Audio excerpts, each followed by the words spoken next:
Hi, everybody. Welcome to the Black Dragon Tavern. I'm Dante. And I'm Deacon. And he almost forgot who he was for a minute and where he was. And we want to welcome back our return guests, Sarah and Gryphon. Okay. Glad to have you here. And here we are for Dante's game, Session 6, Keeper of Secrets.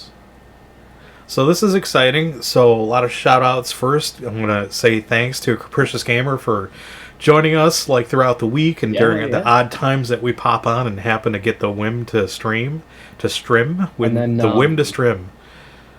The whim to stream. And then also, thank you to Capricious Gamer and Grumpy Potatoes for rating us last time we played Sea of Thieves. That's right. Cool. And I appreciate you picking that up, Deacon. And thanks to Capricious EV for getting that hydrate there right before we go live. I mean, that's kind of critical. I, for one, have been sort of like dehydrated today, so super cool. All right. Oh, and the Grumpy Potatoes are here. Best to start well hydrated. Good to see you. I don't know if you caught that or not, but Deacon just said thanks for the raid last week, and we do appreciate that. We're a small streamer, and we try to support other folks in the community as well. So all that little bit of like bringing the traffic in really helps. We're gonna go ahead and we're gonna jump right in tonight. We are We're gonna jump right in, and I have to grab a hoodie. I'll be right back. Okay. Where we left off 2 weeks ago in Dante's game is that the party had just vanquished a rather large. Well, they outnumber them like almost 2-1. Not quite, but almost 2-1. A band of evil cultists that they found deep beneath these abandoned ruins of this former king. And the king had been put under house imprisonment here. He'd been exiled and banished to this tower after he was accused of committing crimes against humanity. So now the adventuring party is trying to get to the bottom of exactly what's going on here. The whole thing started with the adventuring party investigating some rumors of some strange goings-on around the tower. People were saying that they were seeing a walking army of the dead. People were saying they were hearing strange noises and seeing strange lights out near this area where this abandoned tower was. And because this was on the outskirts of a village where Thorin has some close ties, you know, he thought it might be a good opportunity for him to get back out there, check up on folks, see how things are going, and bring his new adventuring crew with him. So that's where we're at. The party just vanquished the cult members. They did keep one alive. That's the cult leader. They managed to subdue him and put him in, as the joke goes internally here, in a set of man ankles. And you won't find that in your D&D equipment list. It's a special item only available in Dante's game. But if you're really dying to know what the man ankles are, they're just manacles. Alright, so you all just finished resting up for the night. You took shifts, and the evening passed uneventfully. Thank goodness, because you were all pretty beaten down, I think. I don't know how far down some of you got with your hit points. But with the long rest overnight, your fatigue points, your full hit points, and your spell slots should come back to full. And you still don't know what time of day it is above ground because you've been down here now for seems like hours and hours and hours and hours and hours. So, what time of day was it when we went in? I believe it was winter. It was in the winter, and I believe it was evening. Yeah. Evening had just fallen when you went in. Okay. Yep. I may be confusing that with the first time you went in when you found the band of drunkards here. That was the first time because... Well, you went in, you found the drunkards, you kicked them out, you had to go back to town because... Then you came back, and I think by the time you got here the second time, it was still evening. You made a little better time on the way here, but it was still... We'll just say it was evening when you went in. And you're thankful for the rest because you were starting to feel a little exhausted and a little loopy like you do with sleep deprivation. So by your best guess, You may have been down here for 48 hours or more.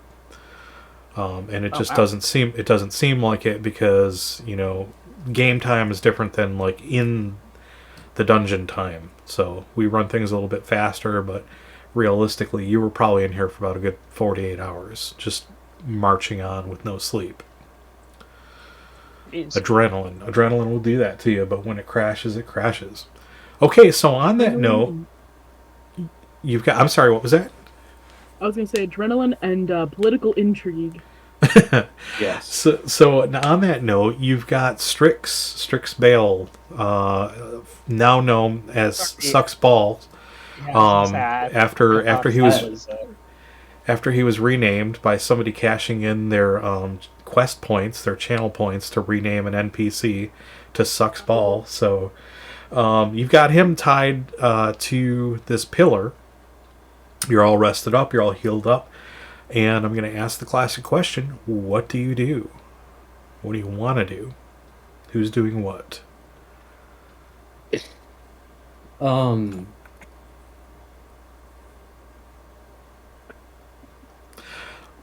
me describe a little bit of the scene. Lovely question. I'll describe a little bit of the chamber for you so it makes it a little more intriguing. This obviously is 2, 3, 4, 5, 6, 7, an octagonal shaped hall, 8 sides to it, hence octagonal. And it's held up. It's a vaulted ceiling. It's quite high. It's about 30-40 feet high. And you're down low enough that it makes enough sense that the ceiling could possibly be that high. You descended quite a ways down through those passages on your way here. There are 6 massive stone pillars holding up the vaulted ceiling that are lined up in like parade style to either side of you. On either side of the hall are these massive, they're like 20-foot tall, they look like paladins, these huge warriors. And they're carved with the same marble, the same white marble that you saw on the outside. The designs look a little bit different. Give me, Thorin in particular, give me a save versus perception. 1 second. I need to actually find out what my perception is.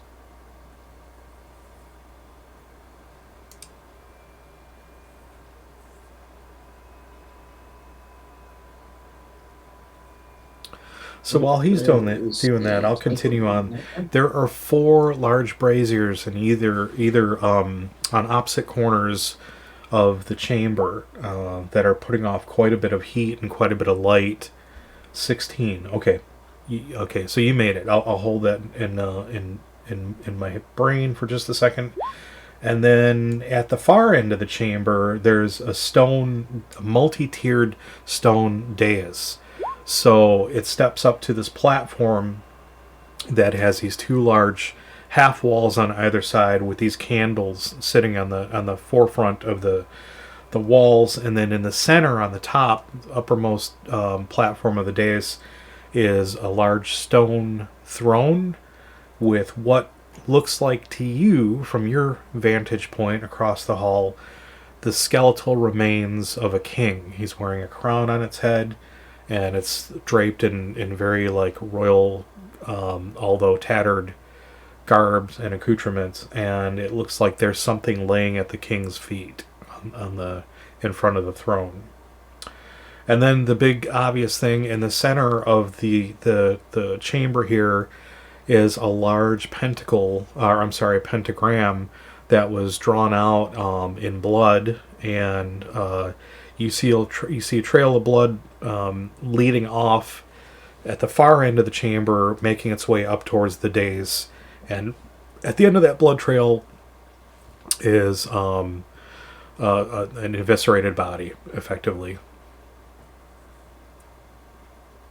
So Thorin, you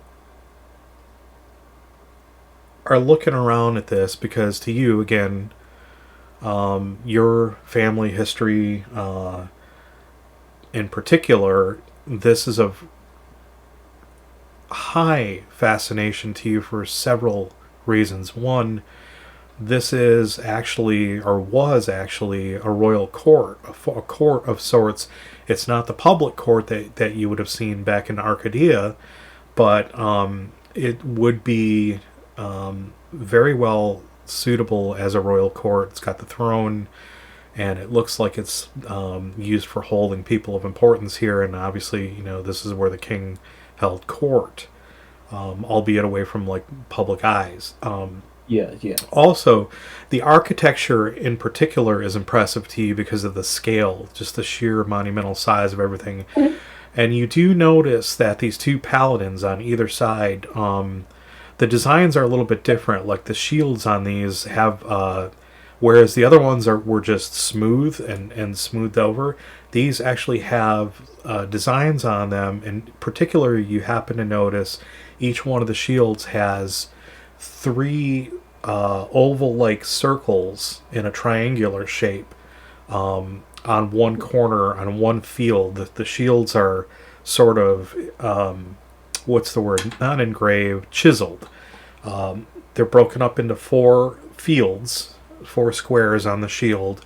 And right, a tight shield design kind of. Right, exactly. And classic, there's a name for it, I just can't think of it right off the top of my head. And in one of those fields, there are these 3 holes in these oval shapes with the in a triangular pattern. Is it kind of like it's not a thing in game, I know, but is it? I'm just trying to picture it. Is it kind of like the symbol of Nurgle? Well, if you think of a triangle, and each point of the triangle, if you took the lines away that connect the points, and then you turn those points into ovals that are like oblong, they're not horizontal, but they're vertical. I can't really see. Yeah, kind of. Yep, kind of like that. Yep. Okay.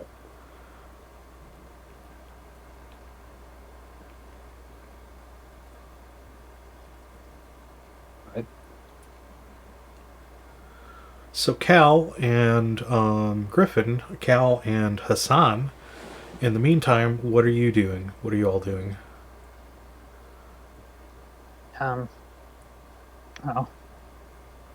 Soren is wandering around admiring the architecture. Hassan is going to find him and say, Master Greyflame, I would have a word with you. What's that? I do not normally wish to speak in such terms, but I find that little is better to express my current feelings. What the actual hell did you do? Did I do where? In that fight, those men cut their own throats at your behest. Why? What the hell did you do? Well, Hassan, as you know,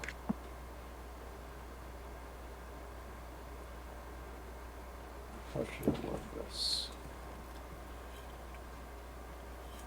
Some people have talents, what you could call your, whatever that is that you do with the healing and the blood and all.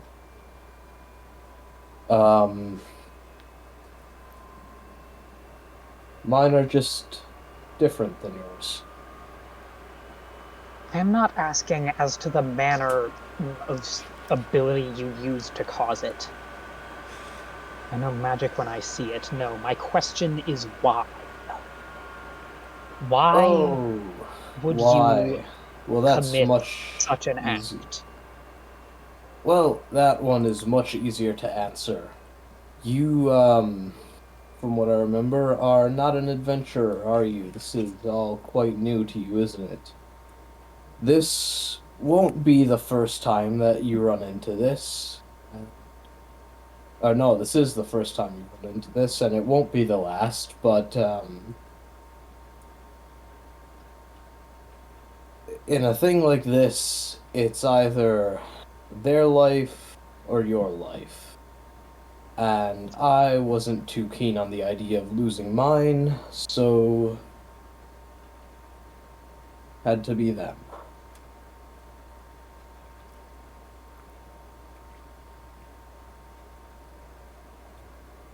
That is simply not a trade you are capable of making. I understand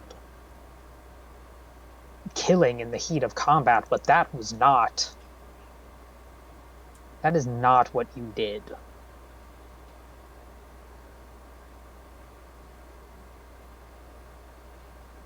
Those men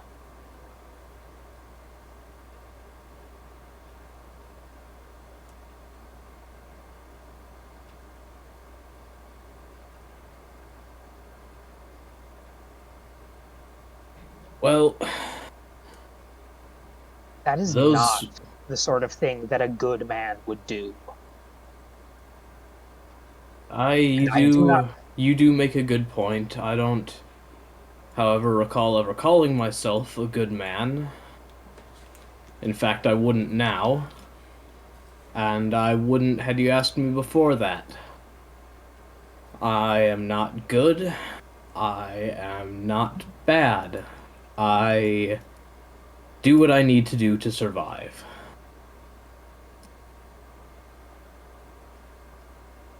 Those are the words of a man who does evil. Only when it's required. You seemed quite capable. In arms. You could have dispatched them in other ways. You could have given them a chance, but no. What you did was unnatural and inexcusable. I see. And though I have the utmost respect for some of the things you have done,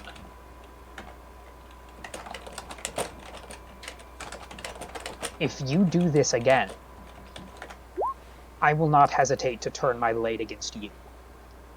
I see.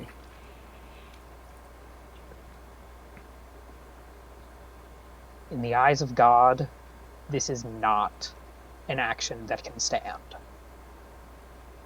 And I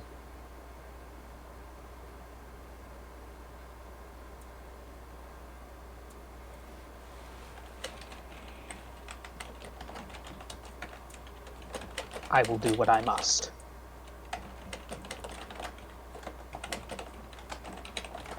Are we at an understanding? And which god is that exactly?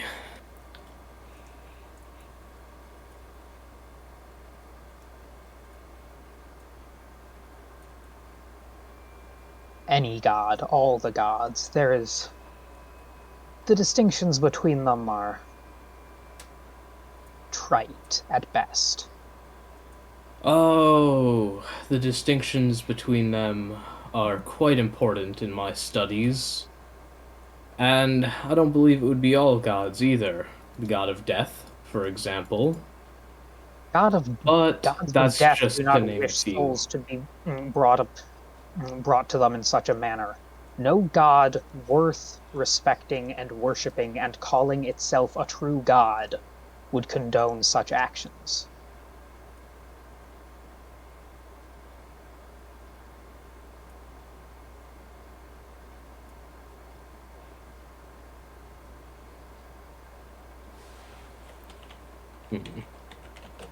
So you think? I do. And based on your actions, I am willing to believe that I know quite a bit more about divinity than you. About your divinity, yes. You don't know quite anything. There is only one. No. Anyways, enough of this. We have work to do. Indeed. I was just about to ask Sarah if she had any more of that popcorn. Yeah, I was just like, this conversation is very, I gotta, like, watch the back and forth. All right, so there's some moral, there's some moral dilemma happening here, in Hassan clearly is not comfortable with the acts that Thorin took. Thorin, on the other hand, has seen this like numerous times in the past and knows quite well what these evil cults are capable of doing. I mean, again, like. You take a look around the room. The signs are there. And on that note, what are you all doing? Cal, are you going to go explore? Are you going to do anything? You're going to... Yeah. It's a huge space here.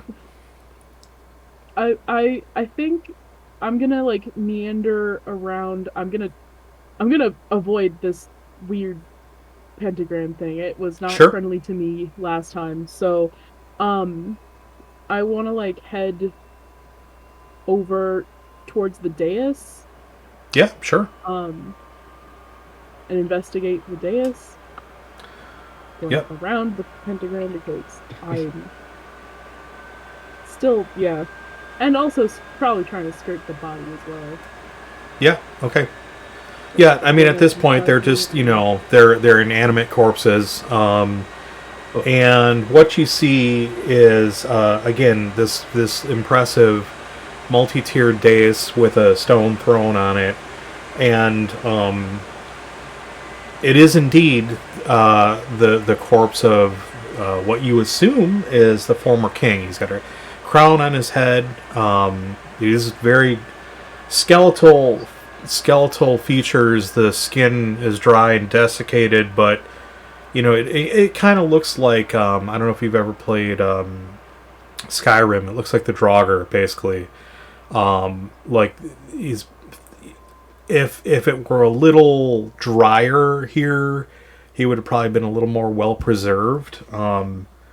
But clearly, and judging by the crown and the cape and the attire that this corpse is wearing, it's the king. And as you get closer, you can see that the object on the floor is a scepter. Can I pick up and investigate, or just pick up and look at the scepter? Ooh. Oh, sorry. no, God.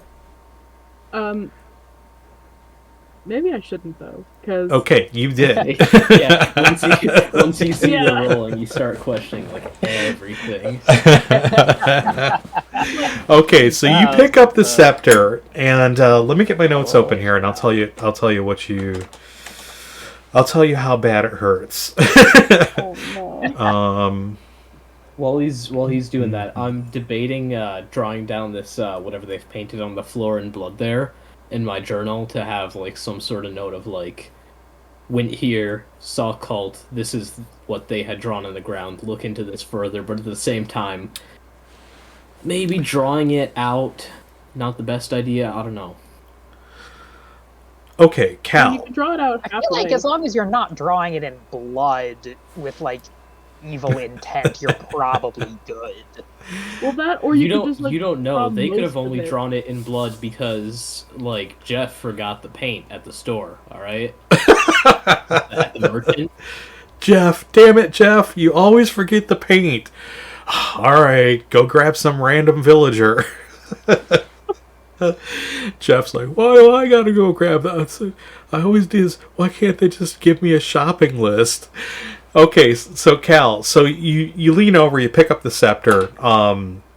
Fortunately for you, nothing bad happens that you're aware of. The scepter has a large knobbed. The scepter has a large knobbed obsidian orb held in place by 3 steel tines on one end. The other end looks like it held another sphere at one point, and the remains of that second sphere are found scattered around the feet of the king and the base of the throne, as if the orb were smashed. Instead, all there are 3 empty curved tines that look sort of like claws.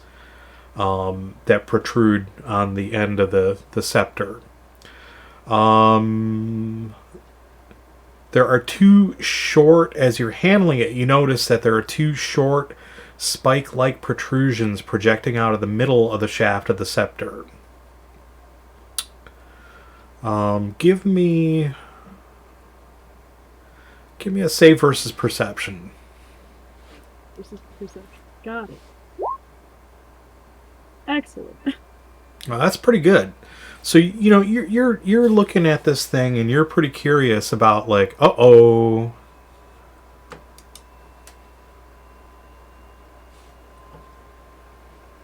Welcome back. We lost Discord. Everything good on your end? Yeah, we I think the stream's still live. The stream looks good, but no, I think the stream's fine. That's yeah, you that's you, man. Bonked from the Discord call. Oh, that's weird. Let's see. From my end, it doesn't look like any of the cameras are on. Oh yeah, that's weird. That's real weird. See all the cameras. 20 is too powerful. Yeah, Discord. There There we go. They just popped back on Yep. the stream. Yep. Oh right, because you yeah, of course.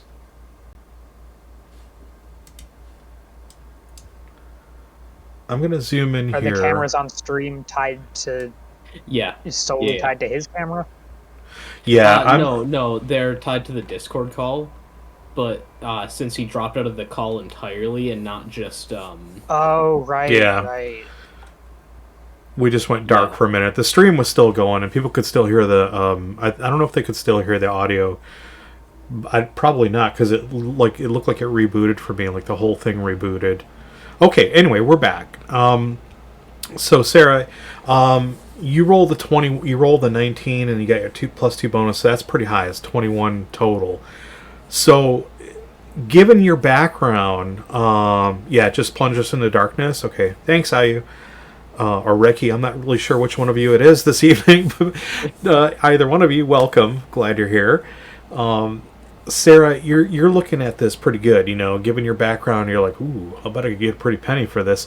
You happen to notice where these two spiky little protrusion things are on the handle of it. It looks like there's some sort of like puzzle-like channels carved into the handle of this thing, and these little spiky things can slot down, over, and across, and you can move them throughout these channels. Ooh.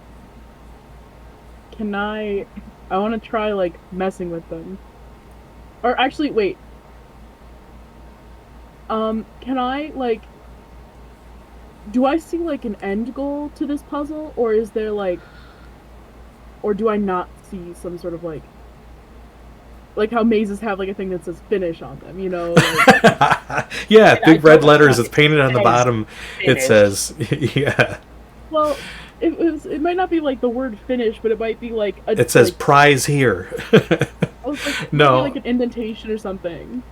Not that you can see. Not in this light. Not without some sort of without magnification to really look at this thing close. But it does look like there's an end point. They don't just go on and around and into infinity. Okay. So are you going to take a crack at solving that? Yes. Awesome. In the meantime, Hassan and Thorin, now that you're done with your quarrel, what are the two of you doing? I am going to work on oh god, I did not mean to drag my character. I am going to work on talking to our friend here, Mr. What's his name? Sucksball? Yeah, the cult leader, right. Yeah. Okay. And Hassan, what are you doing? If we're interrogating him, then I want to be there for that, because Hassan certainly has some questions for him. Okay. All right. So let me get back to Cal here real quick, and we'll work on this. Cal, do you have I can't remember. Do you have pick locks as a skill? I don't believe I do.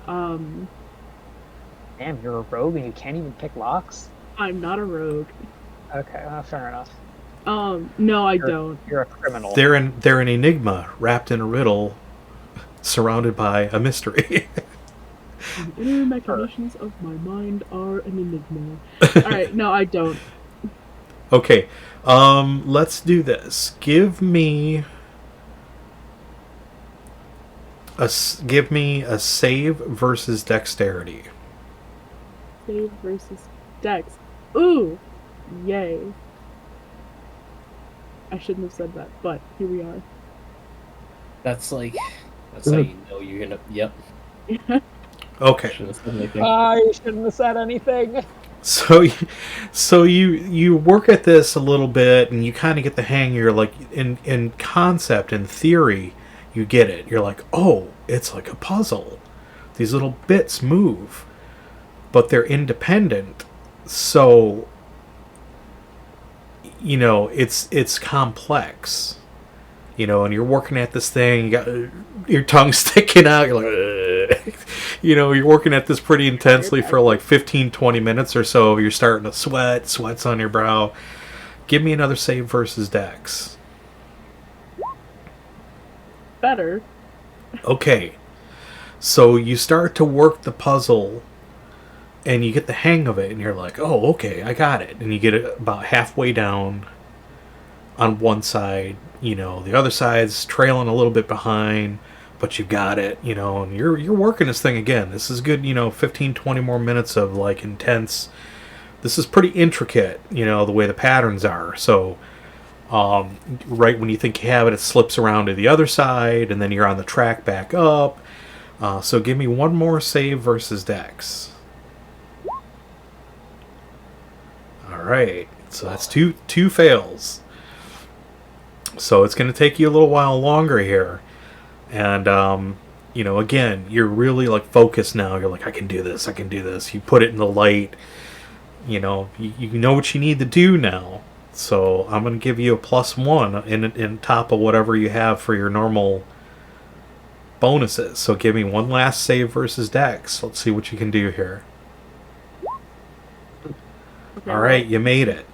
So you finally get this thing all the way down to the bottom, and you're like marveling at how ingenious this is because of the way it's designed. One little move the wrong way and it slips up into a track that takes around to the other side and heads back up. So, and in the low light, you're really trying to work your way, and you finally get down there. And when you do, you notice that both pieces line up on opposite sides of the scepter. Okay? And then when you do that, you feel that the little protrusions, the two metal, they're sort of like, they're like little bars on each side. They give way a little bit. They have a little bit of spring to them. You can push them in. Oh, okay. I push them in. Okay. So when you do that, you hear a click. Okay? And then the claws, the 3 tines on the other side of the actually on both sides open up like this, and the orb pops out. Okay, and then you notice that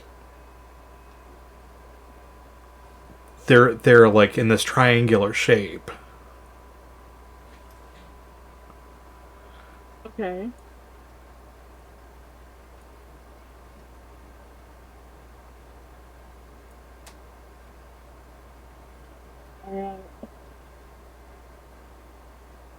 Wait, the orb comes out?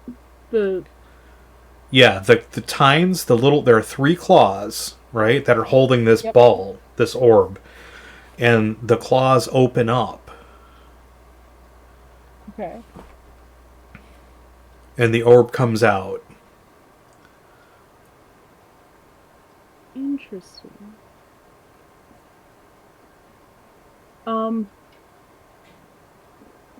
I want to look at the orb and just kind of I I don't know exactly what I want to do. This is cool.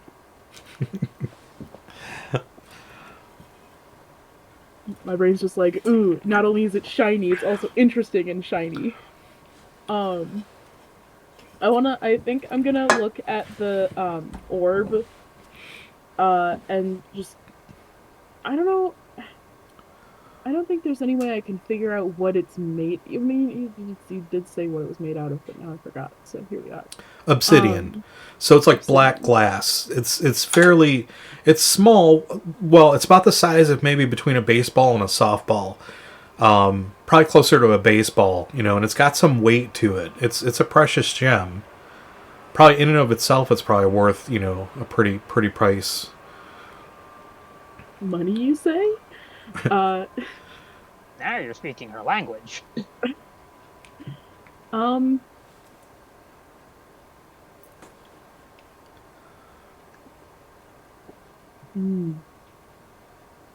gonna refit the orb into the the scepter. Excuse me. And then I'd like to see if I can make kind of put it back to the way it was almost. Okay. So re-socket the orb back in the 3 times, click it in.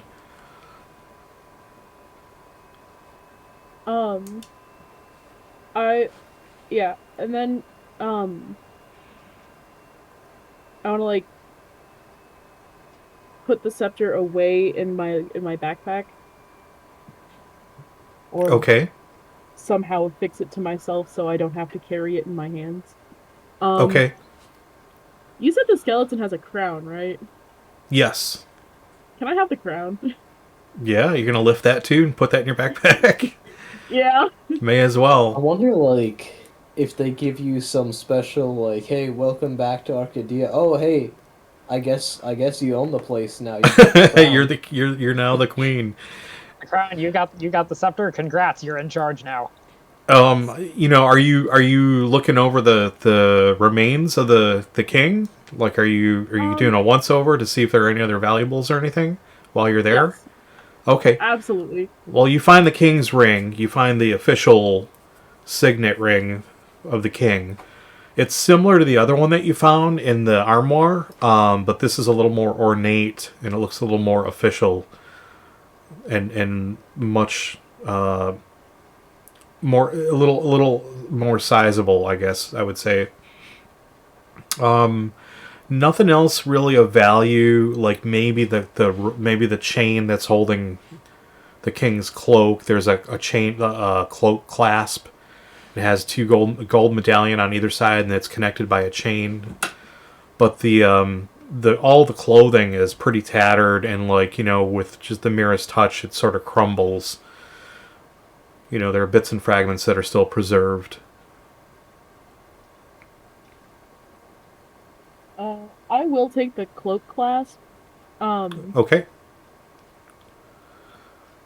He's dead. He doesn't need it. Pretty sure skeletons don't get cold, but I might be wrong. And then, yeah, I want to just kind of take the crown off his head. Okay. So you do that, and the head just sort of falls forward. You hear a little, a little crackling as you do. It's just being held on by whatever leftover tendons or whatever are there. Just very tenuously holding this in place. Yum. Okay. Cool. I have a crown now. Okay. And then what do you do? I want to stash all of that stuff in my backpack just to make sure I, have it with me and I'm not at my hands free. And then I also want to look around at the pieces of the because you said there was a second orb, but it was shattered. Yes. I want to see if I can find any of the bigger chunks of that one. and kind of like see if I might, I don't know. I don't know if I really want to puzzle it together, but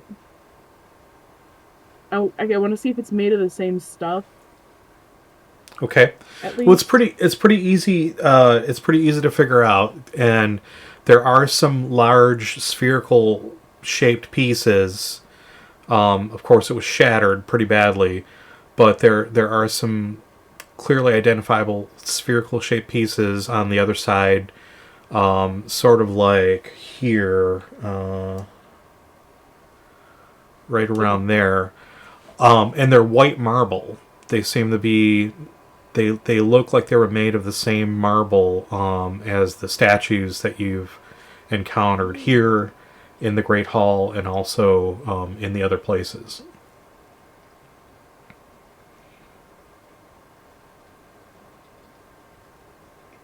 Can I take a couple of the bigger pieces, and like, I want to hold on to those for a second because I want to like confirm with Thorin that they're actually white marble, because Thorin would be able to tell that Yeah, sure. more than I could. Absolutely. Yep. Cool. So on that note, let's segue back over to Thorin and Hassan. You're questioning the cult leader, Suxball. Yeah. So who's going first? You want a coin flip for it, roll for it? Or is this Good just cop, a bad cop. joint thing? Good cop, bad cop thing?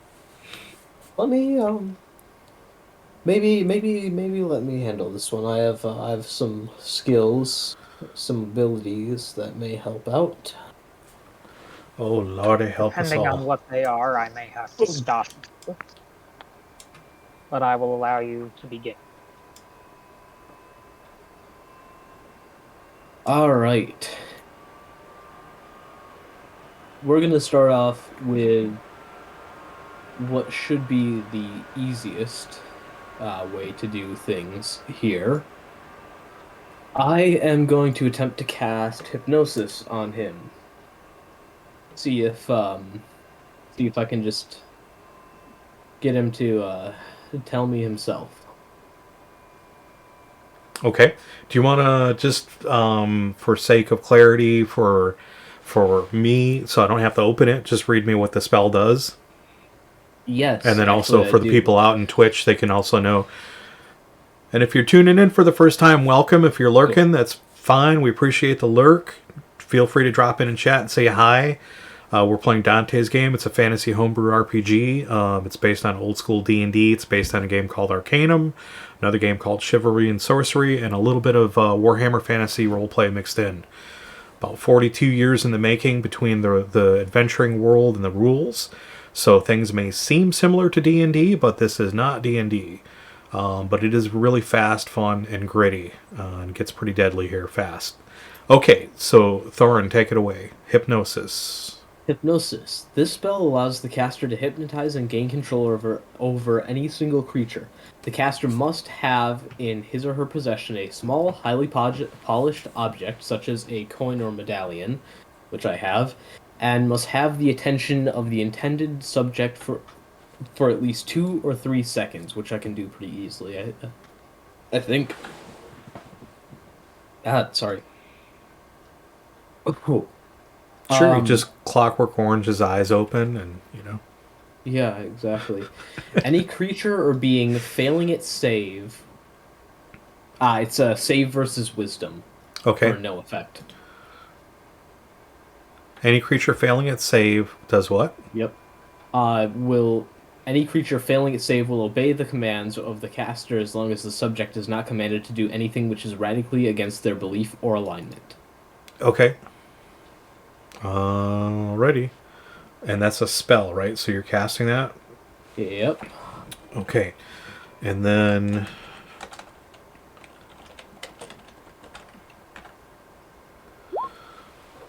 So he just laughs at you. He just laughs at you in an evil laugh. Sounds kind of like Zoltan Cool from Diablo 3.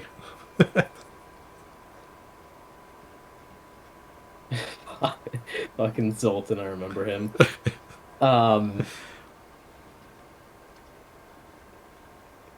Well, I'm just gonna pretend this guy is Zoltan then.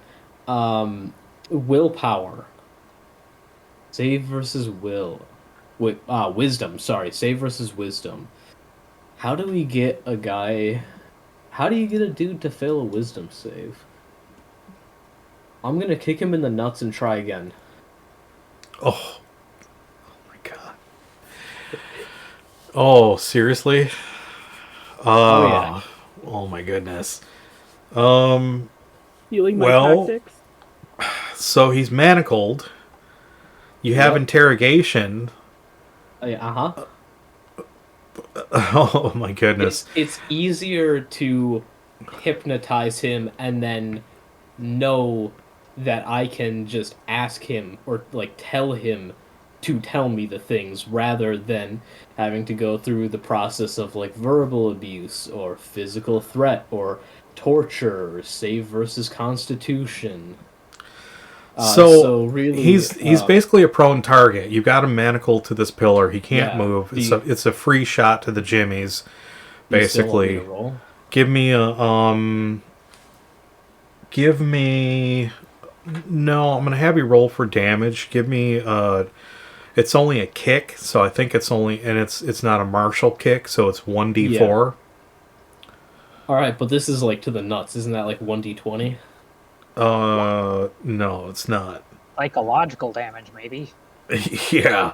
Okay. So right, 2 points. 2 points of physical damage. And we're gonna but try he feels it again. He feels it. I would hope he does. And okay, spell slot number 2. Go ahead and try to cast it quick while his attention is diverted. Yes, exactly. Roll for wisdom, please. And I'm going to give him a -1 for each. I shouldn't say anything. That's just going to encourage you. -1 for each kick? I've got...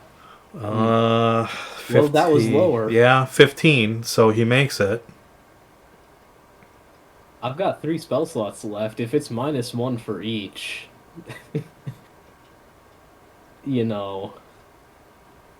I'm just saying. Hassan, you have anything to contribute or any ideas or before this gets like total Reservoir Dogs on us here? God.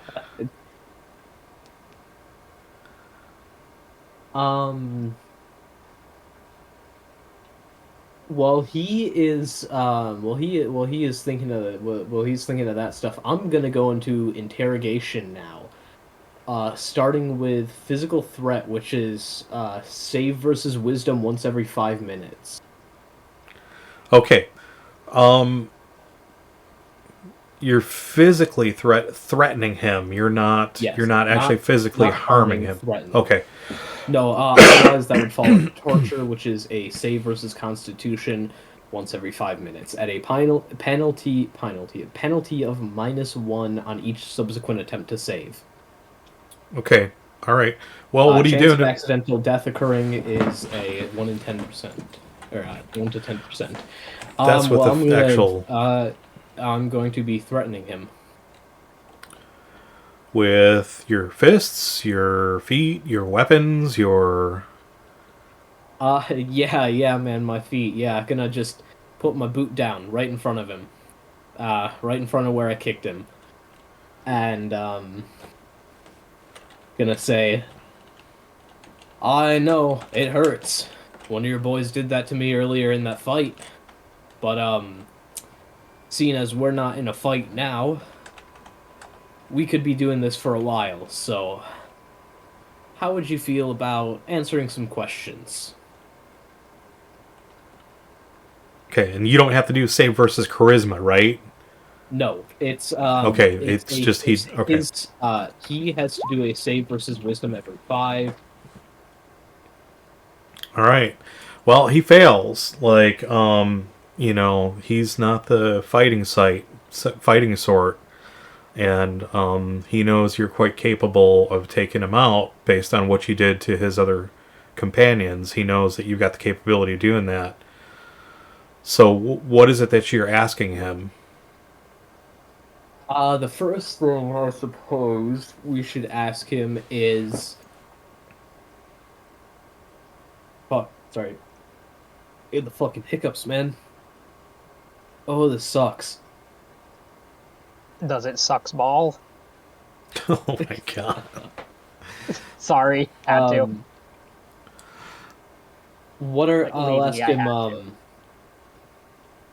Who are all of you? What is this cult of yours? What are you doing here? So he's still doubled over, like, you know, he can't really grab his package, but he's in pain. No, he so can't. so you know, he's like, That's you know, one way to handle. Yeah, you're absolutely right, Grumpy Potatoes. That is definitely a way to handle ball.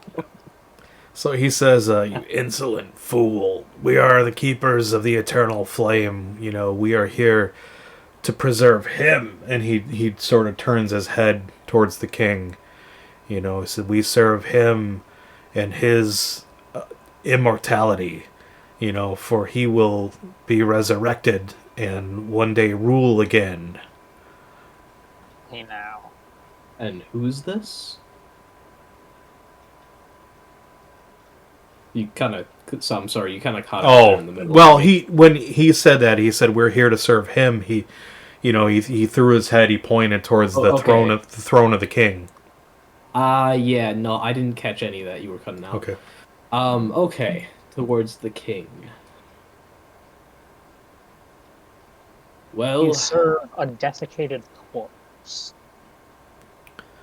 He's like, Bit of a waste for your talents, it seems. and he replies, "Ignorant child, you don't know the tales, do you? Of the cursed king, cursed to immortality and never-ending aging. He's not a corpse. He lives. He's His still curse alive. must be Lovely. broken." Now. And I suppose this all must have something to do with this lovely pentagram you've painted here in the room. Really ties the room together. Okay, Big Lebowski. He says, so Strix says, "This is all done in his service, to plead to the dark gods to bring him back to his former self." So you're trying to reverse this curse of his. Now tell me, which there are so many. Which of these dark gods are you attempting to get into the good graces of here? I've lost track with all of you cults. This pitiful fool. Belial. Through Belial, all things are possible within 24 hours. I fucking knew it. Sorry, I just couldn't resist. Oh my god. I am so fucking happy that's made a return. I don't remember. Thorin, for Twitch, it's an inside joke. I don't remember what Joe's character's name was. That was beautiful. We played we had a one-shot that we did, a Halloween one-shot RPG that we did in the town of Fallshire, which is just a day or so's travel outside of this dungeon.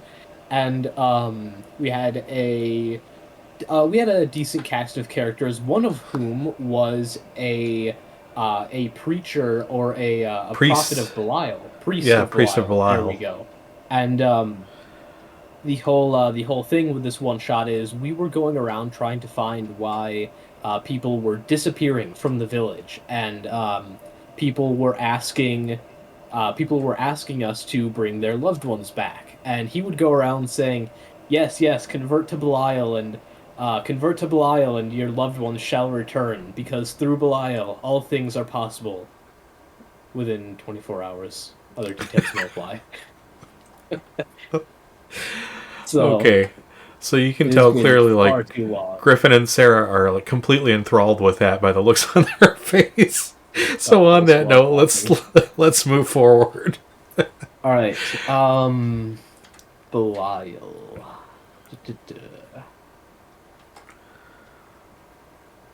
Having theology and arcane lore, would I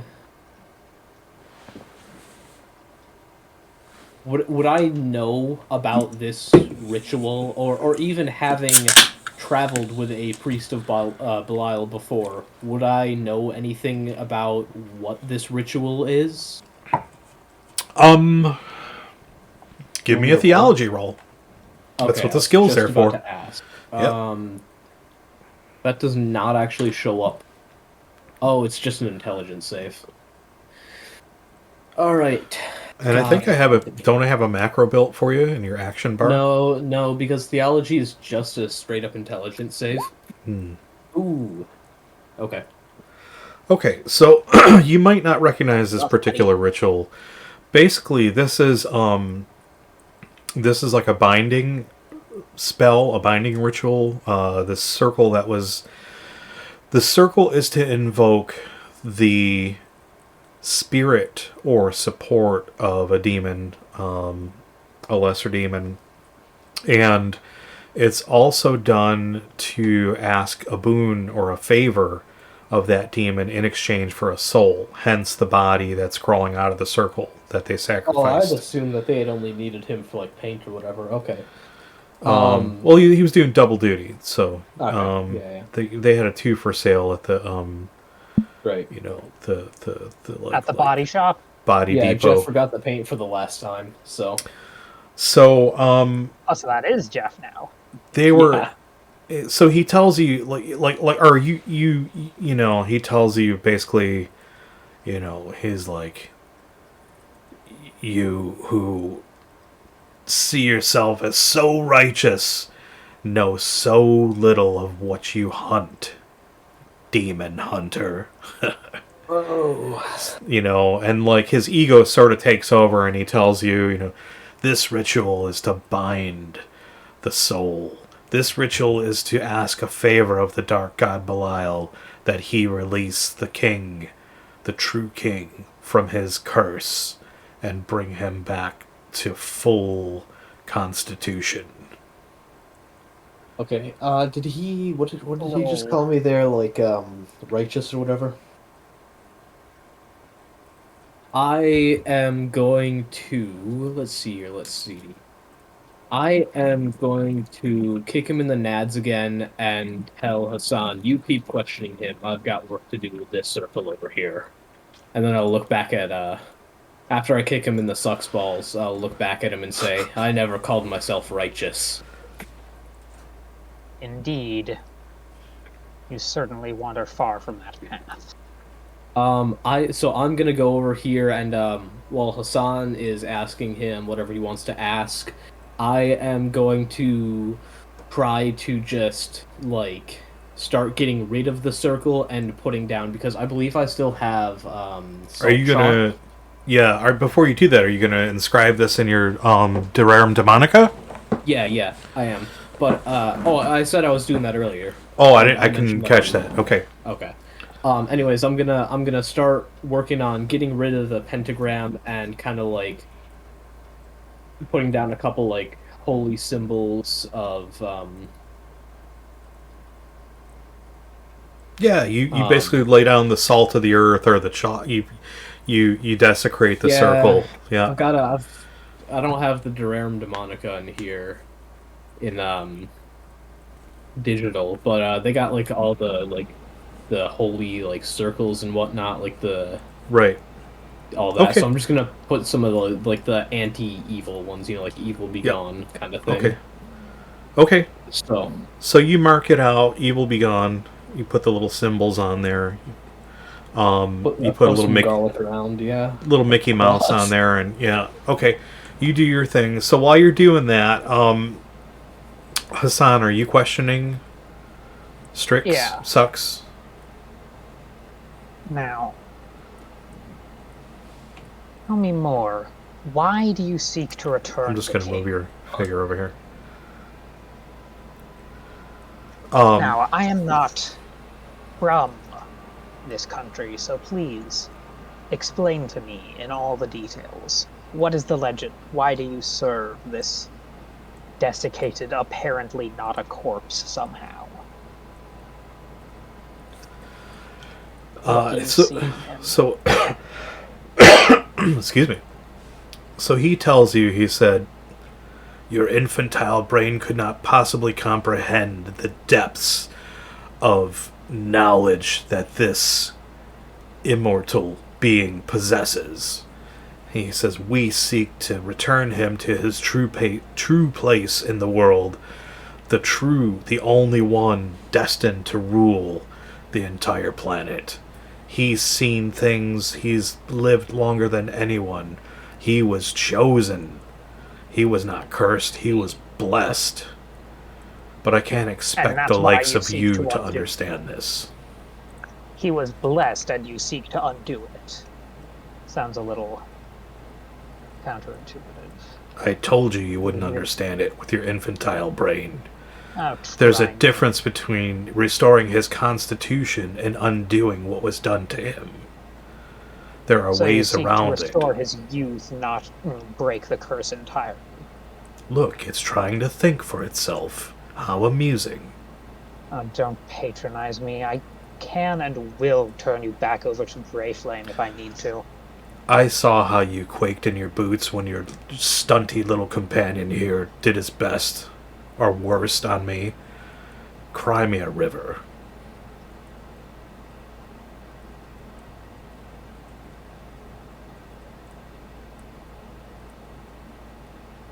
No, I'm not going to.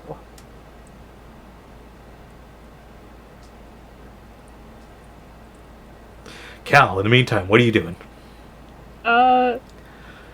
Having exhausted all of the loot that I can find on the king, I think I am gonna just kind of head back towards my other party members, sort of get in on the interrogation action. Okay. So yeah. You kind of skirting around the outskirts like you did last time? I think I'm just gonna go, like, right by this pillar. Give me, hold up for a second. Back up just a couple squares to right here. Okay.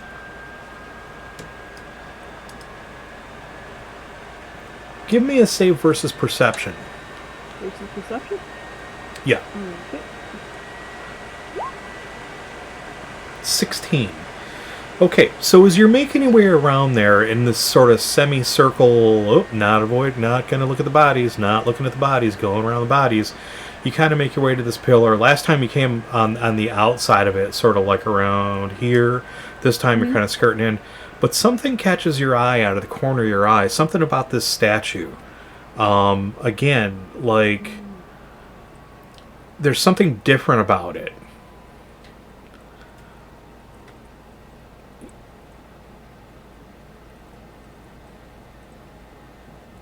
I had a light bulb moment. Hold on. I had a light bulb moment. Would I know about the? I can see that it has, like, the holes in it, right? The triangular holes. Well, do you? Like, you caught something, like, it looks different than other statues that you've seen on the way in here, and that's what you're trying to put your, let's see, you rolled a 16? Yeah. That's a decent roll. So you notice that this one is a little more intricate. There are designs on the shield. You didn't notice that on any of the other statues, any sort of, they're really pretty simple, pretty, I don't want to use the word conservative, minimalist in their aesthetic.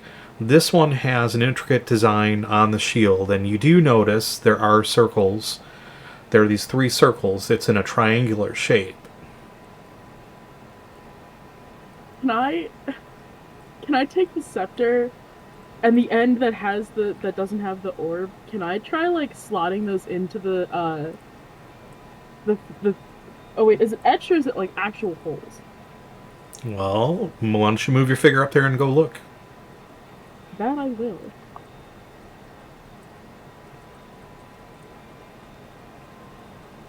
I've moved my character. Okay, so you approach it, and again, this thing is huge. It's pretty big, so it's above, it's going to be above your head. But you do notice that they are holes. Okay. I want to take the scepter, and I want to the end that doesn't have an orb, that has just the 3 tines. Can I try slotting those into the holes? Sure. Yeah. Yeah. Give me, let's see, how can you do this? So you reach up and you're trying to align those 3 tines with the holes, and you notice that they don't quite match up. They seem to be, the tines on the scepter seem to be a little smaller in diameter, a little tighter in formation than the pattern on the shield. The pattern on the shield seems to be a little more spread out. When I solved the puzzle on the hilt, they opened up, right? That's correct. Oh, I shouldn't have unsolved the puzzle. Okay. Now that I kind of know what I'm doing with the puzzle, can I resolve it to try and open them up a little bit more, or would that not work?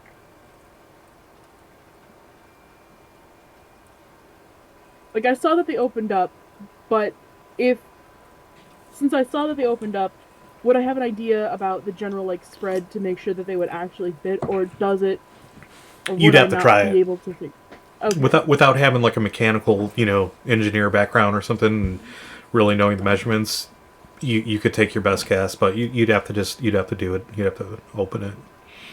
Okay, then yeah, I guess I'll start solving the puzzle again. Okay.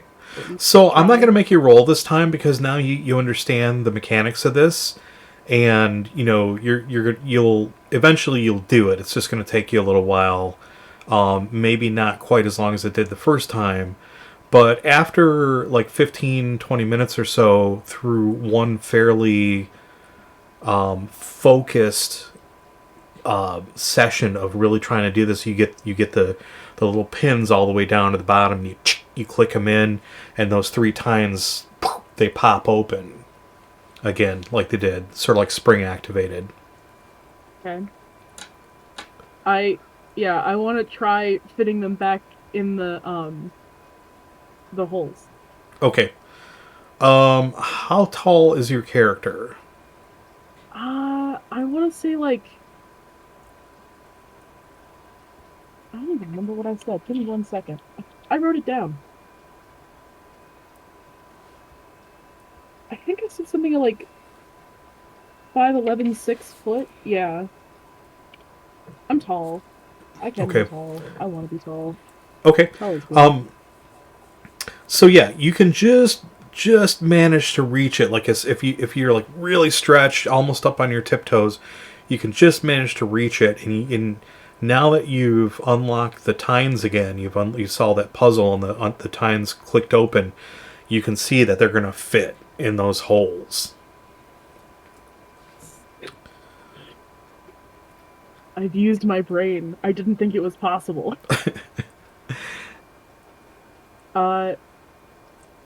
Once I fit the tines into the holes, does anything immediately happen? No, but as you're struggling to reach up there, it feels like they could go in a little bit deeper. Okay. While I'm struggling, I'm gonna call over to Thorin and ask for some assistance. Thorin, the person who is almost a foot shorter than you, is gonna help you? The person who They could climb on his shoulders. Yeah, that's kind of the point. He's a bit of a tank. What are you asking me now? Thorin, can I climb on your shoulders? I think I am onto something here.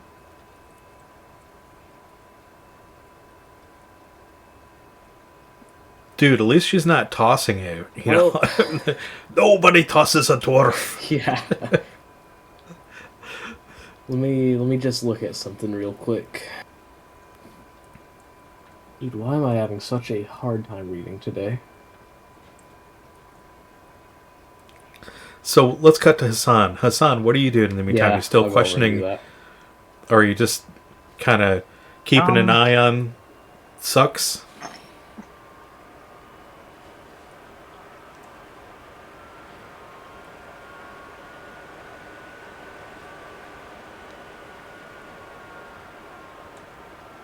God, I was thinking about spending that time trying to think of things to say, and I sort of came up with them, and then you started talking to me, and now they're all gone.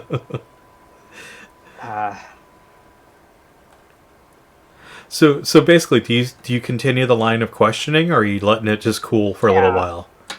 I'm still.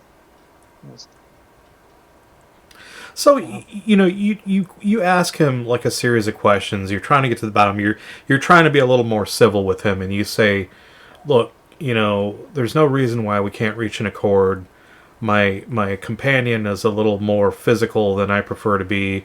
I kind of know how like Hassan sort of approaches these things. So Sucks looks at you into the eyes. He looks deep into you, into your soul, and he sees that you're being genuine, and he says, it would take a lifetime to explain. He says, but this is the chosen one. We're here for his benefit. We serve him. We have for generations. We've served him. It's our mission to break this curse, break his curse of aging, and keep him bestowed with the gift of immortality so that he can once again rule in his rightful place. He has great power. You don't know the amount of power. It's such an immense power he has. It's the greatest. It's the best. Like, nobody makes power like that. Sorry, I just went full Trump there. He has the best power. Well, this is what he's telling you, what he believes. So and you see that he's saying this with a conviction, and he truly believes this.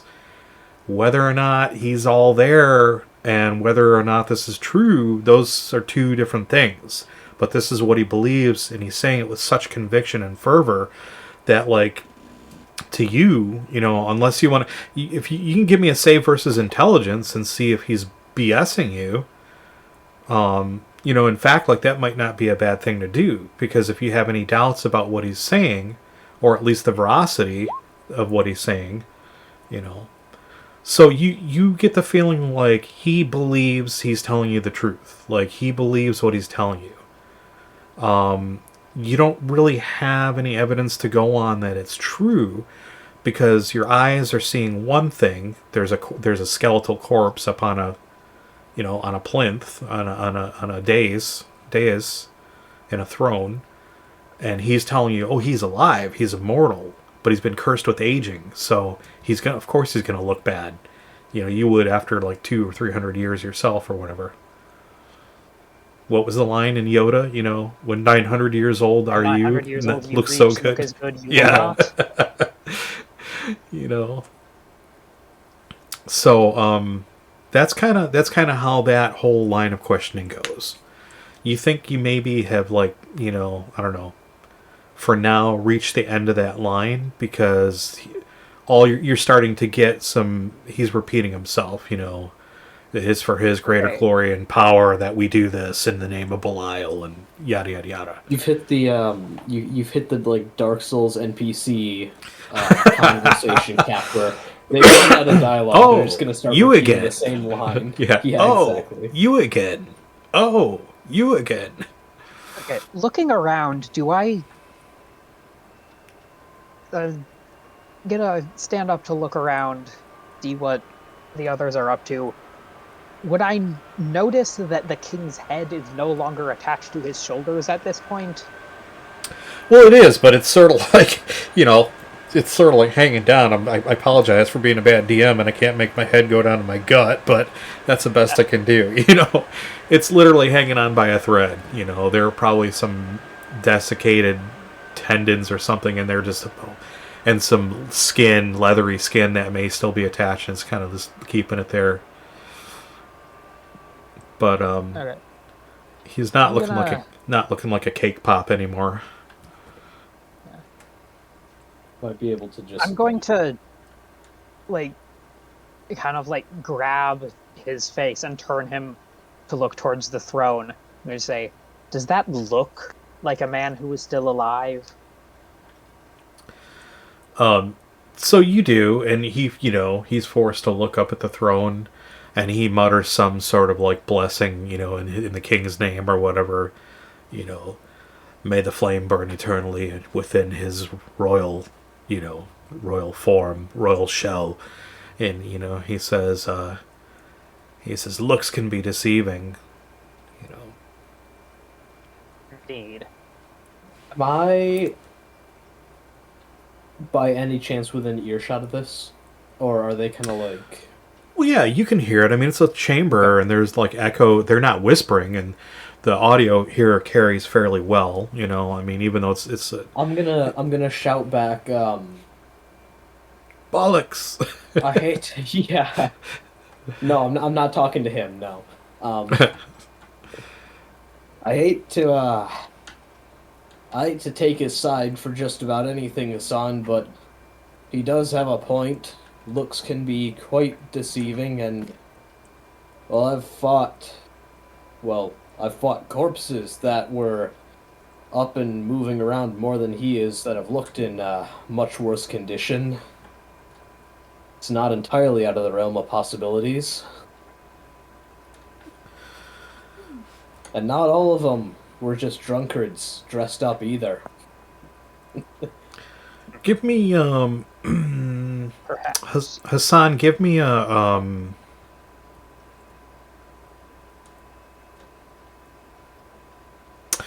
save versus intelligence one more time. Okay. 20. Oh. Okay. Ooh. Well. Okay. So Strick says, he says, what your companion says is doubly true. Said there are kings who live on, whose souls are stored for safekeeping in phylacteries.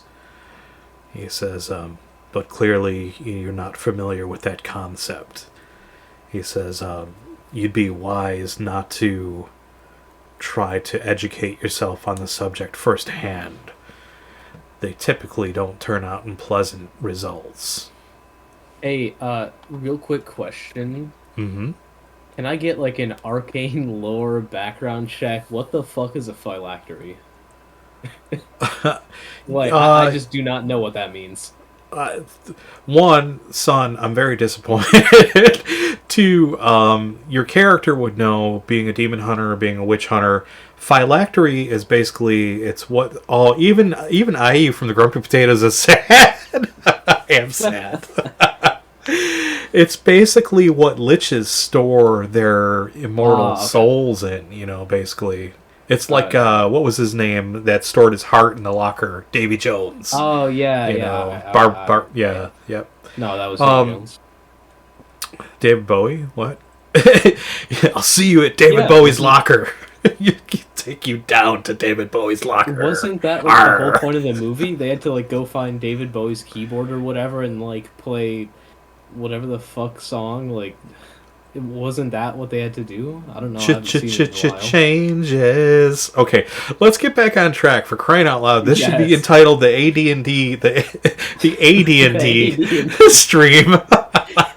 Because plenty of us fit the bill and have been diagnosed. Yeah, exactly. Oh my god, I'm drooling over here. I'm laughing so hard. Okay, so he sort of like, he's filling you in a little bit on something that, like, may pique your curiosity, Hassan, for your studies later on, or you can ask Thorin about it, because there are creatures known specifically to be, they're actually called Lich Kings, but y'all are not ready for meeting up with the Lich King yet. So in the meantime, Thorin, you make your way over to Cal, and Cal's standing up as high as they can with their arm up, and they got the scepter, and you see what they're doing, and you're like, smack yourself in the head, like, why didn't I think of this when I came in? Yeah, when exactly. I saw this. Smack him in the back of the head and saying, "You haven't tried throwing it in." So, okay, Cal, you're up. What do you do? Well, I asked if Thorin could give me some help, like going up, like I don't know, standing on their shoulder or standing on his shoulders or something. Is it Not too late entirely to sure. ask for the bag of holding so I can pull like the step stool out of there? Yeah. Damn it. All right, fine. Okay. Okay. So give me Cool. just give me a save versus dex just to make sure you don't fall off and smash yourself. Okay, so you fall off.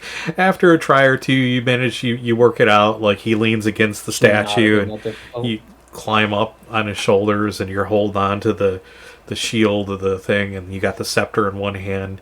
And you get up there high enough so now you can sort of like bend your arm a little bit and have more leverage. And you put the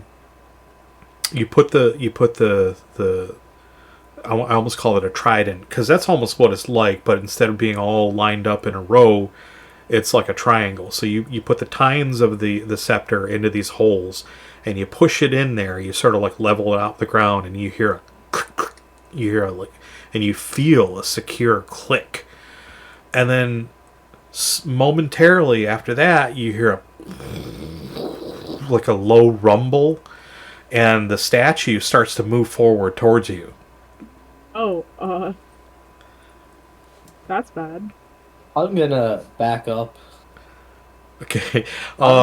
Give me a dex. Give me a dex roll. Yeah, give me a dex roll. I'm not worried about Cal. them falling. I want to get out of the way of this. No, I know. Cal, give me a dex roll just to make sure you don't tumble off there.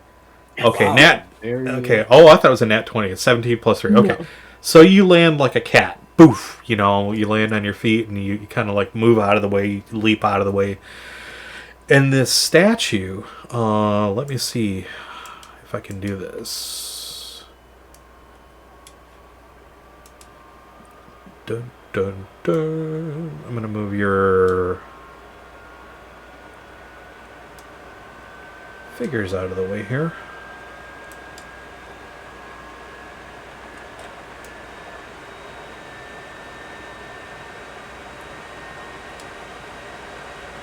This statue moves forward,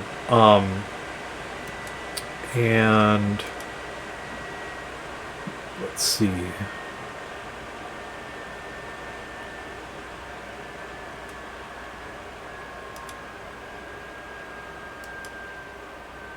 There's a section of wall.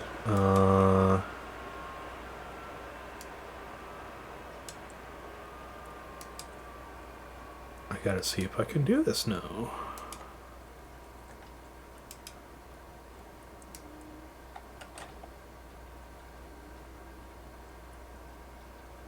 It's like doing surgery on stream. Are you doing surgery on a grape? No, they already did that.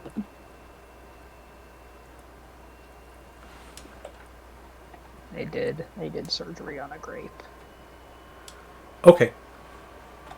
As soon as he said surgery, I was like hoping not to hear that.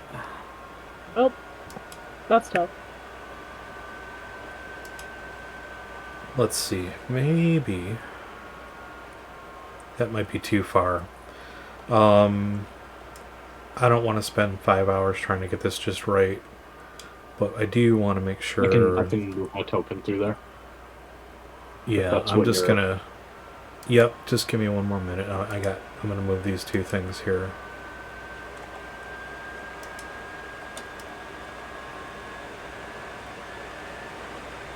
Okay. All right.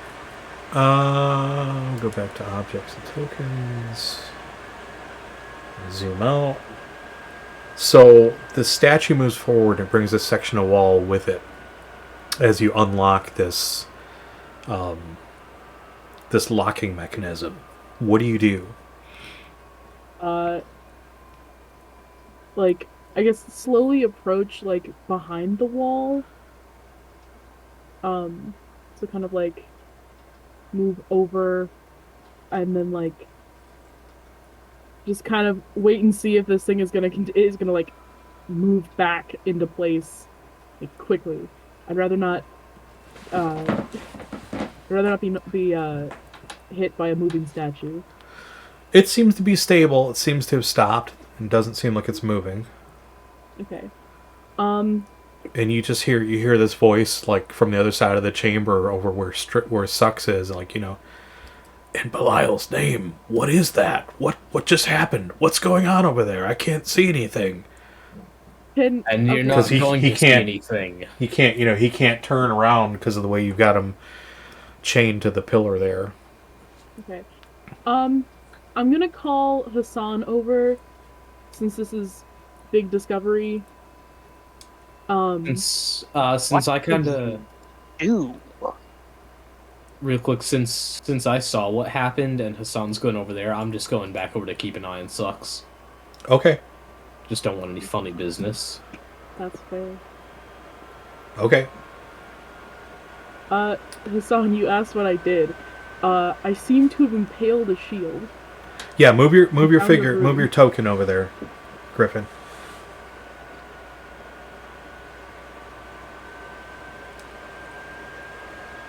So let's stay. Is that the king's scepter? Maybe.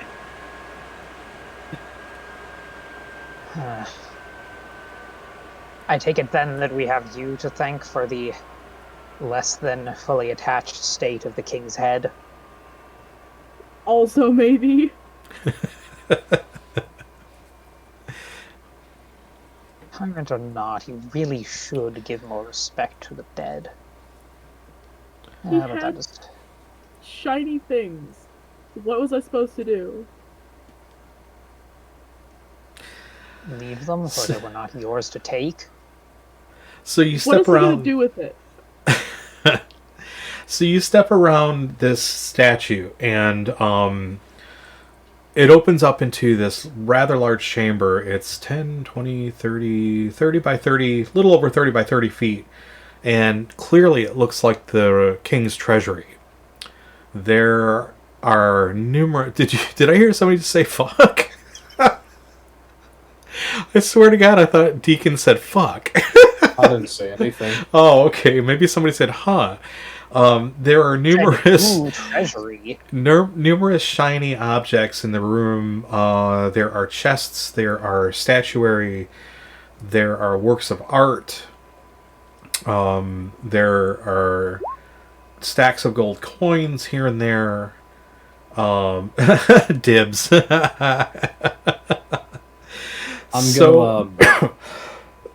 In the center of the room, in the center of the room is a small podium with a book opened up on it. But clearly, this looks like it's a treasure vault. Okay.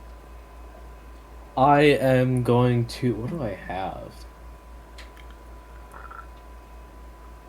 I thought you were keeping an eye on Sux. Yeah, I'm keeping an eye on him. I'm gonna gag him. Just make sure he can't say anything. Okay. Like,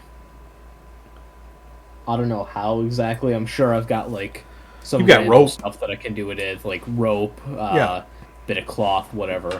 I mean, sure. You could probably cut off a piece of his robes and use that too if you wanted. Well, yeah, whatever. It's not important. The fact is, he's not saying anything anytime soon, and he is not going to be doing any spells that require his mouth anytime soon. And then I'm gonna go and make my way over there. Okay. But we'll start with Cal, because Cal discovered this. Yeah, so Cal... No. That's yep. Okay, cool. I'm just moving over, letting you know. Okay. That. So you can all see this now. You're all standing there behind the statue, and you can peer in, and you're like, ooh, shinies, and yeah, this is the king's treasury at this keep. So what do you do, Cal? I have to like shake my head a little bit because I'm like kid in a candy store. My eyes are huge. Yeah. I'm like, it's like the cartoons where like the eyes like shoot out, but instead of like hearts or something, it's dollar signs. You know. So I'm gonna move into the vault, and I'm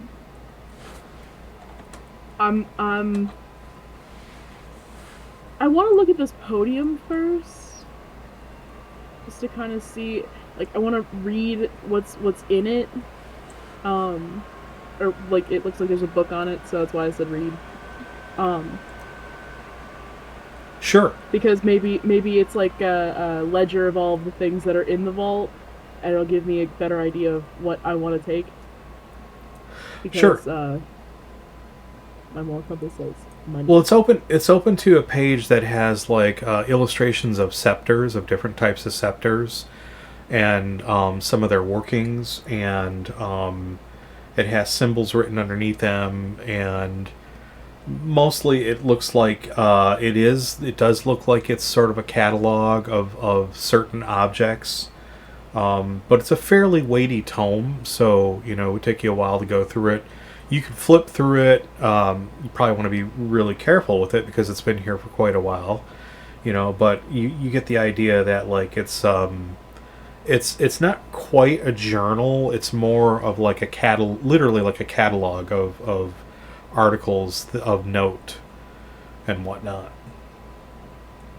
In the room itself, on your left-hand side, there are there are two identical statues in either corner of the room as you enter.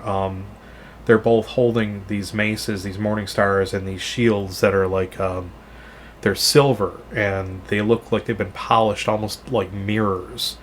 And then there are chests along the floor. There are bookcases with scrolls and tomes and other written works. Just like again, like there are a lot of valuable looking things in here. You see across the room from you, like directly on the wall opposite the doorway, there's a glass case laying flat, and from your vantage point you can't really kind of make out what's in there because of the as you open this up, the glare of like the torchlight and everything from out in the other thing are starting to shine off of the objects and whatnot. There's a big tapestry on the back, or a big painting on the back of the wall of the king and his family, and it looks like in the painting he had at least a wife and a child.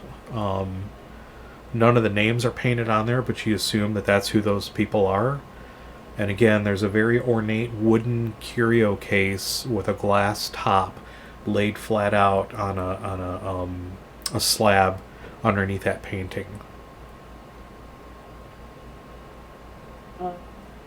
I want to go investigate that that cabinet. Okay. Go ahead and move your figure in there. In the meantime, what are you two doing, Thorin and Hassan? I'll move in and I'll go up and I'll start taking a look at like some of the papers and books up on these shelves here. Okay. So Cal, you move in and you're literally taken. You're literally in shock. Like the breath is literally taken from you as you peer down into this glass case. And what you see there is a scepter. Like what looks like the true royal scepter of what would be an actual royal scepter of a king, encased in this cabinet. And I can show you, if you give me just a second here. So the one that you found, and I apologize, I should have shown this to you earlier. Maybe this would have made more sense a little quicker. This is the one that you found at the feet of the king in the throne. And this really, like, I didn't Photoshop this, but this should have been just a black orb, basically. And then there was one that was empty. And here are the three tines Okay? The one that you're looking at now inside of the glass case looks like this. Nice. That's cool. So it's a black ebony hardwood handle,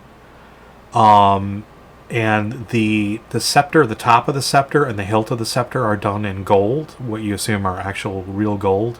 The top of the scepter is very ornate, and it's inlaid with what looks like maybe obsidian or some other kind of black stone. Along the handle, the rod itself, there are 4 silver rings that are that surround the scepter.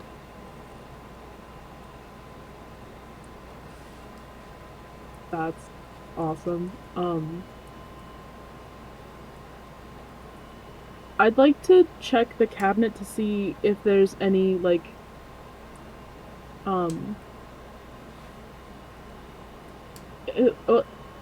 it's glass, but does it have doors? Is it like, do I like pull up the? Is it like a chest where you have to like pull up the top, or how would I get this thing out of here? It has a small latch on the front, a little clasp that you would open up and then like lift up the case, the top of the case on hinges. I would like to do that. Okay, just going for it.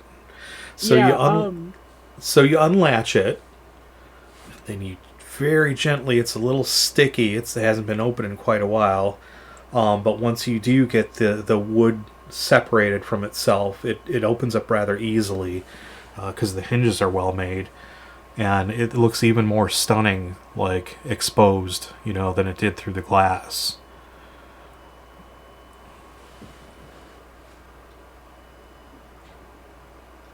I'm just like doing a little happy dance. This thing looks so cool, and like it's worth a lot of money. And I want to like reach down and see if I can like pick it up. Yeah, absolutely. So you reach down and you take up the scepter in your hands. Give me a d20. Roll me a d20. Okay.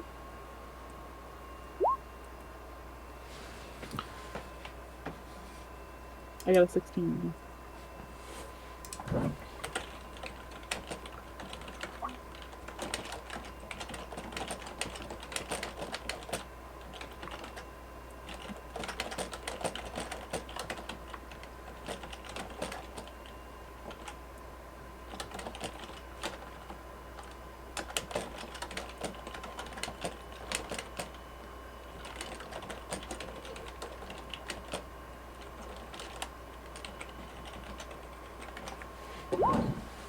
Just sent you a message.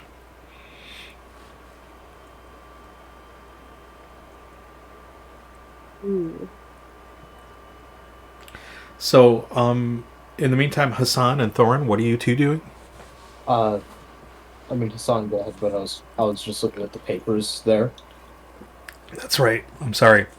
So, what you're finding are like deeds to land and titles and like sort of who certain estates and I don't know if I call them baronies, or they're not really fiefs, so certain properties, who they were deeded to and their family lines. You find some genealogy stuff, like family lines, family bloodlines of the Del Toro family, and his wife's family. And these are you find histories of Andalusia, and you find the history of the churches there. You find the history of the founding of the country. So a lot of really valuable stuff that like was kept here, like original documents probably that were kept here for safekeeping because it was too risky to keep them, in other areas like the public lyceum which is library. Or other public houses of records and whatnot. Like you probably find. I don't know if you would find you may upon digging may find some other like deep secrets, about certain political figures or certain historical figures throughout the history of Andalusia. Okay. But you'd have to like dig through. And then Hassan, what are you doing? Excuse me. Hassan is just kind of. I'm admiring the statues in the corners more than anything else. Yeah, and they're exquisite works of art. They let me see if I had any captions on them.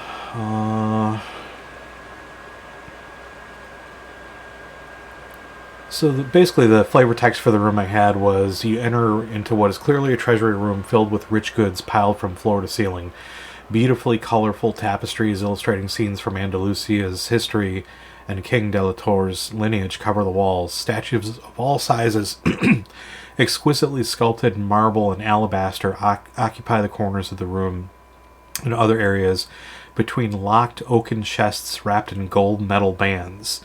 Glass display cases that showcase gems, jewelry, and other such appointments are set about the walls between the larger chests.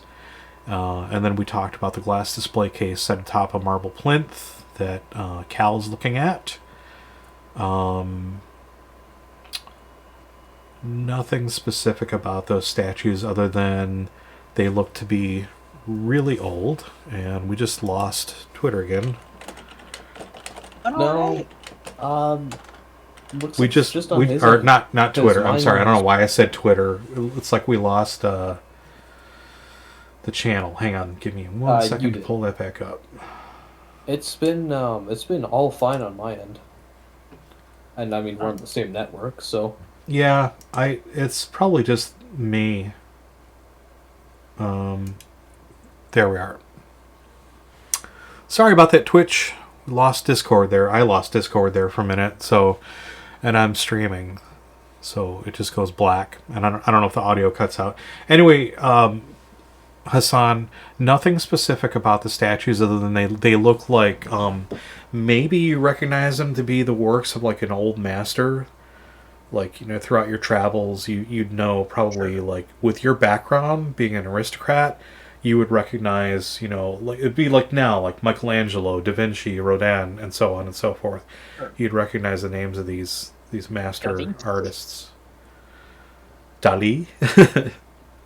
Da Vinci? Okay. Okay, so Cal, back to you. What do Me. you do? I'm putting together pieces.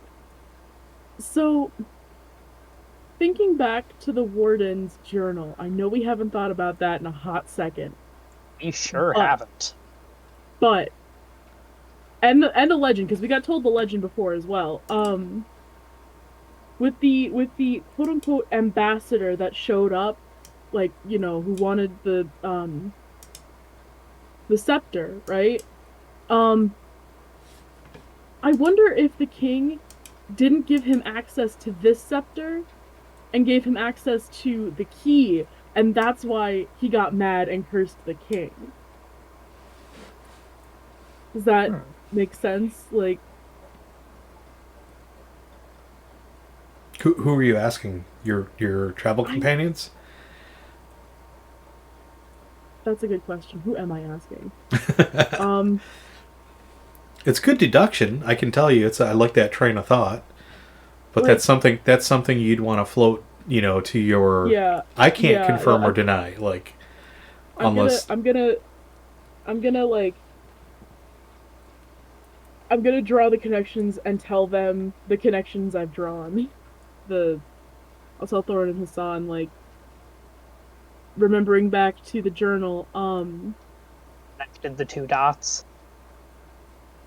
they're connected, and my brain is massive. So I I turn away from the display case. I still have the scepter in my hand, right? At least I hope I do. Sure, yeah, unless you say otherwise. Yeah, and then I look at Thorin and Hassan and I say, what if this was the scepter? It The does appear to be a scepter, yes. And scepter that But I the assume magician you that was have a after. deeper meaning. So in the journal, the warden's journal, and when we heard the story from, I don't even remember his name, but the tavern guy, Louis Pine. Pine. I've not been here long enough to know that name. It's okay. So, yeah.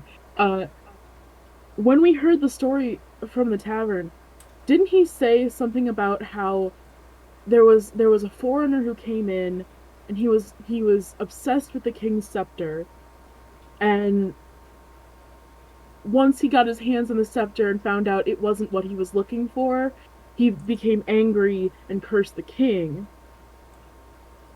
What if the king gave him the scepter that was just the key to this room and not the one that I'm holding? Perhaps, although it would seem somewhat foolish to,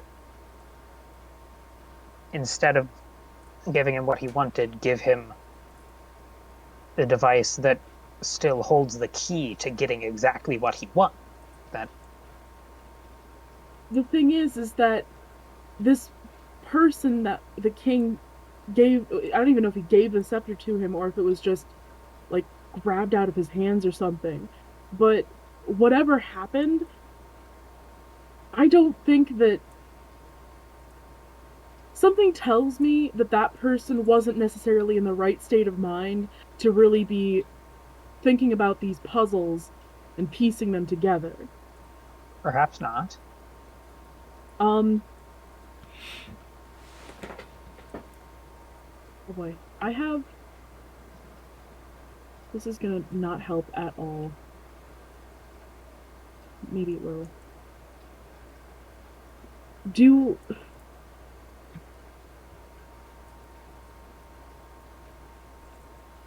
What was the person looking for in the scepter again? Like what was the deal with that?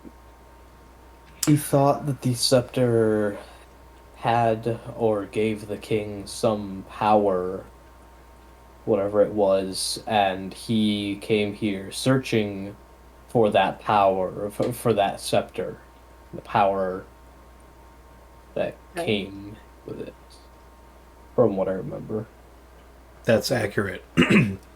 He believed that the scepter held great power, and that the king, by possessing it, held great power. So he sought to woo the king and become a diplomat to his court in order to work his way closer to be able to infiltrate the court and somehow or another, by nefarious means, take possession of the scepter. When he saw that that wasn't going to happen, he offered the king immortality in exchange for the scepter.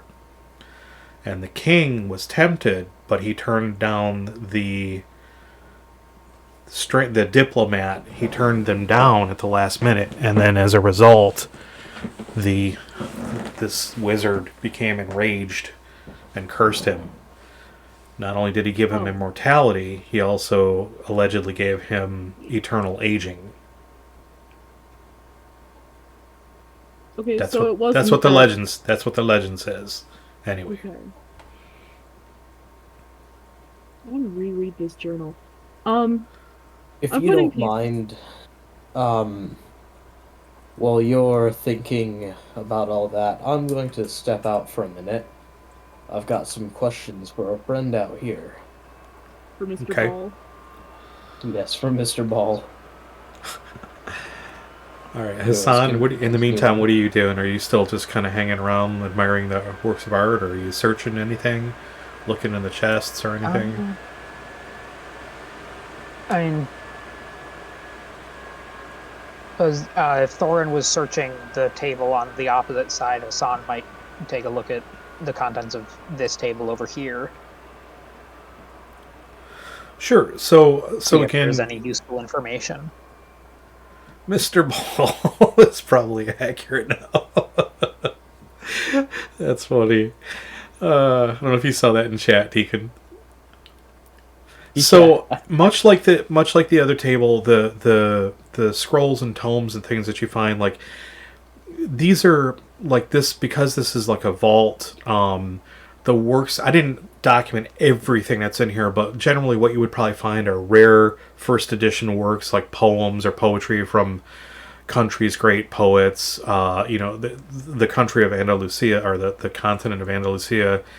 Epic poems, like Beowulf style stuff, like things that are really valuable, that are held here because they're so rare. Decrees, royal decrees that may have been historical, like if there was something that granted the serfs freedom or whatever, or granted everybody a patch of land or whatever. Things that are really like you want to put here, you don't want to lose them. Sort of akin to like the way our Constitution is preserved in the National Archives. Like you put this stuff away and you keep it locked up and you don't tell anybody where it's at. So that's the kind of materials that you're finding here. If there are things that you're looking for in particular, or I shouldn't say things like I'm looking for volume 2 of the, but like if you said, do I find any works of, books on art? Do I find books on this? There's probably a good chance that there's something here like that. Okay. Just about anything that walked out of this room is probably worth a fairly decent amount of coin. Filthy lucre. Are there any texts on what Hassan would be looking for in the books? Is any texts of ancient religious texts? Anything that might be of interest to him? Give me a D1. D100. Give me a roll of D100.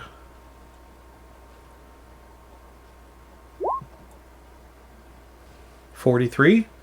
Yeah. 43. Yeah, so there's probably like anthology is not the right word, like and not really encyclopedia, but a chronicle of sort of the history of the religions of Andalusia. Going back to the original myth. Oh shoot, what's the word I'm trying to think of? Some of the, kind of like origin stories, like from the primitive times when people had concepts to worship, like the sun, or the moon, or the elemental powers, because they didn't have the language to express what they thought those things were, or they didn't have the capacity to conceptualize that these were nature versus gods and goddesses or what have you. Sure. So yeah, you could find something like that. Sure, why not? Cool. Very intrigued to have that. He's gonna pocket that, or put it away somewhere. Yes. So let's give it a name so we don't lose track of it. So let's call it on the nature. Let's call it on the nature of the spirit and belief. Okay. And if you're nice, maybe I'll do up a whole handout for you. I do that in our tabletop games. I actually create like little booklets. So I'll get out my own on the nature of the spirit and belief. Right, that is recorded in the character sheet. So it's like dire spiritu e creo. No, I don't know. I gotta work on my Latin. Sure. Okay, Cal, back to you. Me. Look at Brad with the big brain. Look at the big brain on Brad. How long is it between like the 31st of Octus and the 3rd of Jenka? Approximately 2 months. 3. So October, November, December, January. 3 months. 3 months. Okay. I wasn't sure the like. I think I went system. I think I went easy and gave them all 31 days just to make it simple to do that. So it's about 2-3 months, something like that. Okay. So in 2 months, this king got deposed. 2 months between the scepter, the final straw scepter thing, and getting deposed. That's not that much time. Not a whole lot, no. I don't exactly know what that means, but it doesn't bode well.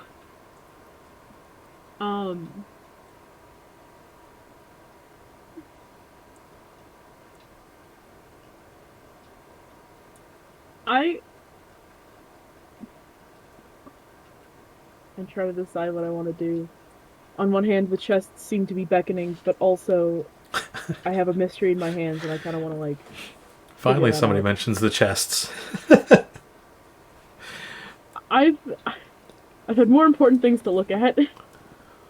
I'm gonna, for right now, I'm going to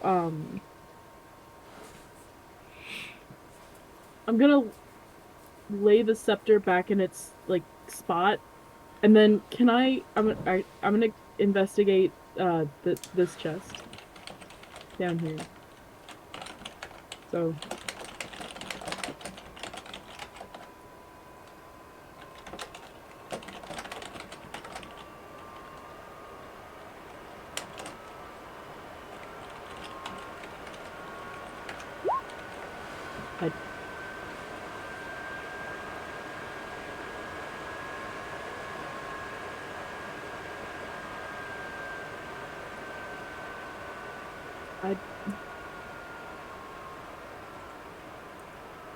if by description you mean what you sent me, then yes.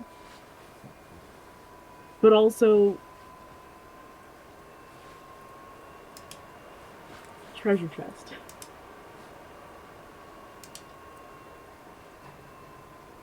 I don't see Al any... really has a one-track mind, huh? Yeah, but I don't see any words on the thing that just popped up in front of me. You don't see what? I don't see any words. No, there aren't. It's just a picture. Okay.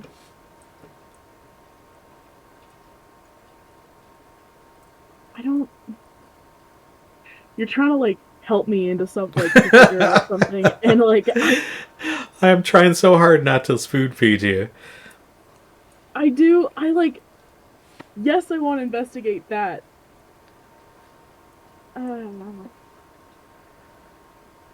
My brain is large and also torn. The allure of the scepter has captured my attention again. I'm gonna go back. Can I start messing with the rings that are on the scepter? Just kind of seeing which ones move, if they move. Sure. So, like I sent you in private, when you picked it up, I did a passive perception roll for you, which happens in certain elements. When certain elements take place in the game, as they happen, I roll, and you all don't even know that it happens. And this is what tips you off to whether or not something is up. There are other times when you walk into your room and you look around, and it's very blatantly obvious that something is up, and you would naturally get it. So I ask you to make a roll just to see if you're just dumbfounded by, the sight or knowledge. So you, as I described, when you picked it up, you grabbed it by the handle, and one of the rings, you noticed, spun around like click, click, click. And you notice that there are 4 rings on the handle itself. Is it like some sort of scepter combination lock? Okay. I'm gonna try each of the rings in turn and see if any of the other ones rotate. They do. And each again with a very subtle click as you shift them, like from position to position. Okay. They Is go there only any- so far, and then they stop, and then they can go in reverse. And it's the same. The reverse is only so far, and then it stops. Mhm. For each of the 4. Okay. Do the rings? Can I like spin the scepter around? Do the rings have any like markings on them, or are they just smooth? The rings themselves do not appear to have any sort of markings. Actually, they have little. They have little. They do have little lines in them, but like they're not. Give me a D20. Give me a roll versus perception. Versus perception. Okay.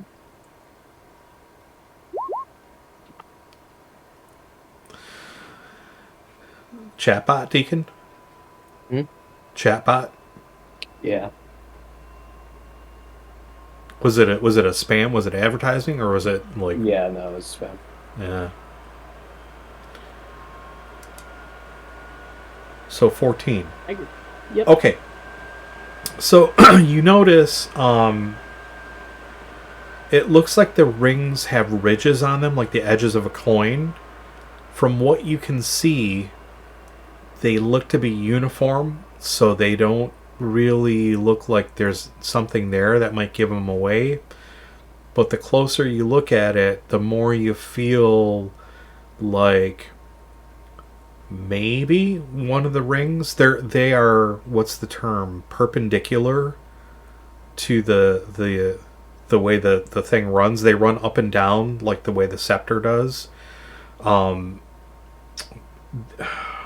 to think how. They're not horizontal. They don't go around with the ring. They go up and down. They're, you know what I mean? Like the ridges on a coin. Yeah. So, and you notice that like on each ring, maybe one of them has one that maybe slightly wider than the other ones.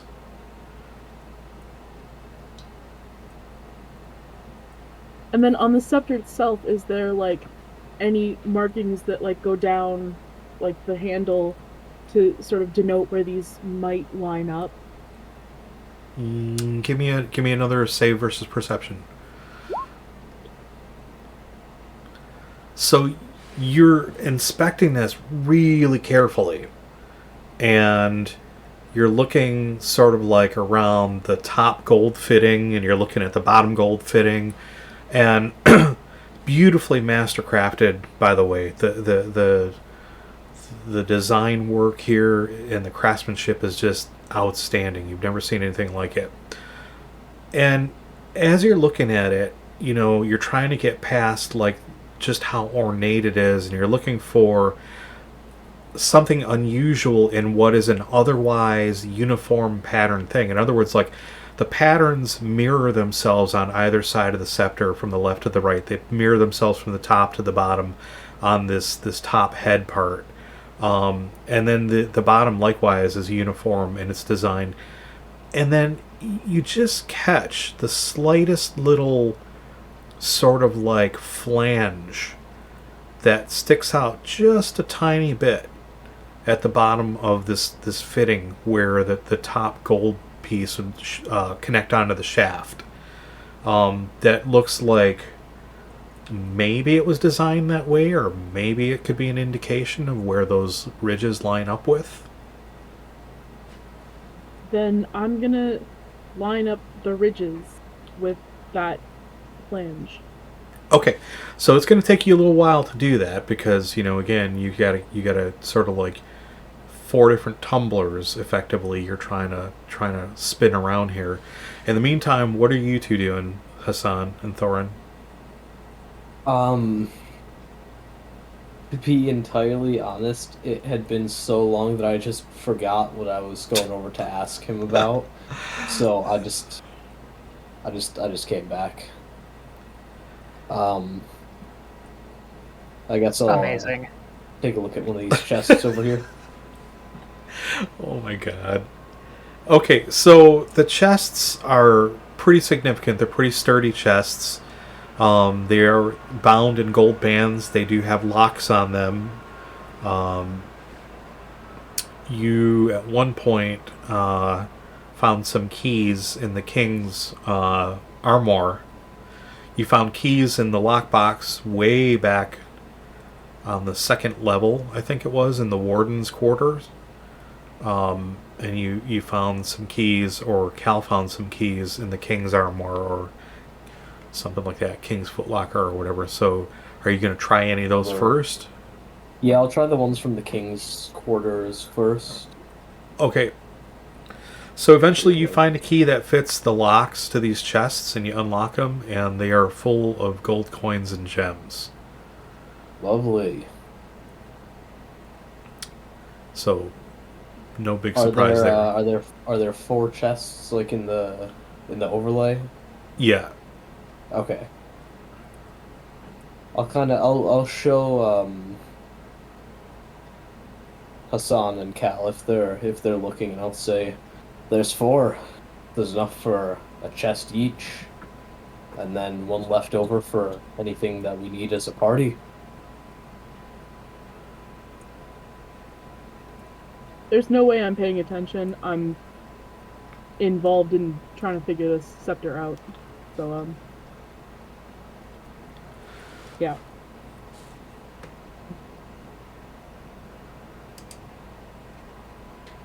Money is of little concern to me, Master Gryphon. You say that now, but when you'll be needing new equipment, it's not going to be a little concern. Besides, it's here. You might as well.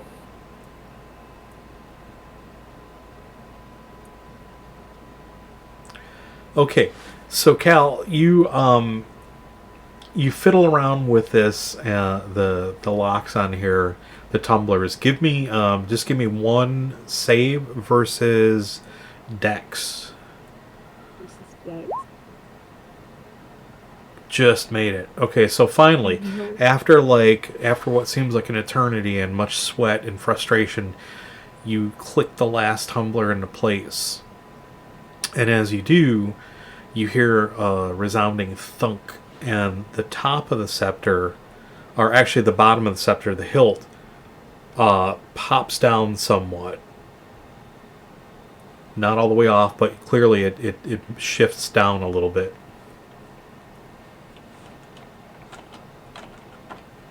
Interesting.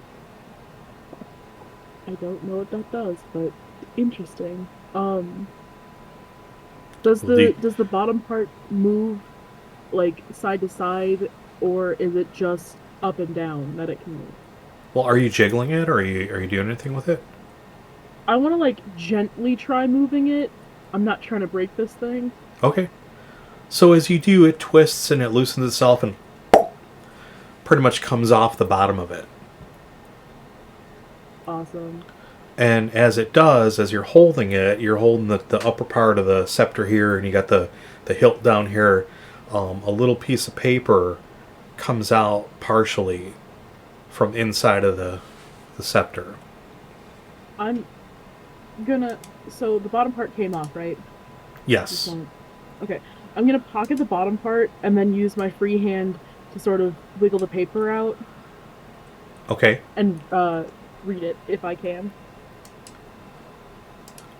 So this is what it contains.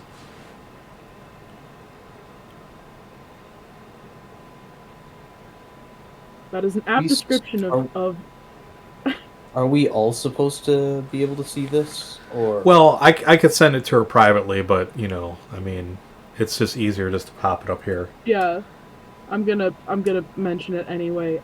That is.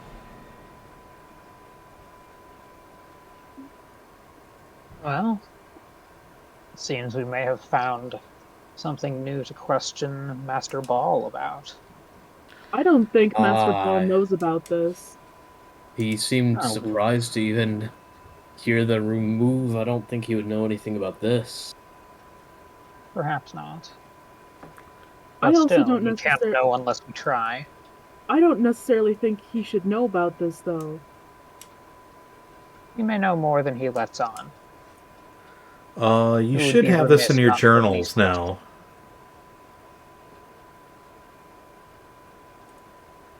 The cryptic message? Yeah. Yeah. Yeah. Okay.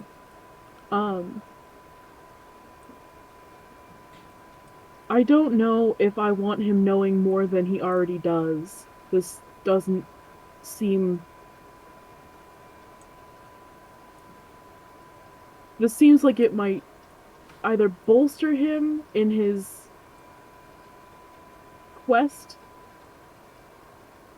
or give him more information that I don't think he needs. Perhaps, but Maybe we just ask the name. Just mention Erebus. Yes. I suppose I can concede to that. I don't like the idea of him having more knowledge. I don't think any of us do. With the knowledge he has already and how he uses it. But you are correct, Hassan. We won't know until we try. Hassan and Hassan and Thorin each give me a save versus theology. Theology. Theology is just straight intelligence. Yeah. Intelligence, right? Yeah, plus any bonuses you may have. Wow. I think it's safe. Yeah, I gotta re-roll that, sorry. Alright! How did you roll a 1d2? Oh, that's hilarious. Yeah. Alright, not much better, but at least I rolled a d20 this time instead of a d2. Wow, y'all need to be like studying up on your theology, peeps. Okay. Again? No. Damn. That's a shame too, because this is pretty critical, but that's okay. It's all right. Not everybody knows the deep story behind some of the things that have taken place in this world.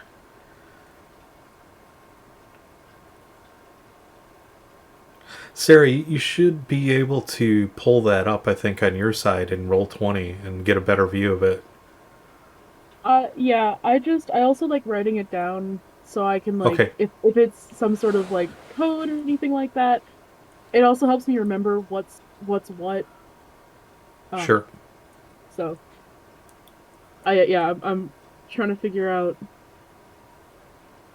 Oh, weird. Okay. What? I've noticed a pattern. I think I might know what you're talking about, but maybe not. Is it like the grouping of them? No, well, that and the first set between or the first set after the colon all start with 1. Then at the hyphen they all start with 2, -2, and then hyphen and then the hyphen. And then and then they start I have an idea. Though I've got nothing to back it up. Intuition is just... I am going to go over to this podium here. The one that's kind of like in the middle of the room, and I'm gonna look kind of like at the cover of that book there. Does that Erebus by any mean? Is the name Erebus on there? No. Okay. This is it's like the Royal Collection volume 12, the illustrated works of Maester Pietro or whatever. It's basically a catalog of like the objects, the art that this great master Pietro created. So he was a craftsman, and everything that's in there were pieces that he crafted for various rulers, and whatnot. Personas, personages, I guess. Yeah, okay. No, you didn't think I'd make it that easy for you, did you? It was worth a shot. It is a good line of thought, though. Both of you. Have you at all maybe considered that these might be some sort of text? Volume 1, page 2, line 1, chapter 1, page 2, line 1, anything of that matter? That particular idea had not crossed my mind, though it is a good one.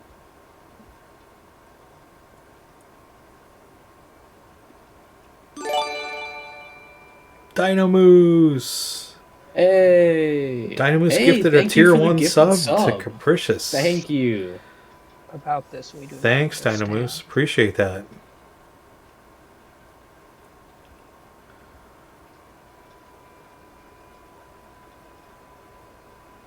That's weird. I wonder why our goal didn't, our sub goal didn't change. That's kind of weird. It should go up one, but that didn't happen. Kind of bizarre. Good to see you. Hope you're doing well. Yeah, it might just take a while to update. Okay, so Cal is chronicling the codes here. And what are you all doing in the meantime? Anything else? Anything else in this room you want to tidy up or haul out or? Well, I'm loading up this chest that I opened here. Like loading, I'm taking everything in there. Like that's a couple 100 pounds of stuff. Oh, well, I'm not taking everything in there. You know what, I'm locking the chest, and we're gonna see if we can carry the whole chest out of here instead. Wouldn't that be even more weight? Yeah, I can't remember. Did we take a... Yeah, but it's we got walked handles here, and or- stuff. It's probably Yeah. easier to bring it out in the chest, because 2 of you could manage it, or 3 of you. Yeah, rather than like 100 like individual pouches of gold or whatever. It's actually Somebody a pretty may good even point. have levitate. May. Sure, May. All right, so you found this message. You're onto some good leads here. What else are you doing?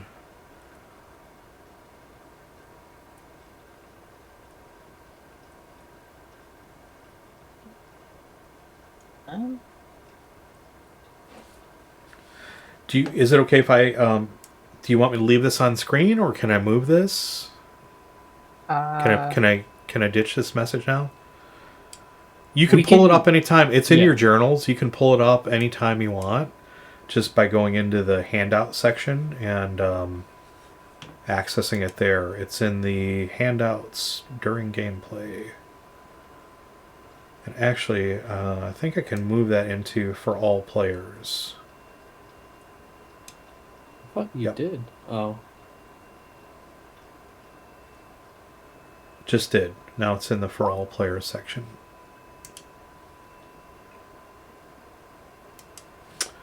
Yeah, absolutely, Sarah. Yeah. So Sarah asked if we could take a break soon. Why don't we do that? Why don't we take 15? It's 10:20. We're gonna go till at least midnight. Why don't we take a 15-minute break? Go get some fresh liquids and snacks or whatever. I'll throw up the break sign. So if you're out there in chat, we're going to be right back. We're going to take a little 15-minute break here. I know you just joined Dynamoose. Sorry about that. Stick around. There's more fun to come. They still have like a lot of stuff to solve. So, and if you're out there lurking, thanks for the lurk. Appreciate you hanging around. We will be back in about 15 minutes. So here in the meantime, we're going to drop some socials in the chat. And then we're going to drop a little bit of an about, and then we're going to drop the stream times.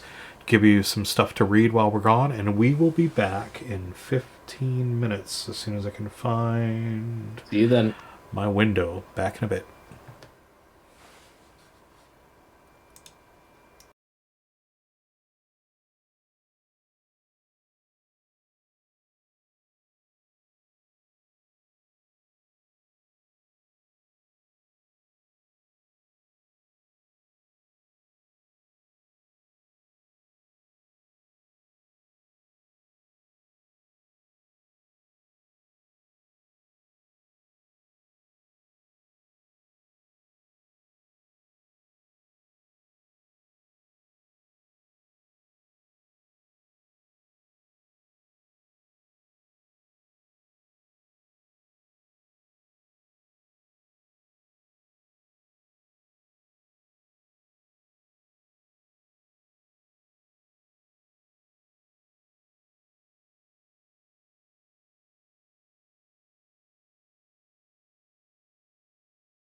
Hi, everybody. Welcome back to the Black Dragon Tavern. I'm Dante. And I'm Deacon. He's actually there. You just can't see him. There he is. Just like a wizard. He popped in. You're a wizard, Dante. Deacon. Whatever. I can't remember who I am. So welcome back to our guest players, Sarah and Gryphon. Thank you for being here on session 6 of Dante's game, Keeper of the Secrets. And if you're out there in the audience and you're lurking, we appreciate it. Stop in sometime, say hi, drop in the chat. We're friendly, we don't bite very hard. Hit that follow button if we make you laugh, if you like the game. We do this every other Friday from 8 p.m. to midnight Central. And then, like, in the off Fridays, Deacon and I stream, and we do other things like we'll do tabletop games, we will do kit bashing, miniature painting, and a whole bunch of other fun stuff like that. And at some point, we got to get back to Fireside Chat. We haven't done a segment of that in quite a while.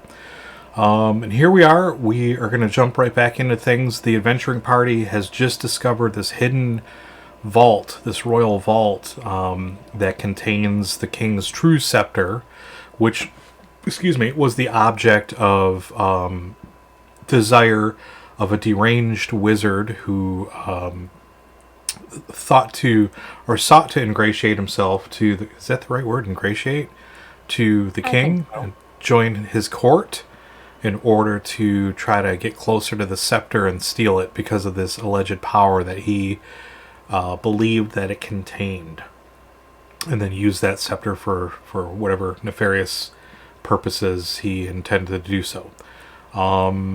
But things are not always as they seem, and all that glitters is not gold. So there were several catastrophic turns of events that happened that led up to this point where now the party is investigating what actually happened. It was like a mystery within a mystery. They were originally sent out here to try to figure out what the villagers were seeing at this old ruined abandoned tower. They were reporting sights of an army of the undead that was marching around. They were hearing strange noises, seeing strange lights. Anything that, a delusional villager could possibly come up with, they were coming up with. And so Thorn and company said, we're going to go check it out. All right, so let's jump back in, y'all. Where we left off is Cal was deciphering this message that they pulled out of the scepter. They were able to cleverly suss out that the scepter was like a puzzle lock sort of thing that contained a message, and it's assumed that this message is pretty critical, pretty important. So while that was happening, Thorin, the textbook example of a dwarf, is going through the treasure chests, trying to figure out a way to haul out one of the chests full of gold and gems. And Hassan is just kind of kicking back, looking at some of the academic and scholarly like tomes and scrolls. So, what are you all going to do? Because we had to go back on stream, I'm going to mute my mic and eat my cereal. I'd like to ask, Hassan, when you were looking through the bookshelves and the papers, did you see any mention of an Erebus? I don't know. DM, would I have? He's self-to-eat cereal, immediately gets asked a question. No, you don't find anything. You search pretty thoroughly. It's a name that for some reason is tickling your brain and tickling Thorn's brain as well, but you can't quite place it. My brain? No, Thorin and Hassan. Okay. But you don't. It's unusual. It's an unusual enough name. You haven't heard it, and you think you haven't heard it, but it's not a common name that you would hear in everyday, goings about. That, like, if it would have been on a tome or a scroll or something, you probably would have stood out to you. Okay.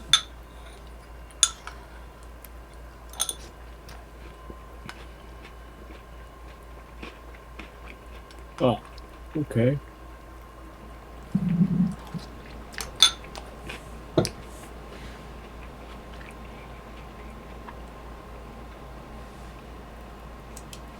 I am. To help you along, you pretty much exhausted what you're going to find in this room, other than the obvious things like the treasure and any objects you might be able to pocket and walk out with. Yeah. I'm gonna go up to Sucksball here and ask him if he recognizes the name Erebus in any relation it may have to the current situation. And he looks at you, and he gets this stupid grin on his face, and he starts laughing maniacally. And he's shaking his head, and he's laughing at you, and he's looking at you like, really? Really, demon hunter?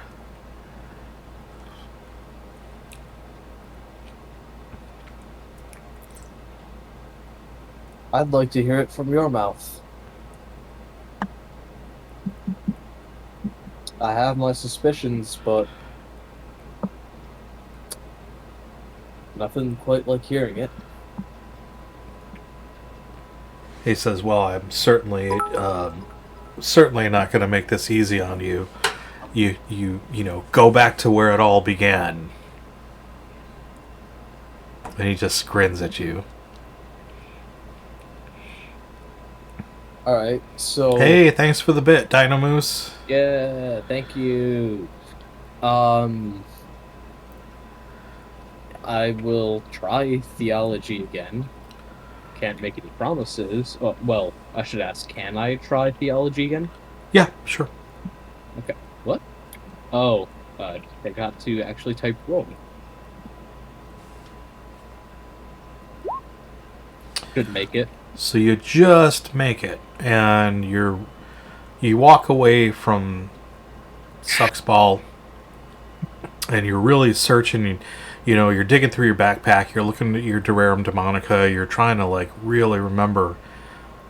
Go back to the beginning. Go back to the beginning. Go back to where it started. Go back to the beginning. Go back. Go back. Back.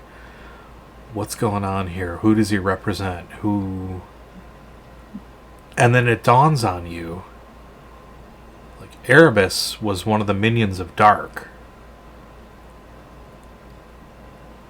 Erebus was one of the critical key figures in the Great War Below. Okay.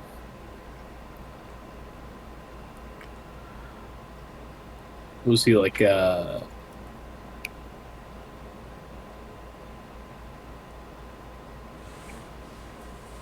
anything else for me? Not that you can remember, because you rolled pretty low. You made it by 1, so I can't give you a whole lot. I can't spoon food you there. Right. Well, I'll turn back and ask him. Oh, ask him.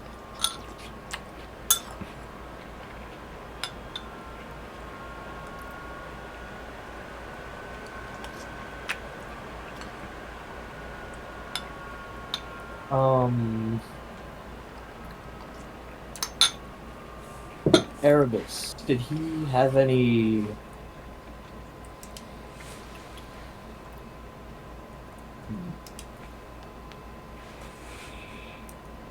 as a follower of the darker side of things?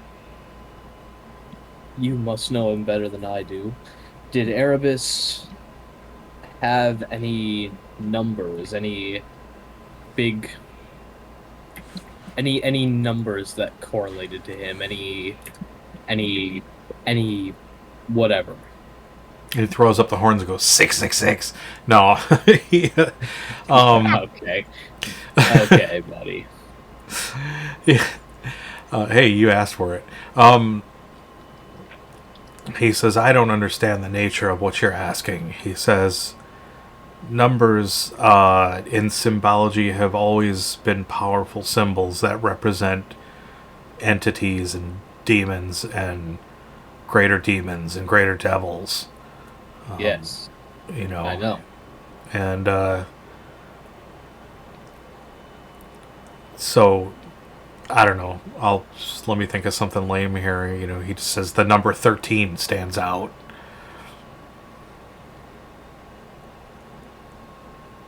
Right, okay, that wasn't as helpful as I was hoping for. He's like, you seem like an intelligent sort. He said, let's put our animosity aside. He says, I may just be compelled to be a little more of assistance if you were to share with me what you've found and why you ask me about Erebus.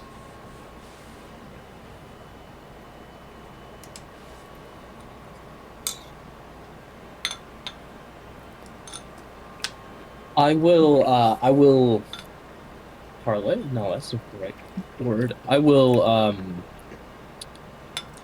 will parrot the information that I have remembered to Hassan.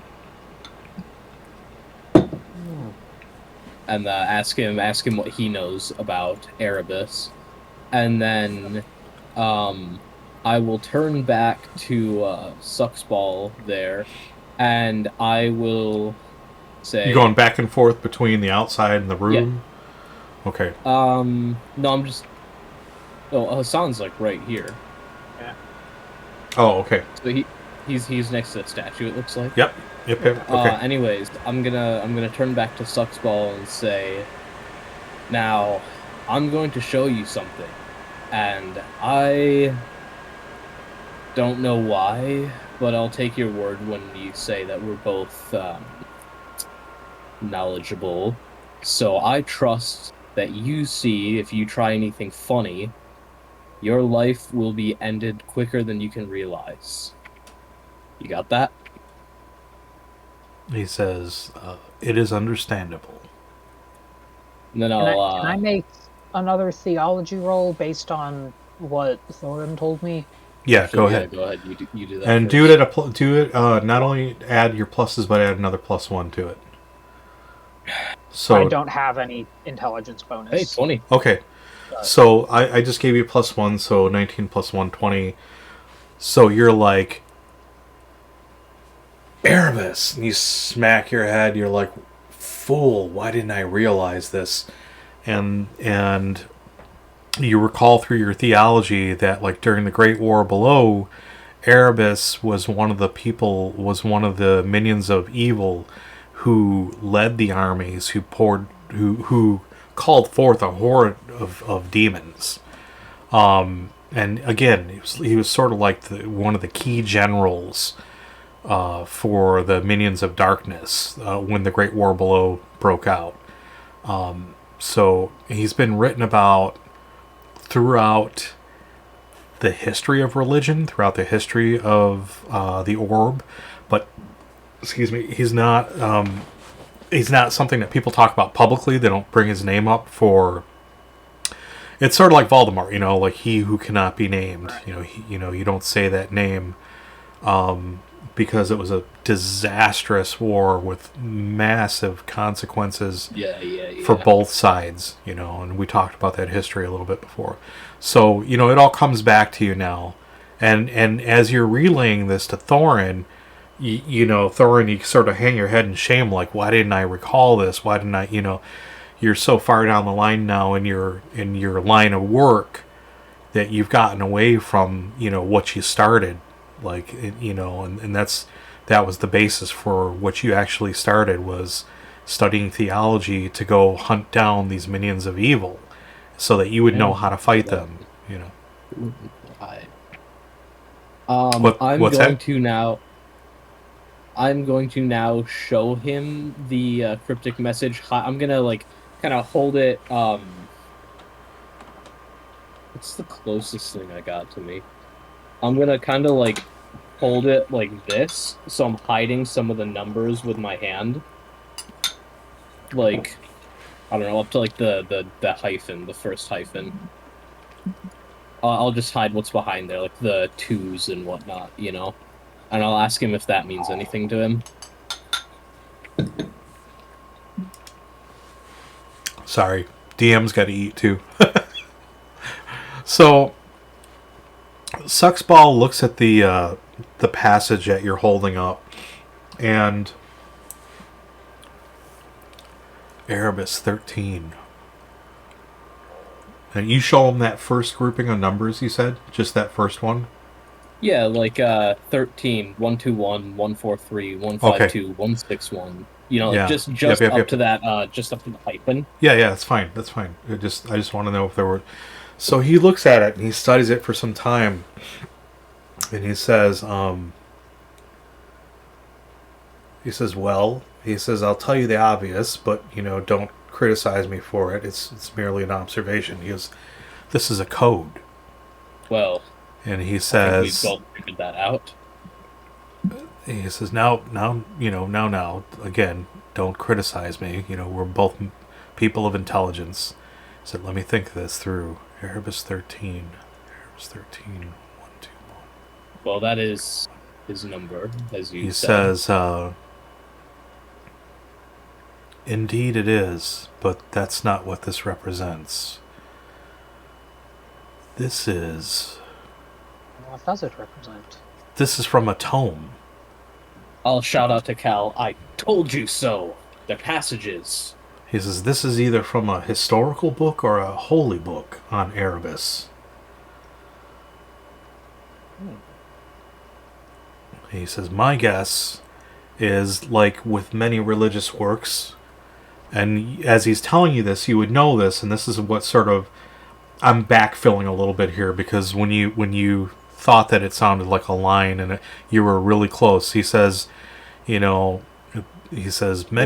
religious tomes are written in psalms, are written in chapter and verse. Think of, dude. I don't read that shit though. He said, if you find the tome, you find the key, and then you know what's written in this message.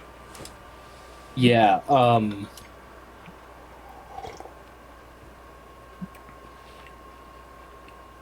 Yeah, isn't that that's what I was trying to say. Like, I say to Cal. I couldn't think of the word.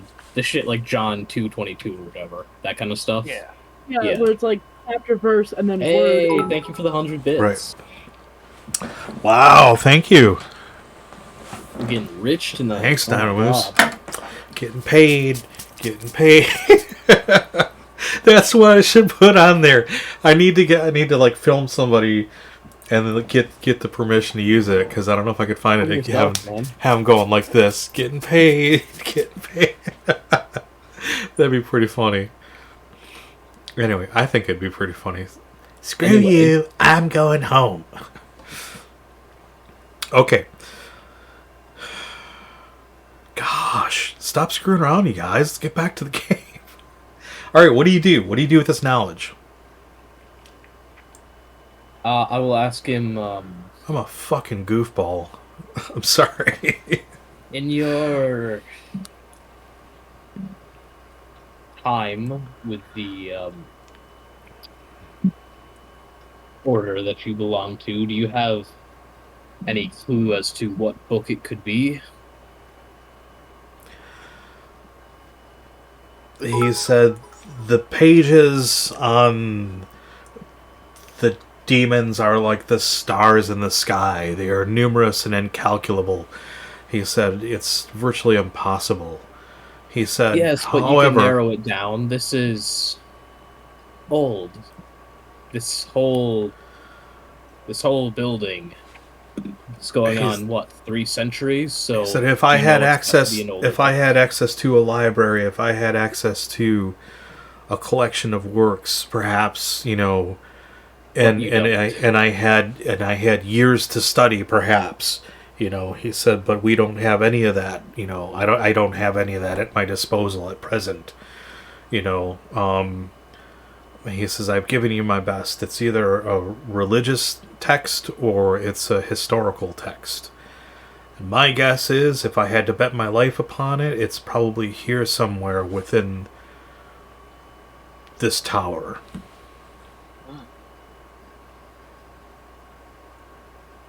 I would have to believe you're right on that one.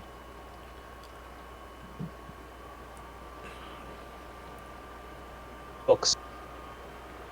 Oh, balls.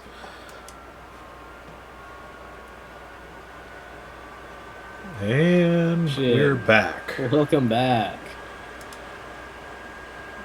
Uh,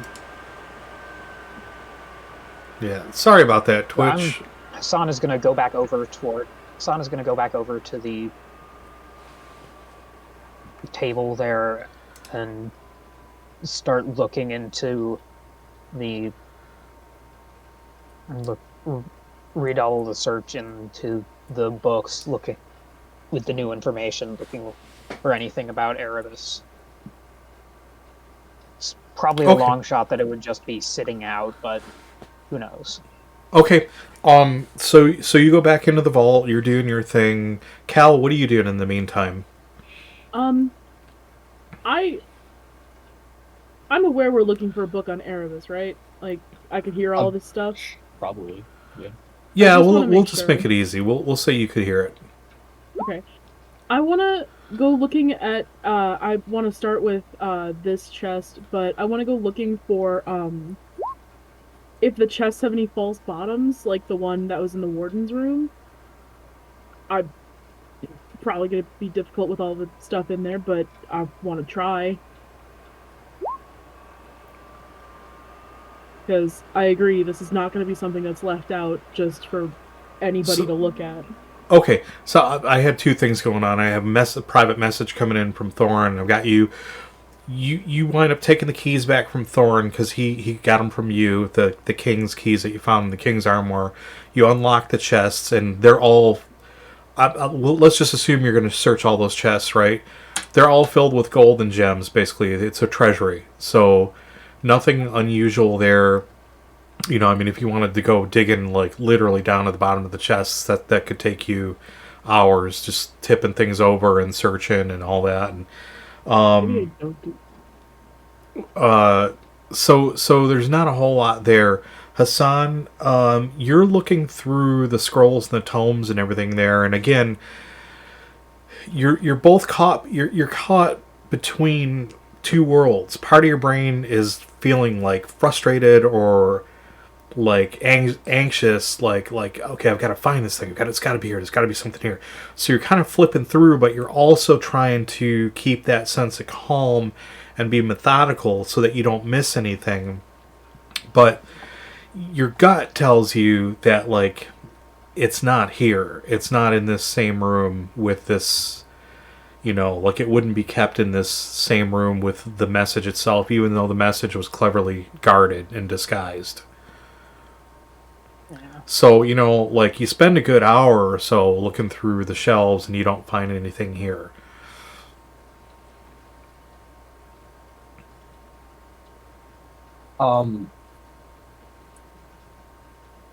As for mine, did I get the name right, or am I thinking of a different thing? Yes, you did. I just saw that. Right.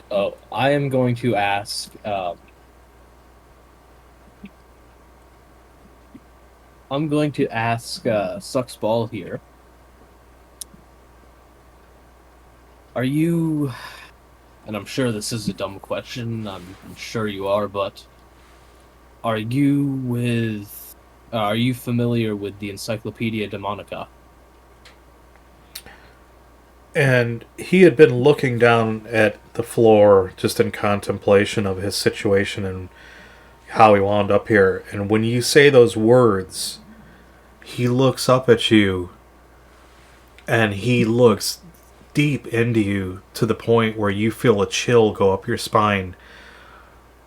And he says, "But tell me, what do you know of the Encyclopedia Demonica?" What do I know? What do I know of the Encyclopedia Demonica? I would be willing to bet that I know more than you think and more than you know I've laid my hands on it. He waves you off. He says, "Please, spare me the ego." He said, "Shall we not have mutual respect amongst ourselves as we have this conversation? Isn't this what we agreed to? Do not belittle me. Do not insult me. You do not know the things that I have forgotten, which may be more than you've learned in your lifetime, Master Dwarf. So, if we are to treat each other with respect..." And what is your lifetime, if I may ask? He says, "That is mine to keep amongst myself. What you are curious about is something that is older than the two of us combined and then some. And much more powerful and much more deadly." I know. I've laid my hands on a volume. And I know what can happen if you gather all of them. I am no stranger to how powerful they are. So his eyes go wide in disbelief, and he's literally gape-jawed, and he sort of is muttering like, you've touched the Encyclopedia Demonica? One of the volumes, deep within the heart of the mountains, in a lake of fire. And we were not easily found there. There was a demon greater than this chamber. But yes, I have found one of the volumes. I'd like to know if that could be what this is about. And with that, when you say that, you feel this burning sensation across your chest where that scar is that the demon left on you. Ooh. You feel this little bit of a tingle rise up in that scar. And he says, why do you ask of this forbidden book? You know, legend has had it that the volumes have been lost for eons. That was the cause of the Great War Below, was they were trying to retrieve the volumes and gather them together to open up the doors, the gates to hell, or whatever. I don't have heaven and hell in my exactly. world, If you're feeling a burning sensation, see a doctor. Yeah.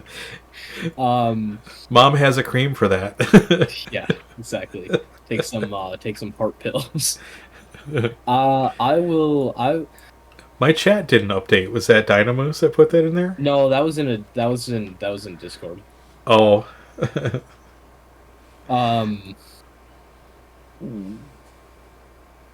I feel like I may be oversharing with this dude now, but No, please tell me more. Oh no, sorry, that was just me thinking out loud.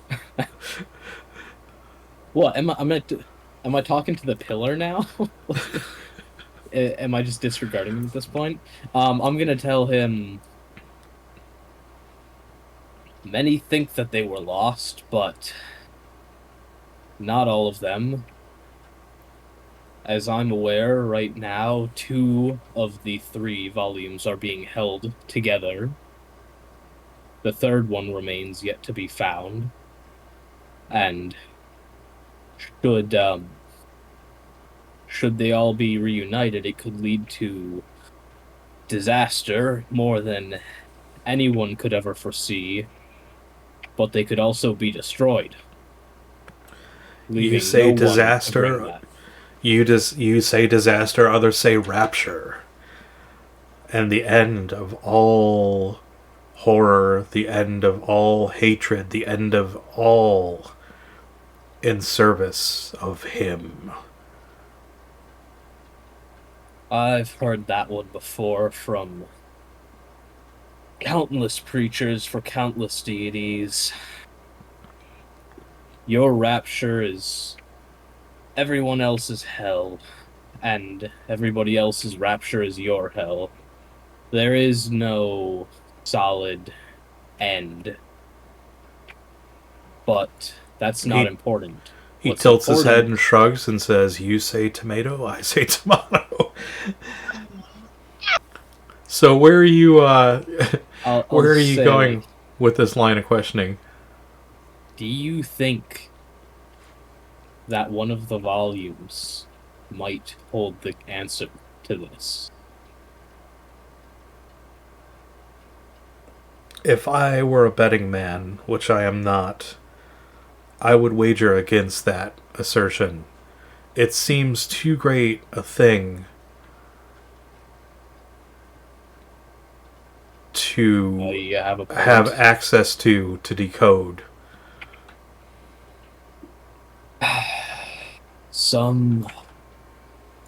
I am a betting man, and I would say, if I had to guess, it's most likely. Oh, I don't know. It's heads or tails, but I would almost guess it's a holy book. What do you think? Perhaps. Again, he shrugs because he can't really move much else. He's manacled to a pillar. So, all right, Hassan. Hassan, Cal, what are you two doing?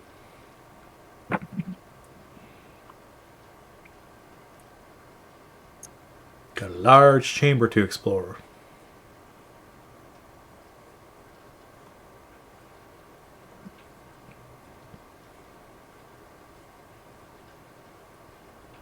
Do do do do do do do. I haven't been there yet. Hassan's. I'm gonna wander over to the and take a closer look at the supposedly still living king. Okay. So you make your way over to the days, and again, like, there's not much else I can add to the description other than what I did before. Clearly, it's the desiccated, skeletal remains of what was once King Ferdinand de la Torre, draped in kingly fineries, which are crumbling now to moth-ridden scraps, and formerly had a crown upon his head, and formerly had a signet ring upon his finger, and that were recently reallocated to safer places by a certain party member. You see the shattered remains of one of the orbs that was held in place by the scepter, scattered around the foot of the throne here. Clearly, the remains do not look in any way, shape, or form like there's any life in them whatsoever. You're looking at them. I don't know. Are you actually probing? Are you moving them with anything? Are you reaching out with a dagger? But I am going to cast Detect Magic. Okay. And that's a good idea. To inspect the body and also just the dais in general. Okay, that's an excellent idea. Go ahead. So you cast that. It's an instant spell. And is it a 10 foot by 10 foot area, or how? I can't remember. It says range is 10 feet. Yeah. Okay, so that's up to range is up to 10 feet. So you cast it, and you're sort of like going through the motions, and you're waving your hands around, and you don't get the feel of any sort of magic. And that would be, in your estimation, based on your studies, that would be some mighty powerful magic to pick up on.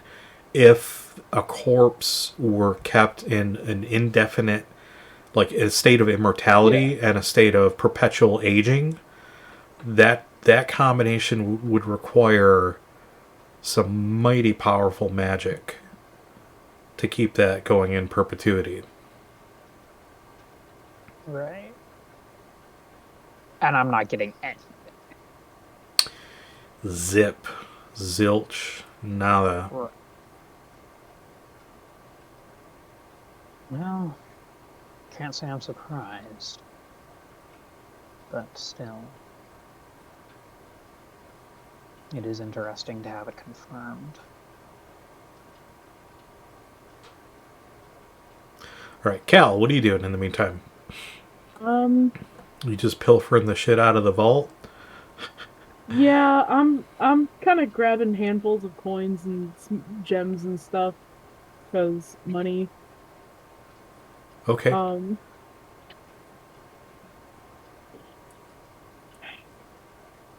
I'm gonna mm, try to decide how I want to do this because loose coins floating around in my backpack doesn't sound appealing. Um, God, what do we have? I'm just glad I remembered to update my character sheet before we started this. Scraps. Um, Rug. I Rug have scraps. a yeah. Well, no, What yeah, you but wrap the bottles in. yeah. There's a rug in here too. I could. Don't you dare. You molester of rugs. Destroyer of carpets. Um, Woe for the I woven. Oh, oh my god.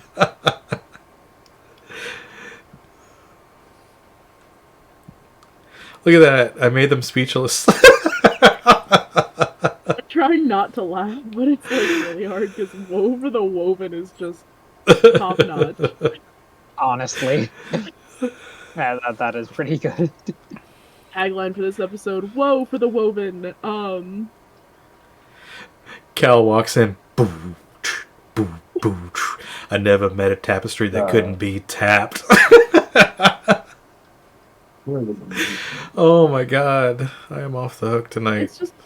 It's just because they're like too big for me to actually carry and sell.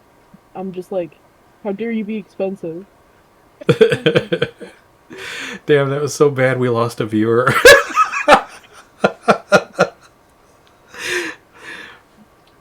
Well, I guess I assumed you had like coin pouches and like different things. You got that wooden box. There. I don't know, like how much space is in there.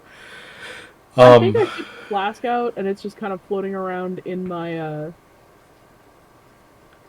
Oh, I didn't have the extra flask. I have 2 flasks because there was a flask in the box and then there was a and one in the flask out of the armoire. box. Yeah, in the king's Yes, quarters. Yep. Okay. Just forgot to add a second flask, but that's All fine. right. So there should be still some more room left in there because it's like you said it was like 6x4x4. So Yeah, something like that. But it's padded and it's got holes cut out so the flasks fit in there. So, there's probably minimal room in there. Well, then can I like see if there's any gems that fit in the box? Sure. Yeah, so you just do your thing. You're loading it up. We can settle up later with like the approximate value. Thorin, what are you doing in the meantime? Y'all kind of hit a wall here. Like, Yeah. you need to look around. You need to get your I'm collective selves together. I'm gonna gag him again, and before I walk off, I'll say, "I'm sorry, but you have to understand. I have to do this for our own protection." And once he's gagged, I will go around and I'll take a couple handfuls of coin out of the chests in the in the thing, and then I'm gonna go up to where are the tokens on here? Oh, there he is. I'm going to go up to Hassan here and say, kind of like give him the rundown on what we talked about, and then ask, do you think it'd be worth checking the other libraries upstairs? Give me a roll versus perception as you're on your way over there. So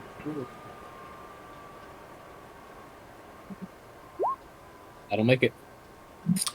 So you're walking over there, you're thinking, your brain is going on overdrive trying to figure out, like, where are you going to find this key? And you're walking across this hall, and you kind of cut over on the diagonal the way that you did, and you kind of see Hassan there, and, you're kind of just, like, looking around as you're walking there, and then all of a sudden, you stop before you get to the dais, and you realize, like,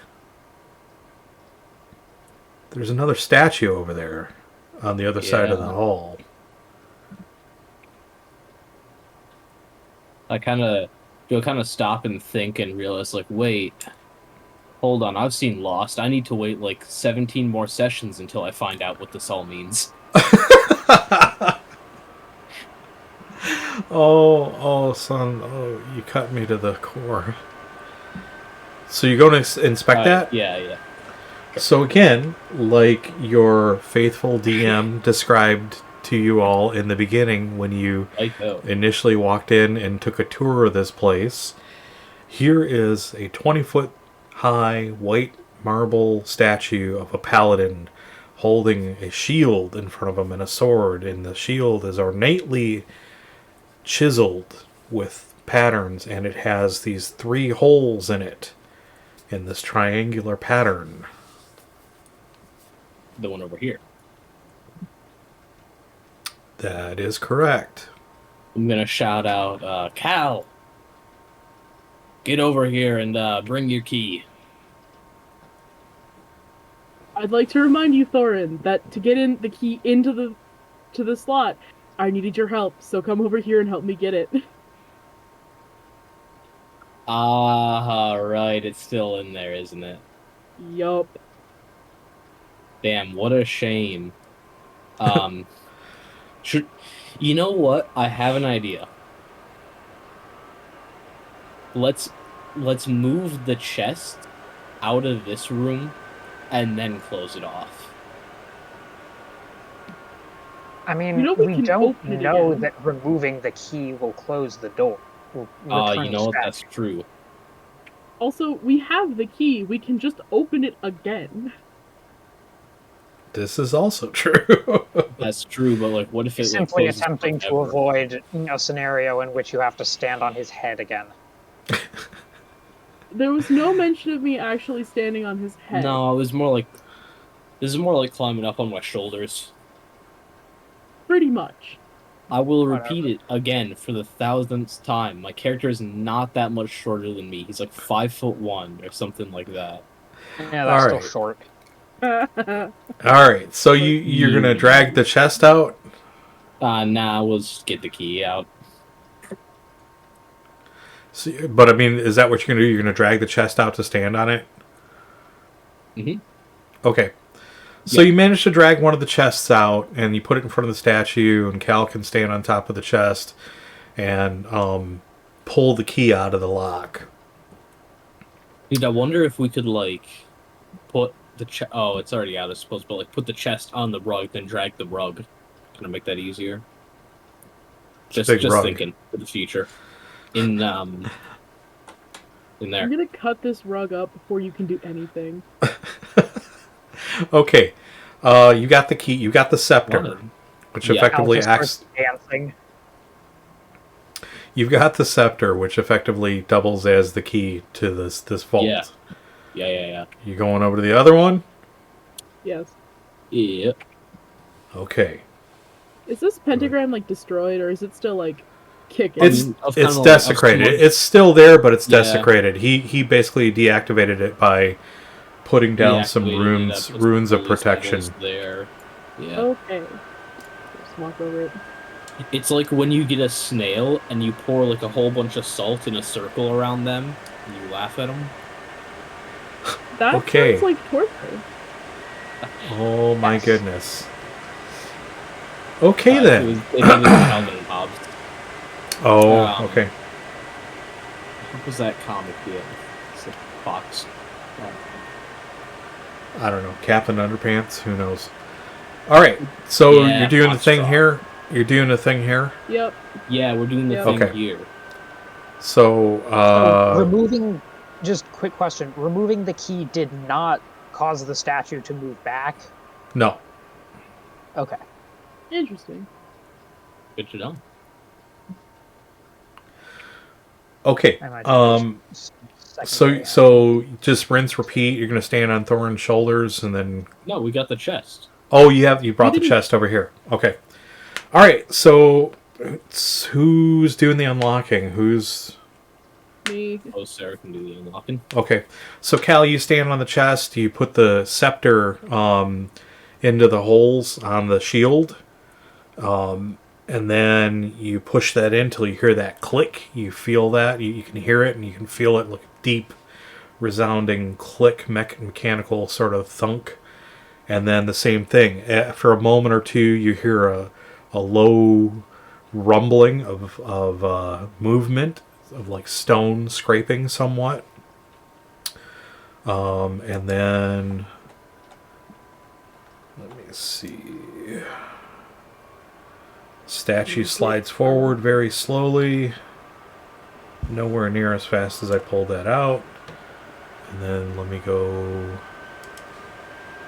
get this. Get this.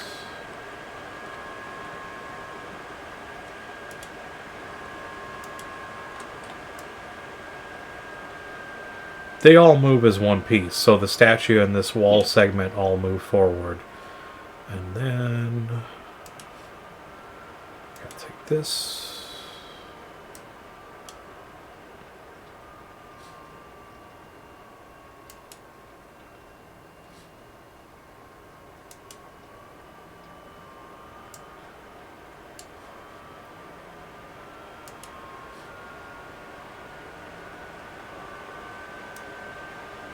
See if it wants to do. Oh, that's weird. That whole wall section moved. Alright, hang on.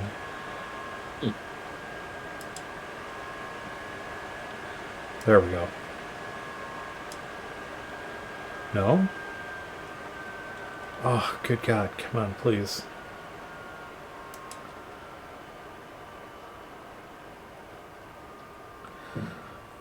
Hang on. I'm having some issues here with lag in Roll20.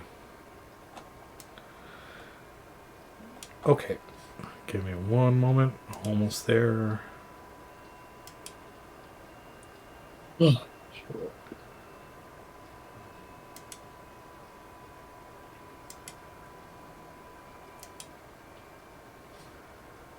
Wow, this is kind of screwy.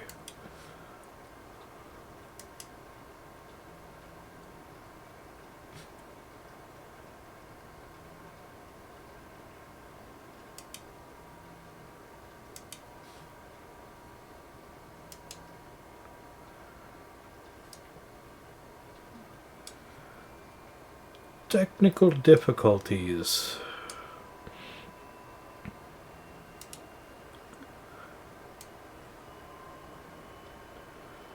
There we go.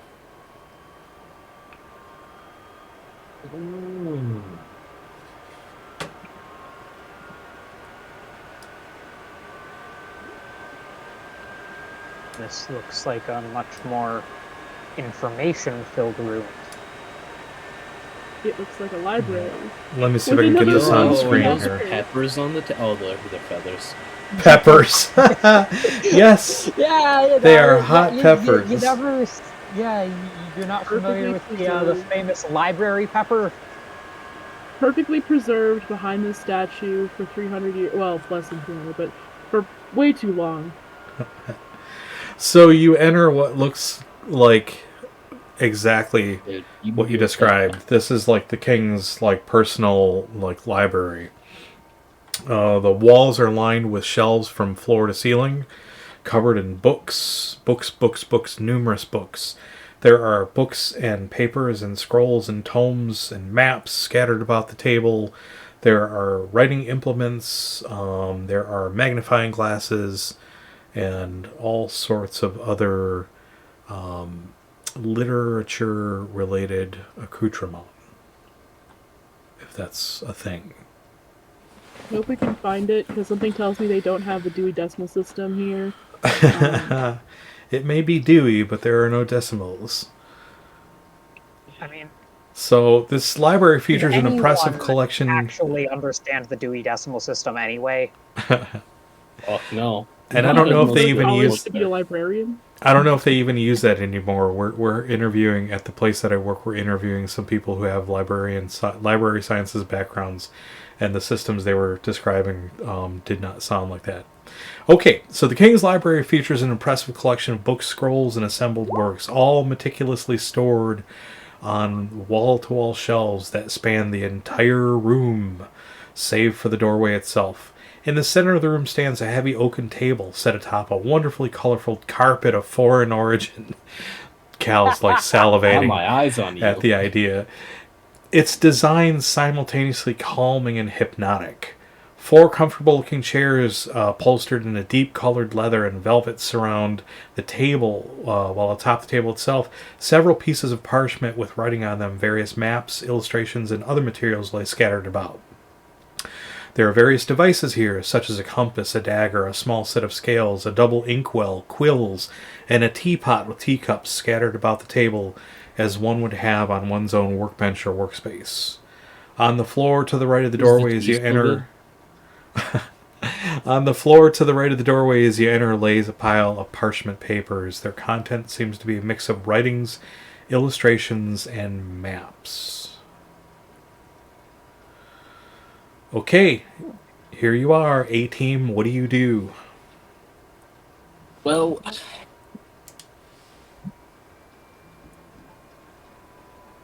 I'm gonna assume that the tea is no longer warm and that the peppers on the table are not there for us to eat.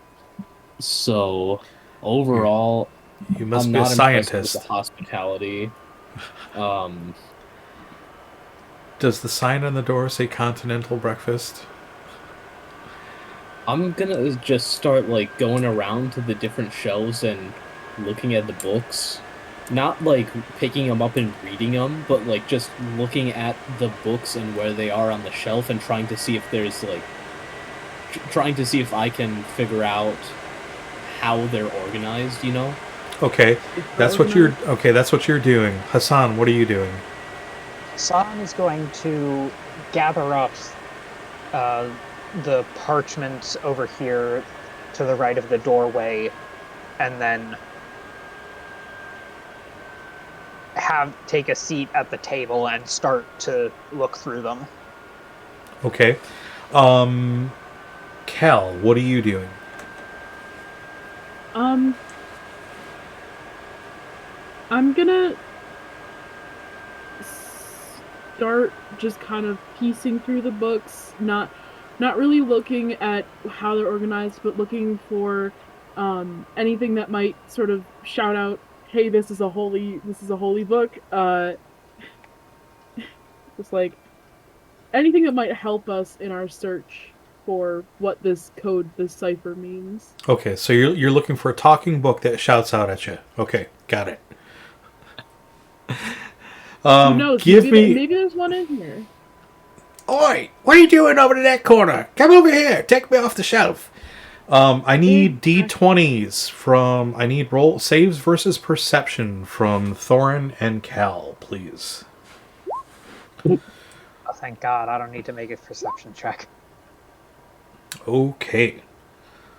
So Cal, as you're looking around the room, and Thorin, as you're sort of eyeballing the shelves and the books, Cal's looking for something that screams at them, and Thorin's basically looking for how they're organized, and you both sort of like converge on this one spot on this shelf fairly high up where there's a book missing. There's just a gap there.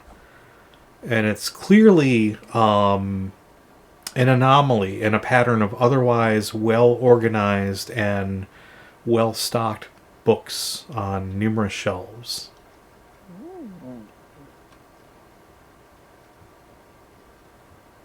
Hassan, hold that thought.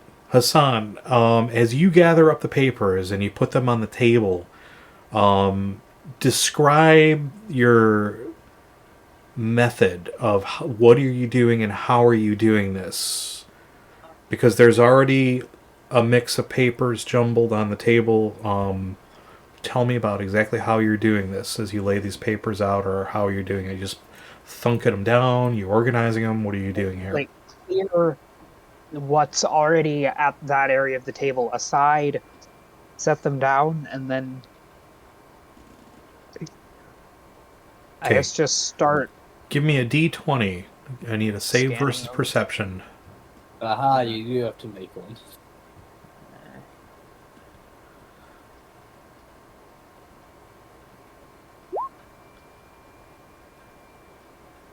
Cool. So I have absolutely no idea what I'm doing. 1d20 plus... Oh, no, you're going to have to roll it in. You did plus negative... Do you actually have a -2? I do. I have a -2 on perception. Okay, don't do it that way because it skews the roll. So just roll a d20 and then we'll manually take the 2 off the result.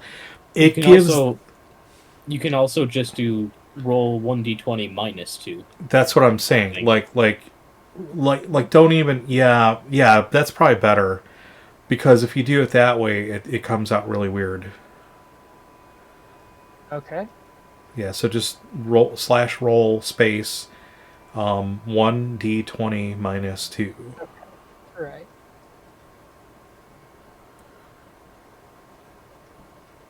What makes that different from...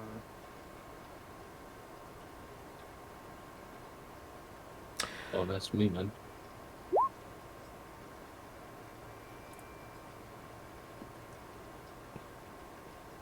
Yeah, okay. DM? Either way you failed it. Okay, so you didn't make your perception roll. All right. This is hilarious, but for reasons that you would not understand.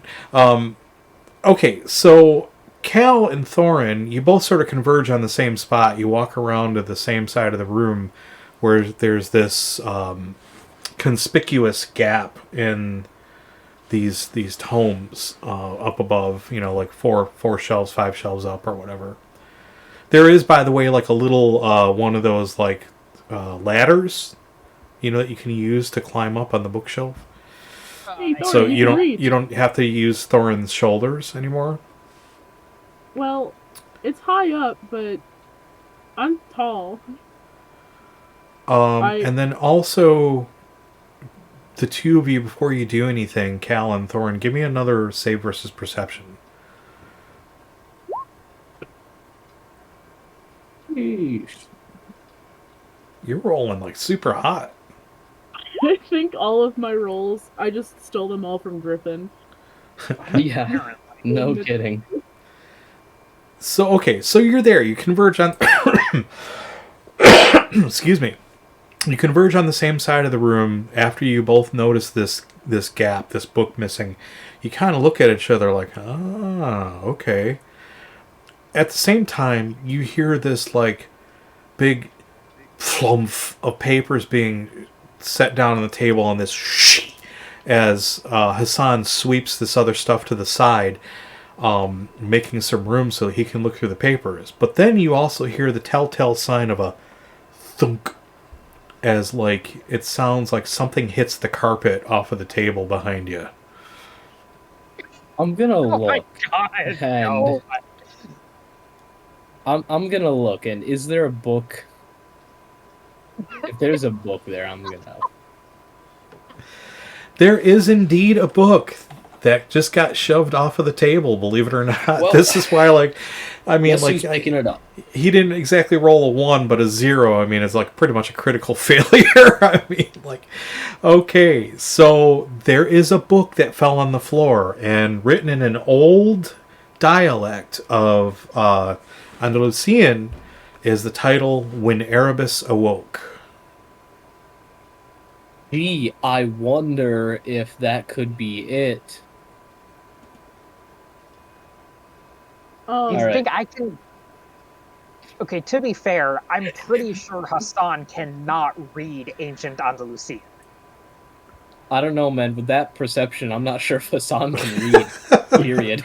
Oh, ouch. Woo! Not currently, no. I mean, that was burn. I'm going to pick the book up, look at Hassan, and try to not passive aggressively say, "You dropped something there, friend." And I'll set it down on the table and say, "I think we have found our book." Okay. Indeed. Thorin, while you're doing that, give me another save versus perception. Since you're specifically putting the book down on the table. You are gonna fucking kill me tonight. The more I roll, the worse they get. All right. I seem to be coasting with 20s, so I'll take it. I'll take it. I'll take it. Okay, so you put the book down on the table. Pick it up and put it down again. You've been rolling hot tonight. Oh my god. Pick it up, put it down. Pick it up. Did it work? No, do it again. Do it again. Pretty soon, Cal's arm is like, my arm's going to fall off. Okay. What do? You set this book back down on the table. What do you do? Gonna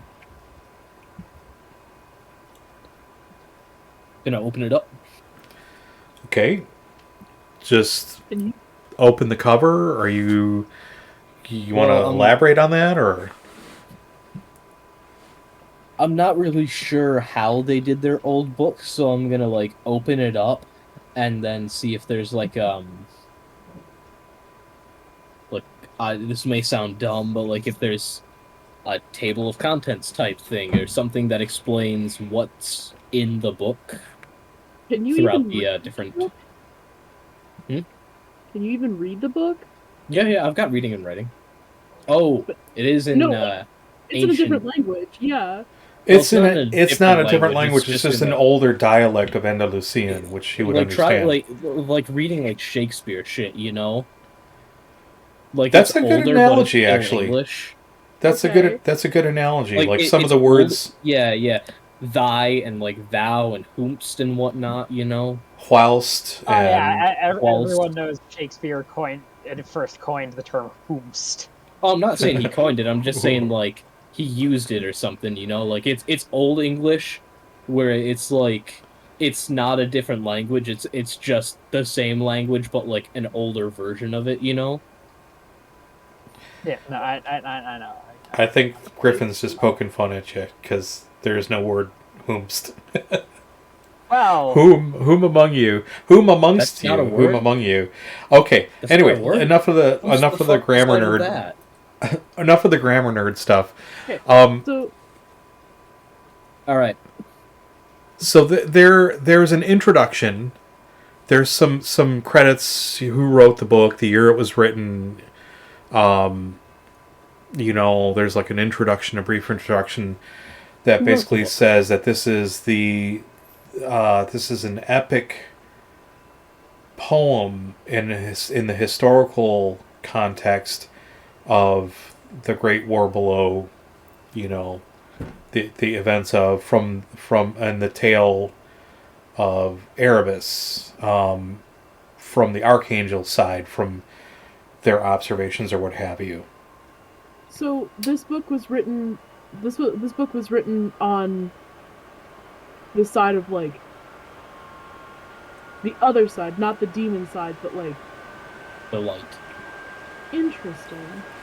That's correct. Or it was just neutral, but until you start reading it, you won't know. So yes, there's no table of contents, but the pages are numbered. I'm breaking out my journal. Gonna start writing shit down. Why don't I was gonna say why don't you can ask for help? Yeah, no, page how do you want me to do this? Do you want me to say every number and line and word? I'm gonna open the book to page 1, line 2, word 1, or do you want me to I can call out the numbers, then you tell me the word and I can write it down. Yeah, no, that's fine. I'm just asking, are we gonna have to go through this, letter group by letter group, or since they're all there, are we just gonna, kind of speed it up and get the message? Oh, you're gonna decode it, but first you've got to figure out where you're at. I've helped you with this. You being library. You in the universal sense, all of you. So you need to tell me, what are you doing with the book? Where are you going in the book? It's a poem, right? Yes. Do you see any clear, can you flip through the pages? Do you see any clear distinctions between sections of the poem? Yeah, introduction versus actual poem. Yes. Or I don't necessarily care about that. A lot of poems are split into different sections. I just said yes. Okay. Yeah, like Cantos. Because we're looking at 1, 2, and 3. So if this poem split into 3, that Look in and of itself. carefully. Okay, well it's 1, 2, 2, 3, but look carefully. Yeah, it's 1, 2, 1, Look 1, 4, 3. Carefully. Yeah, 13. So we're gonna go to I should just hold up a giant freaking cue card. So I'm gonna look for I can't remember. I think it's a canto, right? Like, so what did you say? Shit in, like, Erebus 13, like the 13th like chapter or whatever it is. Well, I'm trying to remember what it's called. I know what I'm looking for. I just don't know the word for what I'm looking for.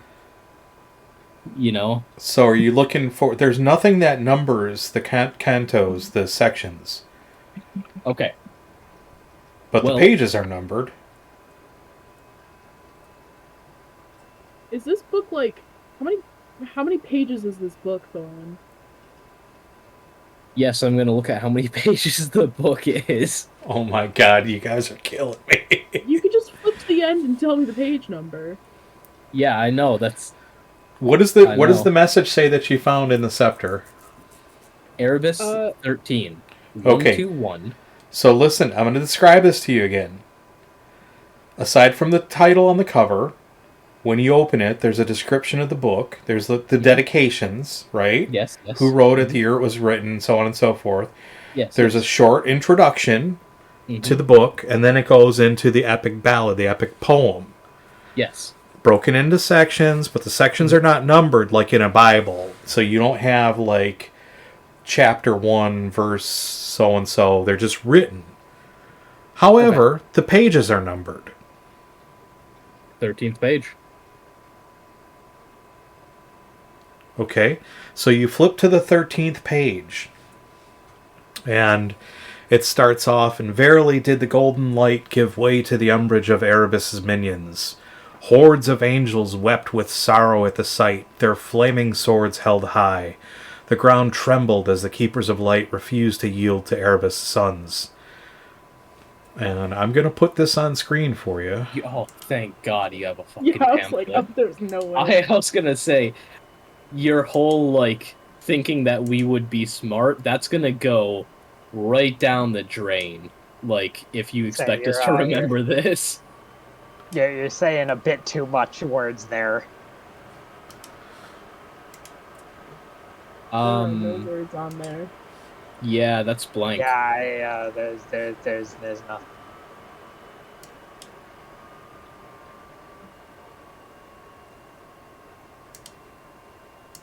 Oh, that makes sense. Teacher, hey, the book, it is not on my screen anymore. Yeah. Hang on. I am having some issues here. I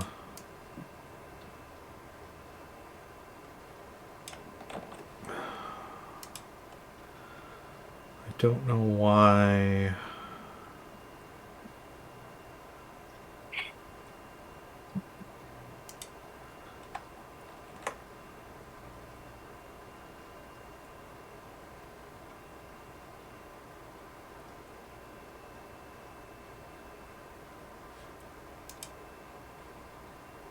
There we go.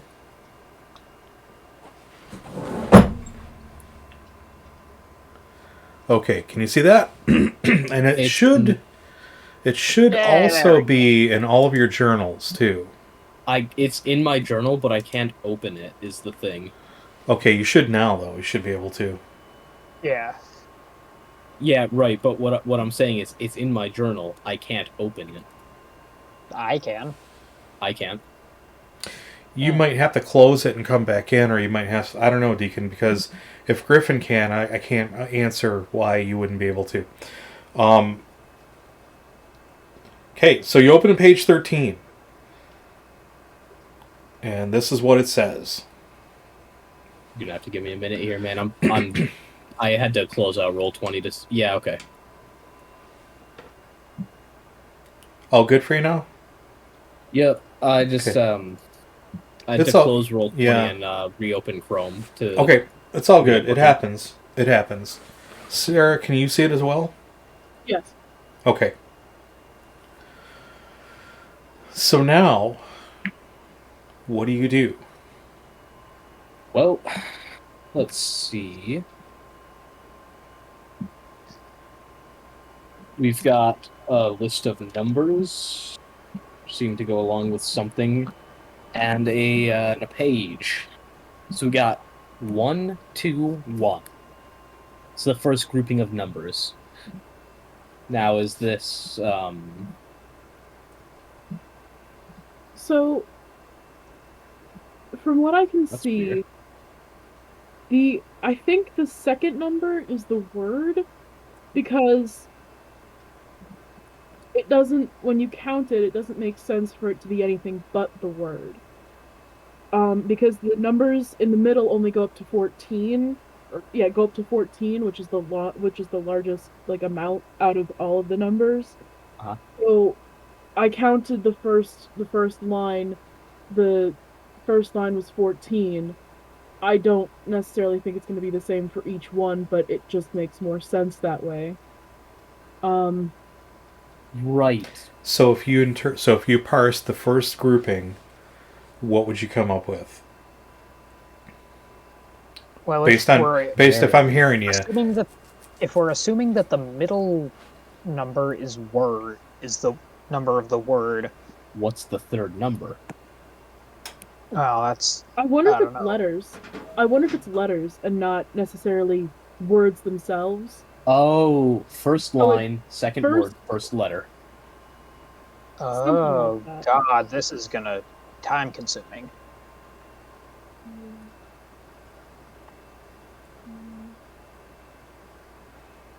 I will help you in that. Yes, you did crack that. That's what that is.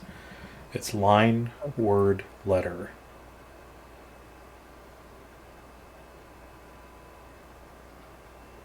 Writing that down so I don't forget.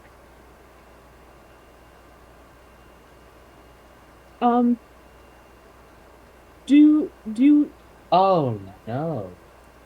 I don't like where this is going.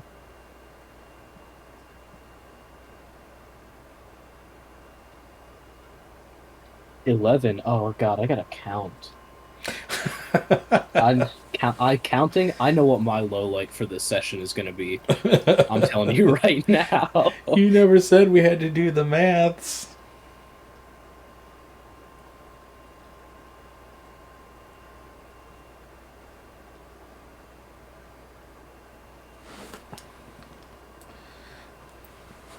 Hey Dynamoose, I don't know if you're still around there or not, but if you are,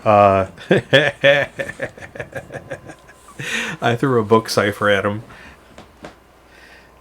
Y'all are good though. You worked together. You figured it out.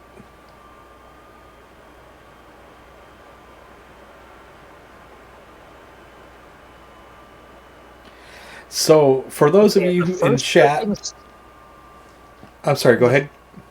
The First word is grouping, Veilum. vellum. Veilum. Veilum is the name of the Dwarven kingdom to the north of Andalusia. It's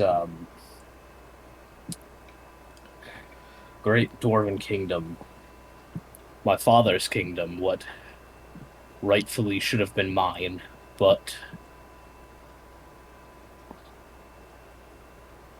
I do not like where this is going.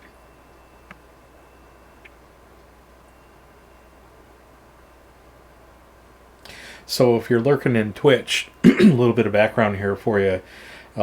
This is Dante's game, and it's a homebrew fantasy RPG based off of old school D&D, off of a system called Arcanum that came out in the 80s by Bard Games, another system called Chivalry and Sorcery, and a little bit of Warhammer Fantasy roleplay thrown in there. And the adventuring world is 42 years old this year. I'm happy to say. The rules are a little over 30 years old. They've been in the works for that long. Passed down from group to group from my old gaming group in Michigan.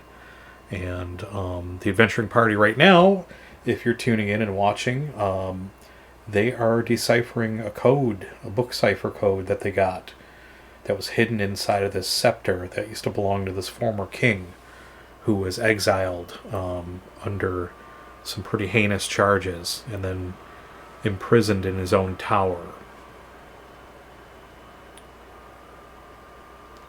So how are y'all doing on that code? Sounds like Thorin's already got at Valum least has one. the...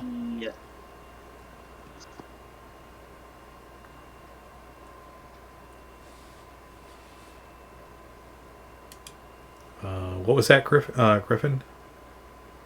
Veolum has the... Valum. Valum. It's the last word's key. Yeah, it's key. Veolum has the key. Interesting. Congratulations, you have cracked the code. Interesting. So what has been ciphered here is exactly that. Valum has the key. While Gryphon, let's give it one more chance. Give me a D20 again. Roll a save versus perception. Okay. What's Valum again? That is the kingdom formerly ruled over by Thorin's, or by my father. Hey! And hey, you're... So There's a roll. Man, why can't I fucking roll like that?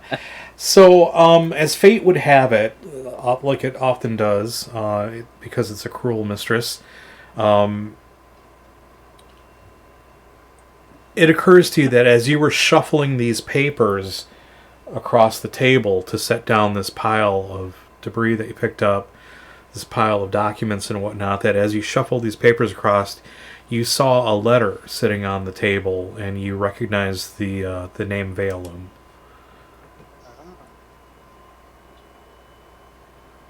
So you communicate this? Do you Yeah. communicate this? Let me see that letter, son. I'm gonna start. I don't say anything until I'm gonna look. Hassan's gonna look for the letter in the things that he swept aside. Okay, so you start digging through the papers, and buried in a pile of papers and maps is a hastily written letter in what you assume to be the king's hand, and it's sort of like in the flap of an envelope,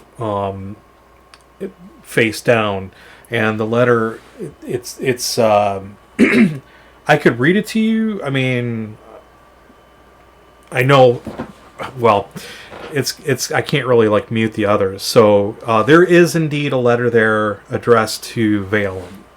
How do you want to handle this? How do you want to do this? Because I can tell the others not to metagame. I can read it to you directly, but I can't shut them out because I don't have a way to do that with their audio. I mean, Right. Or do you just pull it out and say, here's the letter to Valum or whatever? I mean, you're all in this together, so it's kind of like there's no real point in keeping secrets or whatever. Okay, so you pull this letter out. Thorin, you're watching with great interest as Hassan says, I know I saw that here. I know I saw that name somewhere. And he scrambles around. Here it is. And he pulls it out. And it's handwritten, and it says, Thorgrim, my time is short. They have come again to ask for my scepter. Ask after my scepter, believing it contains great power. Fools. They're too ignorant to figure out that it is more mundane than they believe it to be. In their desire to find power, they blind themselves to its basic utility. At least I have that to laugh about in their faces. They claim that it is for the greater good and peace upon all living kind that they seek out that darkest body of work. But I see through their illusions. Yet all they have done for naught, for they are no closer to the truth than before they came to me seeking it out. Lest you concern yourself with the safety of that other thing, it still remains unknown to them, which is why I'm writing to you. It is with great sadness that I put pen to paper to write down this last confession, that it may reach you and you take care to keep the oath of concealing that great secret. This is likely the last time you will hear from me. They mean to execute me by some means unknown to me, but I know is coming. Their desire for the object is too great, and they believe I know its whereabouts. Remain strong and keep the oath. I will remember you as a friend and ally, always, even once I have gone to the great beyond. May you and your family live on in health, prosperity, and happiness, and may they carry the strength and prestige of your name. Your friend, eternally, Cristobal Ferdinand de la Torre. And aside the letter is an envelope with the same hastily scrawled text that reads, His Majesty King Greyflame, Kingdom of Veilum. Greyflame? This is...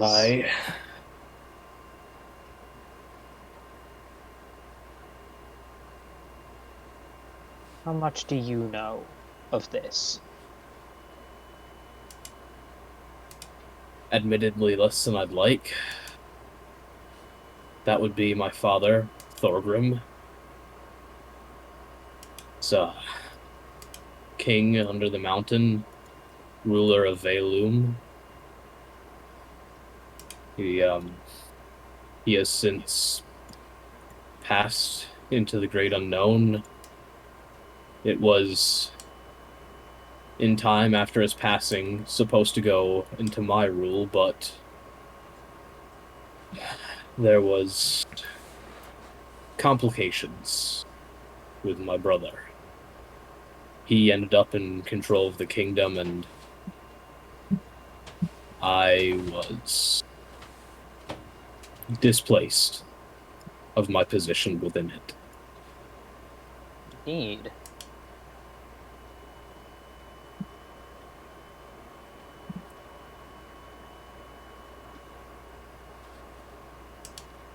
So this is quite a revelation.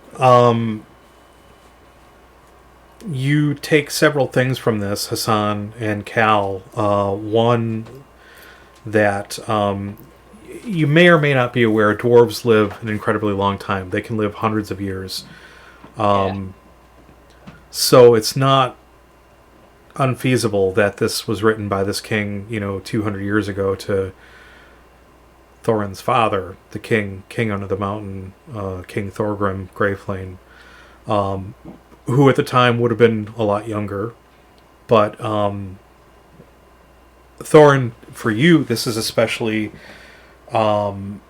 bittersweet because it sort of renews and restores your faith in your father, in that, like, he was a keeper of this great secret, keeping the people of the orb, safe and alive. But you don't know what that secret is. You may think you have some notions, and I can't tell you if you're right or wrong, but you've got an intuition, I'm sure, about it. Your character would, anyway. But also just the fact that, like, this letter is... connection. There's a big connection there, and this letter is proof that this king is not what he was painted to be, which goes back to Cal's whole theory. Yeah. So this is quite a revelation to come upon this knowledge. So here we are. It's about midnight. You tell me if you want to keep going for a little while. You want to stop here. And this might be a good place to stop on this note. On the dot.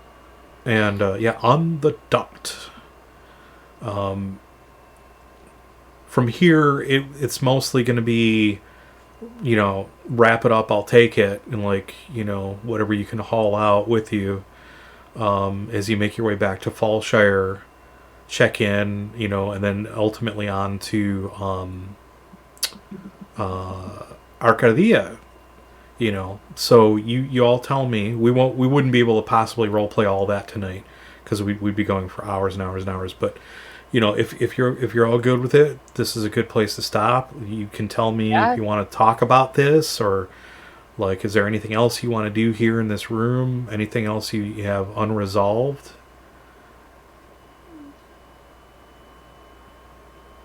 personally think it's a good place to stop. It gives us some time to think about some of the stuff that's happened and to kind of stew on it for a little bit. Okay. Yeah, no, I think this is a pretty good stopping point. Okay. Yeah, I agree. I mean, it's a good cliffhanger. It's a good you've discovered this now. You've found a boatload of wealth. You've got like all that other information from the Ministry of the Interior that you can take back to the current kingdom, and blackmail them with blackmail. Yeah, I'm so let's excited. Let's see how well that works. How fast you get thrown in the clink with the man ankles. Thrown in jail? That's being generous. I was expecting to get some like poisoned. What the fuck is it? Like poisoned umbrella tip or something in a bar. Yeah, there you go. Yep. Okay. So I put this in everybody's journals, so you should. Oh, my apologies. You should have access to this in your journals, to this document, if you want to read through it. The letter. I think I put the letter in everybody's journal. And yeah, it's in there. And then I put the when Erebus awoke in everybody's journal too, just in case they want to have that to look at. Good job, everybody. Really, I can't say you know, I was really trying to bite my tongue and not give you too much, and you all sussed it out. You got it bit by bit, and working together really helped. You nailed it down. Got that book cipher. It's actually a real thing. It was a real thing. It's not so secure now. But people do still use it. Yeah. Two people will communicate with each other, but they have the same book in their possession. So it is a viable method. It's a real world method, and you cracked it, and that's super cool. So why don't we do what we do? Let's go around. Let's do highlights and lowlights. I guess I can start, just because I'm coming off of this buzz. Like, highlight for me was you all got it. You were able to work through these puzzles and things. It did take a little bit of pushing in some areas, but I was super worried that you were going to leave this place and not explore any of this, and all this would just be lost and nobody would have a clue. Then I'd have to rewrite the arc for the next arc and find a different way into that. So I wanted to give you all something to challenge you that wasn't just hack and slash. So that was a highlight for me. Low light for me was, I don't know that we needed to go that deep into the torture aspect. I know that's part of your character, and you have those skills, and we didn't really go super deep into it. But I was kind of, it was a low light for me because I was worried that it was going to go there, and I was getting nervous about that, and the tie-in with the I don't know if this was just in game or if there is something out of game too going on, but like the dialogue between Hassan and Thorin seemed a little more personal, and I don't know if that was Gryphon's personal feelings or if that was actually just Gryphon playing Hassan. So I was kind of a little. That's 100% just Hassan. I'm totally fine. Okay, so that's less of a concern then. But I always just get nervous when we broach the subject of torture because it can trigger people, and like we try to stay away from the really, really bad controversial stuff. So, but I appreciate your approach on that. I will say I slightly disagree with you because at that point, I mean, I'm just saying, Thorin's been kicked in the nuts twice in this campaign so far. I've gotten that crit on the crit table twice. It's paybacks. I get it. Okay. Something like that. It's total paybacks. I get it. That's fine. All right. Who wants to go next? I can go next. Okay. So I got smart, and instead of trying to flounder for highlights and lowlights, I kind of wrote some stuff down while we were playing. So like, I grew brain cells. Sarah today. Nice. I grew brain cells. So one of the highlights for me was seeing the conversation between Thorin and Hassan, like in battle, actions having out-of-battle consequences, because that's not something I've seen before. Usually it's just hack slash, oh boy, we've killed them all, moving on. But, yeah, questioning some of the methods by which, you know, things happen that was really interesting. And, I'm very glad that I decided to have popcorn, because I was just like... Yeah, exactly. Another one was, like, actually, yeah, like, I agree, like, getting it, doing these things, like, seeing how everything connects. I got my cork board up, the, like, yeah. You got yarn attached to it, right? Little push pins and string. Yeah. Nice. Exactly. And so there was that, and I like puzzles, so being able to, like, actually, I have stuff written down, even, being able to, like, actually do, like a cipher, that was really cool, Yeah. and, we're talking about, like, yeah, where I was like, it's gotta be something like that. I just remember, like, an arc from Criminal Minds. I watched Criminal Minds. They know it's great. And they used a similar cipher, which I thought was really cool. So yeah. Anyway, lowlights. There were some actions I disagreed with, but that's neither here nor there at this point.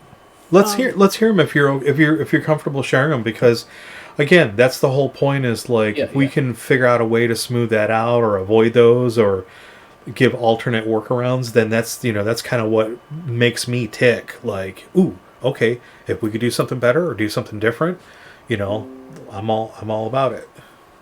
Like, I don't know, it's just like asking about something and then just doing it anyway after you get an answer. Yes, yeah. Yeah. I also, another low light was, I didn't mean to send a message to everybody, I just meant to send it to one person. Oh, like elaborate on what you mean, like asking.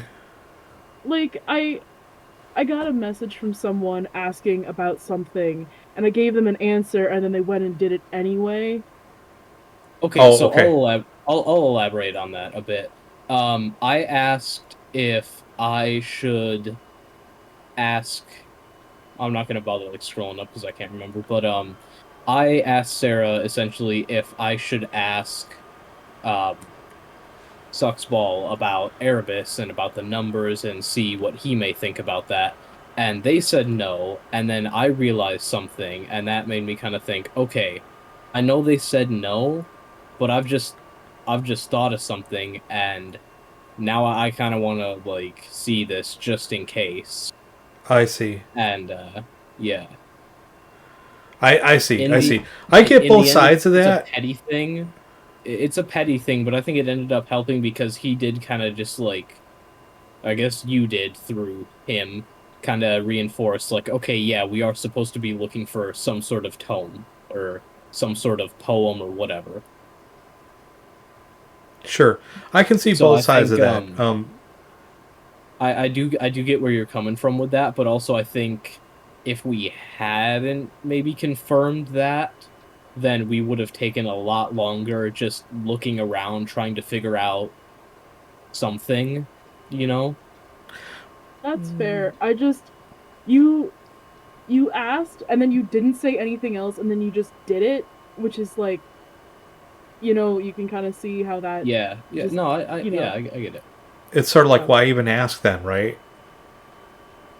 Yeah, kind of. Yeah, that's how I feel about that stuff anyway. Like, if somebody says, do you think I should? It's like, well, here's what I think, and here's why. And then they go ahead and they do it. It's like, well, why did you even bother asking me?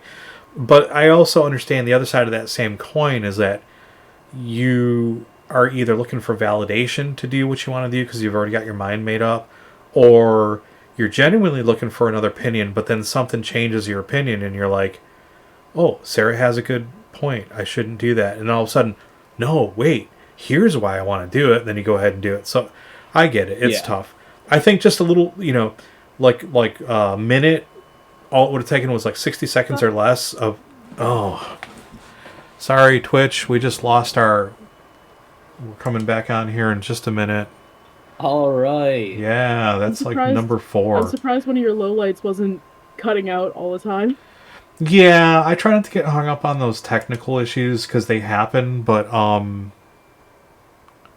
let's see. Okay, now it looks like we're all back on. Yeah, that's too much of a pain in the ass just to, I'm trying to ignore that. But 1 minute, I think, 1 minute or less is all it would have taken to clarify that little bit. Like, hey, thanks, I appreciate that feedback. I just thought of a reason why I want to ask. And it's easier to do in person because you can pass notes to each other or whatever. You could do the same thing here and chat. You just have just let me know. Hey, hang on a second. I'm sending a player a message, and I'm totally down with that. And the viewers out there, they're not going to communicate it so that they know that there's not just dead silence. That's why I try to say, hang on, I'm sending a player a message. But yeah, thank you, Sarah. I appreciate that. That's some good feedback. I will also try to be personally aware of that and try to avoid that and communicate, the motive behind my decisions or actions or whatever. So, Gryphon, what about you? I'm not sure. I think probably a highlight would definitely be the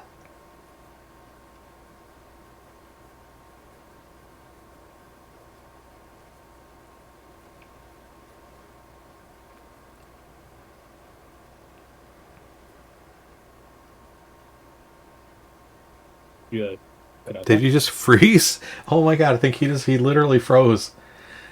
His video is frozen.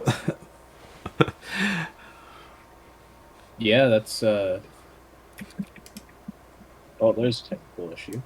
Yeah, that one's beyond, they're all beyond my control, but that was low light as and all of a sudden there's nothing. I guess if we're waiting for him, do you mind if I go? No, that's fine. Go ahead. A highlight for me would probably be the puzzle aspect, like the getting to do the puzzles and all that. I thought that was pretty fun.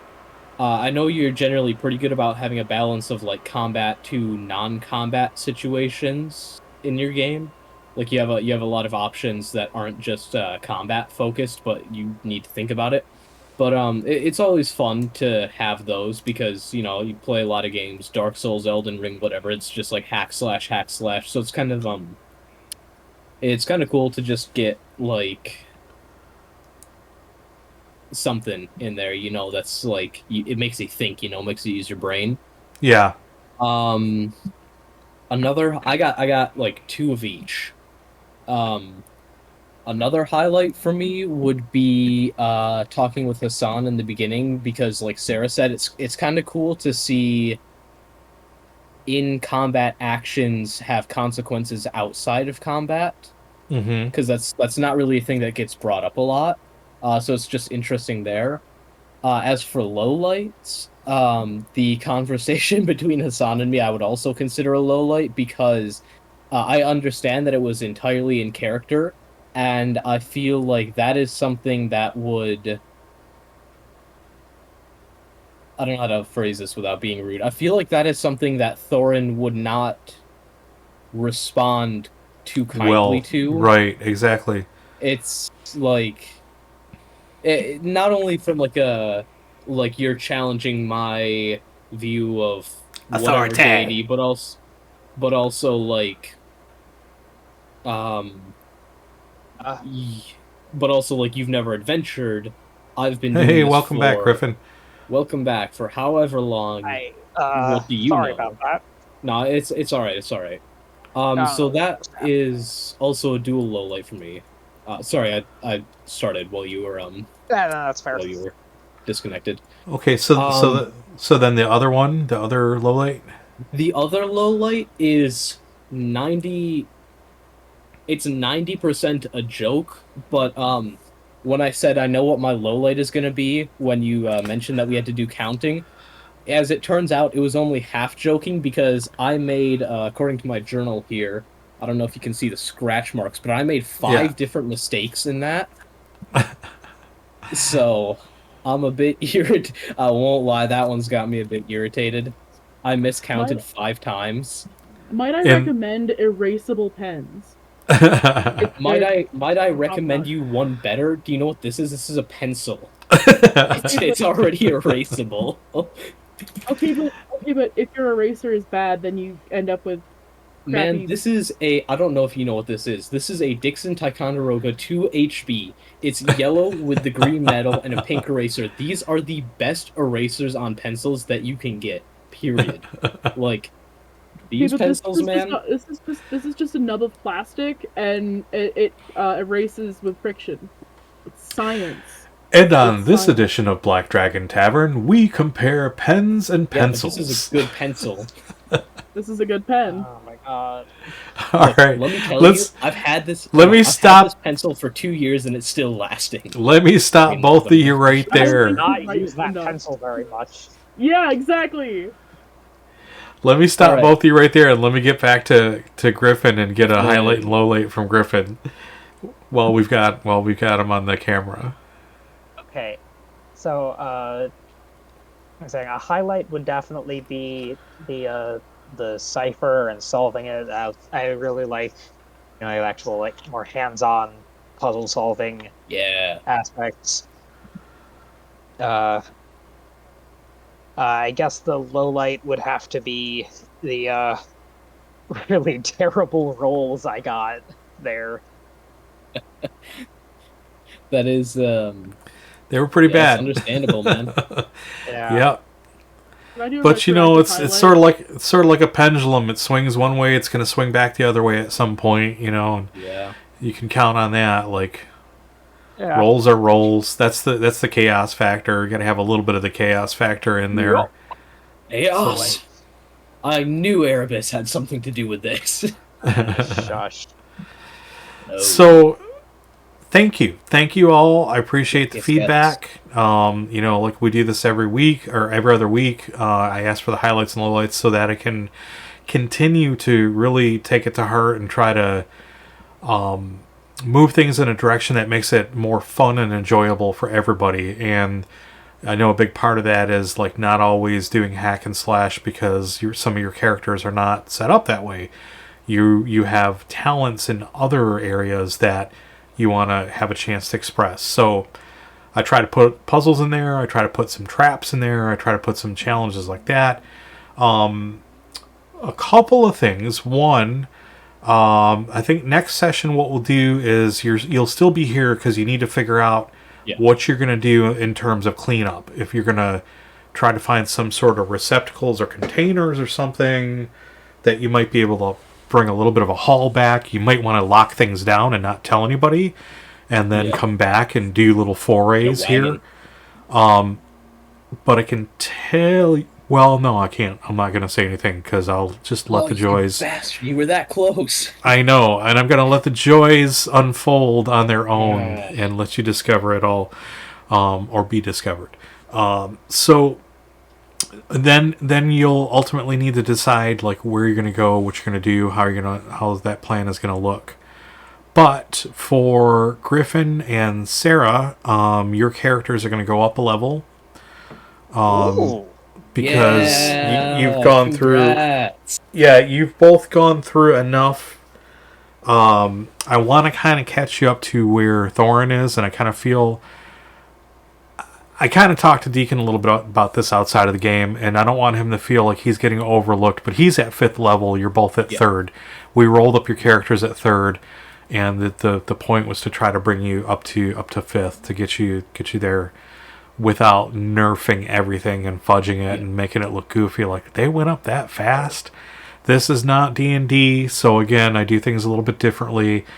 Normally I give out experience points. This time I'm kind of doing it on milestones, and I'm okay with that just because it helps get you to where you need to be, and it buffs up your character because you're going to, from this point forward, you're going to really need to have those higher percentages and skills and stuff. And again, as always, know your characters, know your skills, know your abilities, your attributes, because they'll get called upon, like, repeatedly. And especially the deeper we go into this story arc, because there are going to be all sorts of challenges, both physical, mental, and emotional, for your characters. So it's going to call on, like, everything you've got in your arsenal to manage those and deal with those. Cool. I'm going to drop some stuff in the chat here for people who are out there lurking. I'm going to put our socials in here, a little bit about us, and the stream times. And the stream times are the trickiest thing. Deacon and I are Black Dragon Tavern, and we stream every Friday and Saturday from 8 p.m. to 10 p.m. Central. Every other Friday.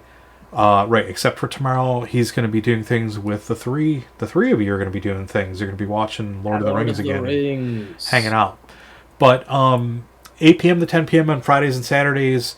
Normally what we do is every other Friday we do Dante's game. And then in between we do things from our workbench. We stream, we have a camera set up on the bench. We do 40K miniatures, fantasy miniatures. We paint, we kit bash, we do all that stuff.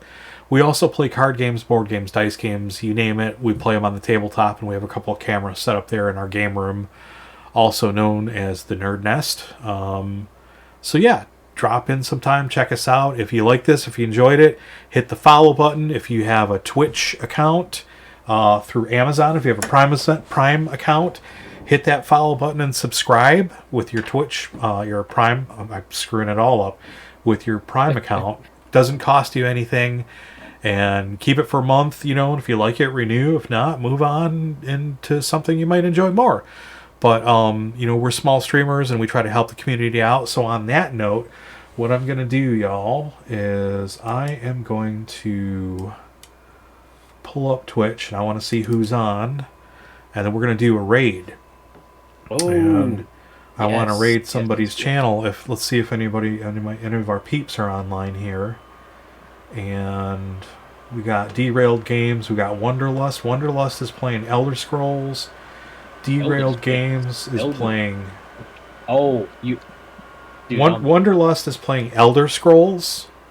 And, I have brain rot. I was like, dude, what do you mean it's Elden Ring? That's... No, not Elden Scrolls. Like... and Derailed Games is playing Elden Ring.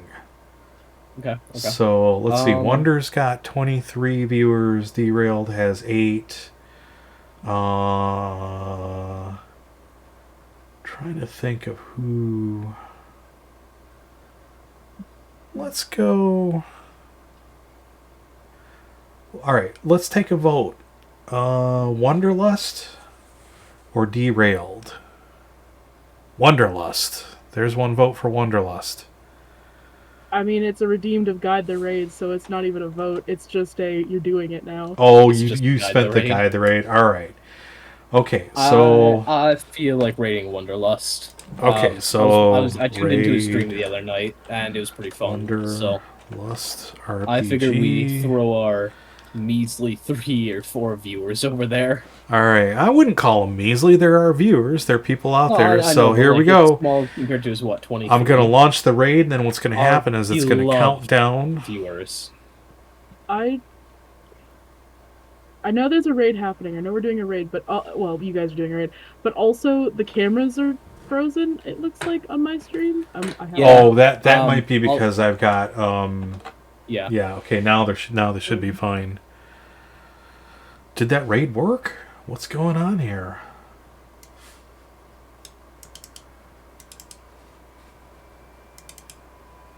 Oh wait, I'm freaking out. Is this not working for me? I'm going to pull up his channel here, and I'm going to see if the raid worked. It's supposed to count down. I wonder if, no, I can't do raids since I'm only a mod. You might be able to. Nope, I just checked and I couldn't, because not. Is it, it's exclamation point raid, isn't it? Yep. That's where I screwed up. Oh, did you do slash? I did. Okay, here we go. Minecraft. I'm sending it right now. Send it, man.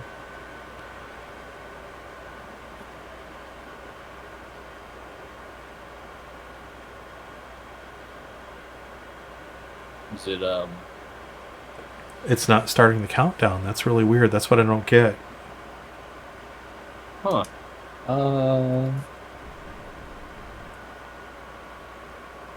Everything's still frozen on my, like, at least the cameras are still frozen on my screen, so I'm not sure if that Thanks, affects Nikki. anything. Change But everything. Make it your Well, own.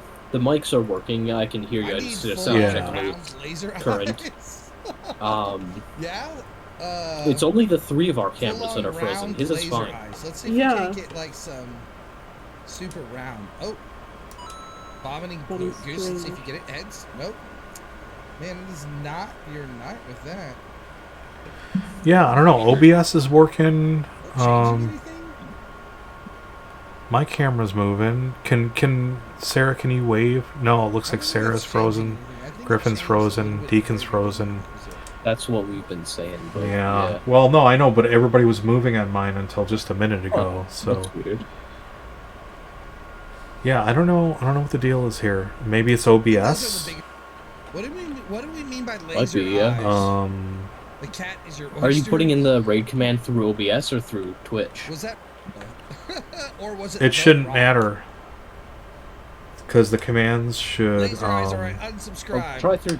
Well, yeah. Well, guess. I'd have to load our The channel on fine Twitch. feline casted iron flesh on my pee-pee. Let's see. You want a coupon for the buffet? Raid Man, you guys are wild style. Wanderlust. Laugh out loud, what the fuck? You RPG. so bomb, G? Oh my goodness. Laser eyes, huh? Laser eyes should be a magic spell. Laser eyes is when a cat looks at you in the dark and they glow because the reflective bit. Oh. Yeah, I think don't there's know. laser eyes in This the is game. I think the closest thing is probably that right there. It's Saturday. We've already gone friggin' crazy. It's Catterday. Let's go. I don't know. I'm gonna try to clear chat.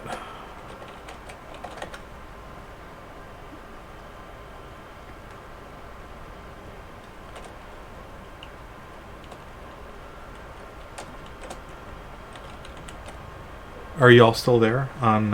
Yeah. Yeah.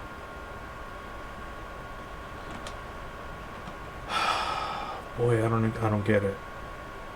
See, I can see you moving in Discord, but not in OBS. So I wonder if OBS. All right, I think this Froze is up. good. I think this is good. Oh, we can change her expression. What should her expression be? There's like lots of like different things. Well, Combat anger. Like she's baring her teeth.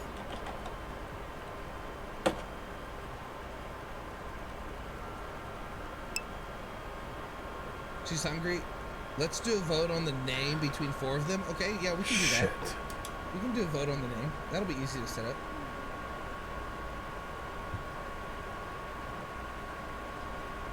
You want to try derailed? See if that Do works. we like that with like her ears pulled back? Maybe, That's but I think it's hilarious. OBS, Then and her if that's ears the are pulled case, back, I'm she's gonna all I'm gonna try. I'm gonna go right. "I hate you, I'm gonna gonna go bite the right shit out of to. you." Yes, is this good? Do you guys like it? Let me zoom in. What do you guys think?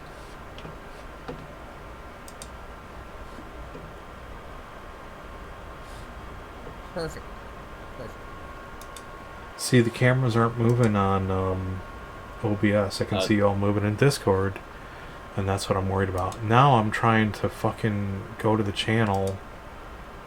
Should we just Somebody drop said out here? maximum booba. Because I all don't- you're really doing is trying to like Yeah, I can't. mess around with the raid. Yeah, let me Sorry, see if I don't have that can. mod.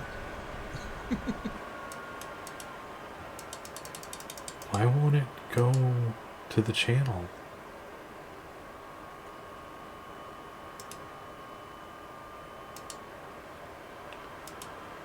This is really getting frustrating.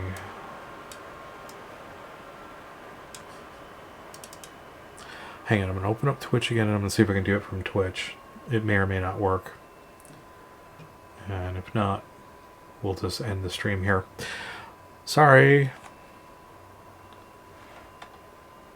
It sort of like kills the buzz, like, you know, oh yeah, let's do this thing, and then all of a sudden it's like, oh fuck, we can't do the thing.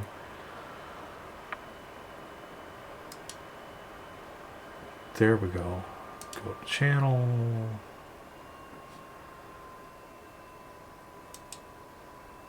Go to chat. Raid. Exclamation point, raid, space, and then just the name, right? Sure. I don't do Twitch as much as you do, so...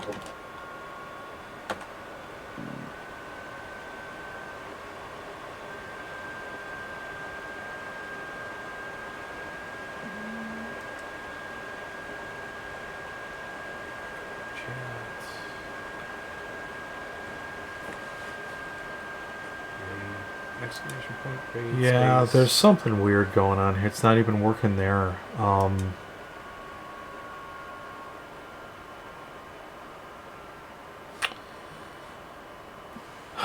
shit.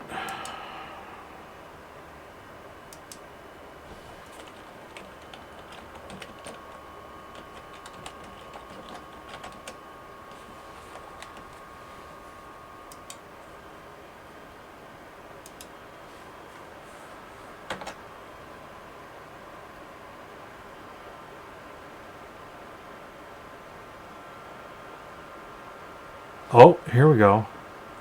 It's counting down. Oh, looks like it is /raid.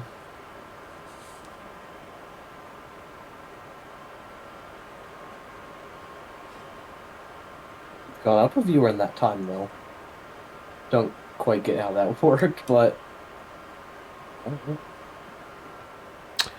Yeah, I don't know. I mean, now I gotta see if I can load his stream.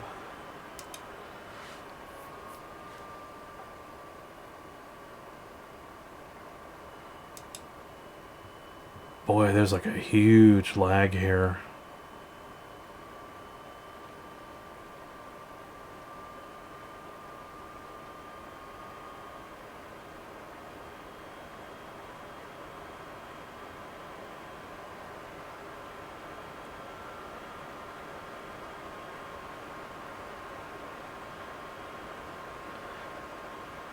It's not even showing up in his chat yet.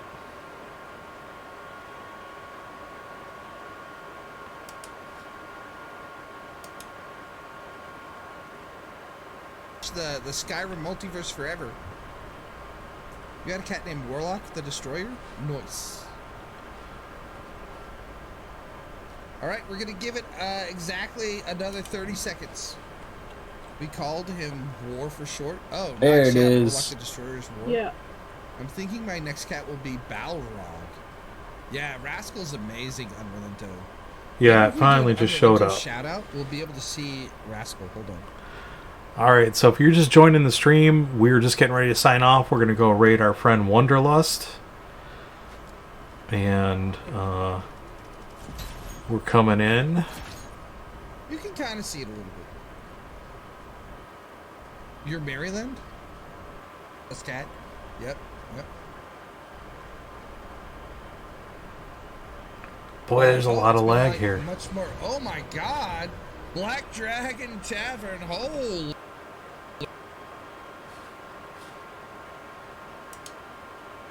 Then vote to Black Dragon Tavern. Thank you so much for the raid. Here's your chance to get in a vote. We're trying to name this cat. We're trying to name this kitty. If you want to help us name it, all you have to do is put in any number of a choice for a cat that you want. We got Couscous, Darsada, Patchouli, Wampus. Alright, gang, I'm going to stop the... Stop the call. Owly, and Saoirse.